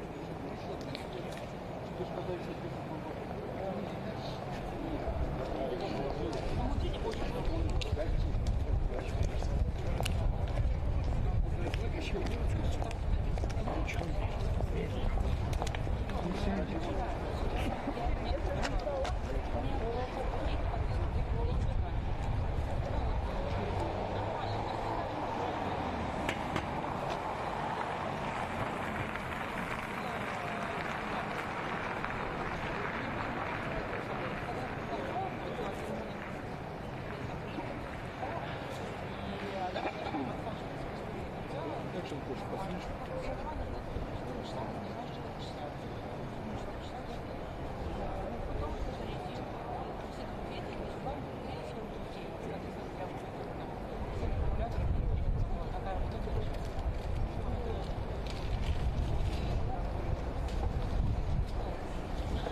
Ты подменить меня пришла? Нет? Особо ничего не происходит. Давай. Если надо, берите. Сюда.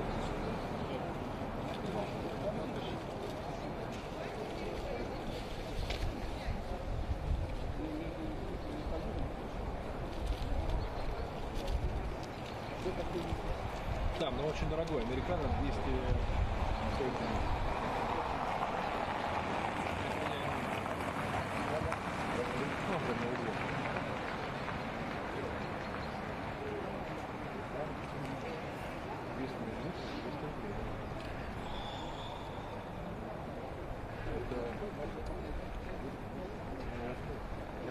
стоит. Ну, единственное, мы вас задержание сняли. Вот сюда.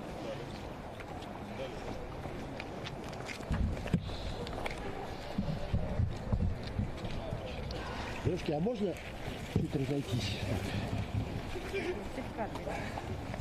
Давайте.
Я дальше эта фраза идет.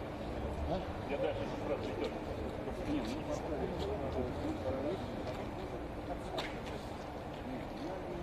Поработать, потому что работать не хочется.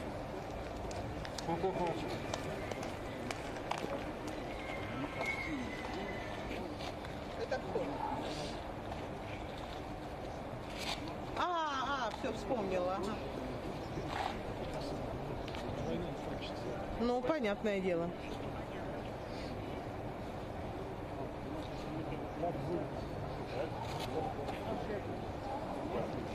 Ну, понятно, понятно. Ну да, ну да.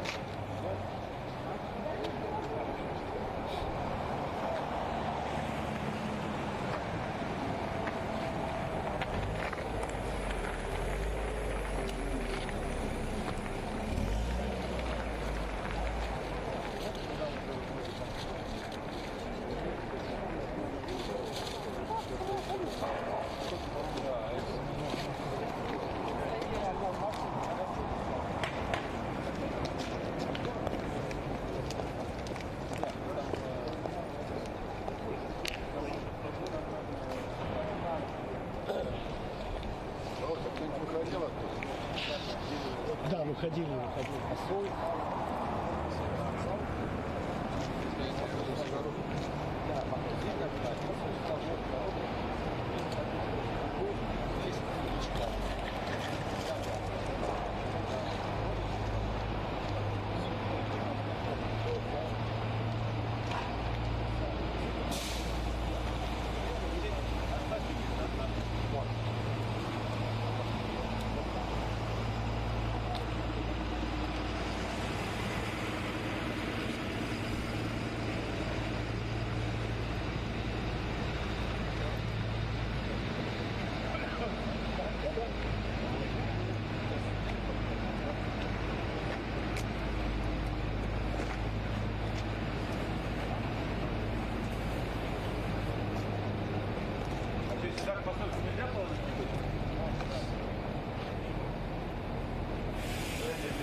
airstrikes began.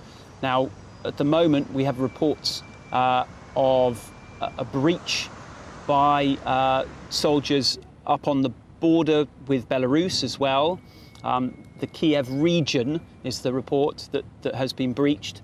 That goes all the way up to the border with Belarus, so it may still be some way from the city, but there is definitely a great deal of nerves here. And one more thing to add as well is that part of the reason we're in our vehicle now, moving along with these files of cars, is that there is a very clear effort underway now to, this has taken the city by shock.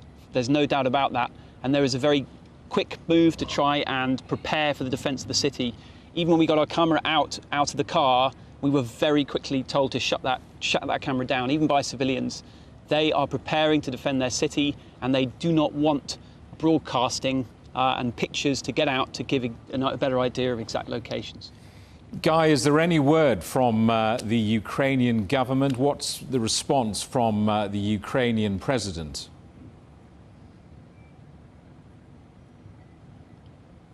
Yeah, I mean, he's in the last few days been gearing people up for the possibility that something dramatic could happen. We saw reports over the last 24 hours or so that the Ukrainian government had been handed intelligence by the United States warning of an imminent attack. And you had then seen these warnings from the Ukrainian president giving national addresses, telling people that he was determined to fight, continue to send out that message. Now is the time to admit us to move us toward EU and NATO membership. Very compromising language still from the Ukrainian president. Now that this major escalation has happened, which certainly has taken people by surprise here, he is continuing to make statements that are very much gearing up the nation for a full-scale war with Russia. Guy, stay safe. We'll try and talk to you again in coming hours. For the moment, thanks for that. Our correspondent Guy Henderson in Western Ukraine. Well, Alexei Goroshenko is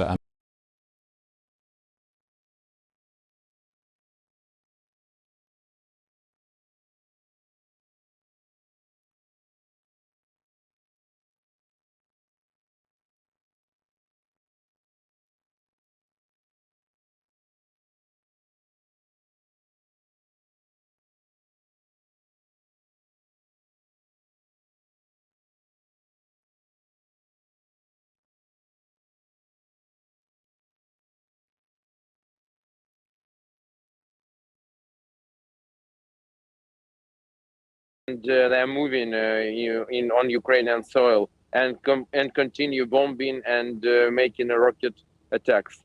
Give us a sense of what's being targeted so far in Ukraine and Kiev in particular. Do you sense these are military targets, government targets, or are civilians being hurt? That they primarily aim our military targets, but we already have casualties. We have already killed civilians because it's impossible to bomb a city like Kiev, 3 million people here, or Odessa, 1 million, or Kharkiv, 1.5 million, without killing of civilians. And they're doing it right now, just in the middle of Europe in the 21st century. Can you tell us any more about casualties? Have you seen any casualties or heard about them? What more can you tell us? It's hard to say for the moment, but it's probably up to 100 casualties for that moment, and I'm not sure about the number. On my constituency in Odessa, the attack on military base just took lives of 6 people, maybe more, because still many are wounded. So that's the situation. And taking into account that Ukraine is the only country in the human history which voluntarily gave up its nuclear weapons in 1994 on the ask of the United Kingdom, the United States and Russian Federation with the aim of non-proliferation of nuclear weapons. And now we received some guarantees, but these guarantees appeared to be sorry bullshit.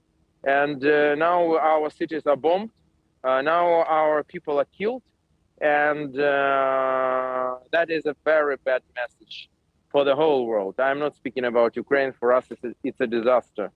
Can you tell me something about the response from ordinary Ukrainians? Do you see people going about their work? Are they hiding in basements? What's going on? Well, you can see everything. People who are close to places which were bombed were hiding in basements.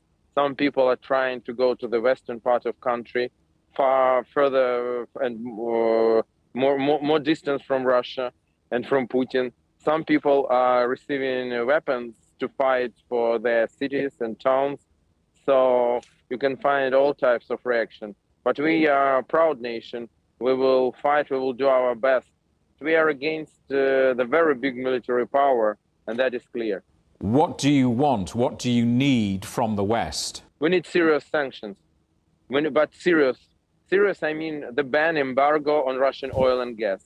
Because each barrel and each cubic meter of Russian gas and oil now are full of blood of Ukrainians. And that should be stopped.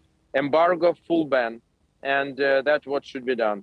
2/3 of Russian exports is oil and gas, and that will make them suffer economically. And the second thing is SWIFT, to disconnect Russia from the global financial system through SWIFT. That's two real sanctions which should be imposed now.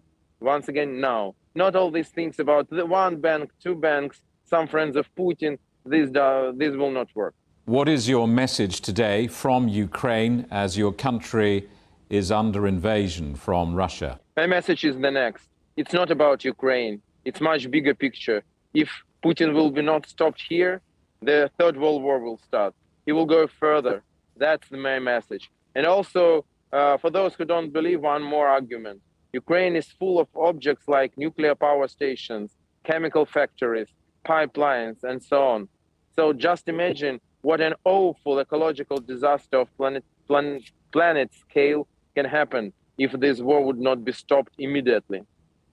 Well, that's the picture from Ukraine. Let's take you to Russia next and talk to our correspondent Giles Gibson in Moscow. Giles, what's the reaction there among ordinary people to Russia's invasion of Ukraine? Well, Jamie, there was just this surreal atmosphere in the early hours of the morning as the Russian President Vladimir Putin was making this address, announcing this major offensive into Ukraine. You had people simply waking up, getting ready for work, and then commuting into work as their president was announcing military action. Earlier in the week, Jamie, we've been speaking to Russians about their feelings about these escalating tensions between Russia and the West. Many, of course, were very nervous about making any sort of comment, any sort of criticism about Vladimir Putin directly. But many also would openly say that they were nervous or even openly against war breaking out with Ukraine. As the day has developed, as you have Western allies promising these really, really tough sanctions, the US, the European Union, the UK Prime Minister Boris Johnson just recently announcing that the UK are going to try to hobble the Russian economy. Russians must now be wondering what their lives are going to look like in the coming weeks and the coming months, how their lives are going to change. And I think one Russian who I spoke to really sums it up. He simply said, after this day, things will never be the same again. Putin gave a television address before launching the invasion of Ukraine. What did he say? Yeah, it was just another of these split-screen moments, wasn't it? You had the UN Security Council on one side in New York City going ahead with condemnation of Putin's actions, and then you had President Putin making this video address in which he talked about the denazification of Ukraine, giving no evidence really why he was talking about. This is a propaganda line that has been put out again and again in the last few days. He said that, in his view, justice and truth were on the Russian side. He insisted that he had no plans to occupy the country, and he called this a special military operation, which gives a sense of a targeted operation, doesn't it? But clearly the reports that are coming out of Ukraine in the last few hours or so of explosions in Kyiv, the capital, and other cities, the Ukrainian government saying that columns of Russian forces are crossing the border, not just in the east, but to the north and the south as well. Clearly, as the Ukrainian government are saying, they are, in their view, this is a full-blown invasion. Russia is, we understand, about to be hit with further economic sanctions from the West. Will they have any impact there? Well, the first wave of sanctions that was announced just a few days ago, Sergei Lavrov, the Russian foreign minister, reacting to these, effectively shrugged them off. He said that Russia is used to being threatened with sanctions by the West, and he said that they were expecting these exact sanctions. The question is now, what are Western powers going to do in the wake of this military action? What have they done in terms of keeping their powder dry? Which sectors of the Russian economy they're going to target? Because, of course, you know, it seems like a very long time ago, but it's only Monday when President Putin announced that he was recognizing the independence of those two breakaway regions. Clearly, the situation has just changed absolutely dramatically in the last 12 hours or so, and now we are seeing further coordinated action from Western allies. Giles, thank you for that. Giles Gibson, our correspondent in Moscow. Well, our correspondent Andrew Wilson has been following the international reaction to Russia's invasion of Ukraine. The invasion has been met with international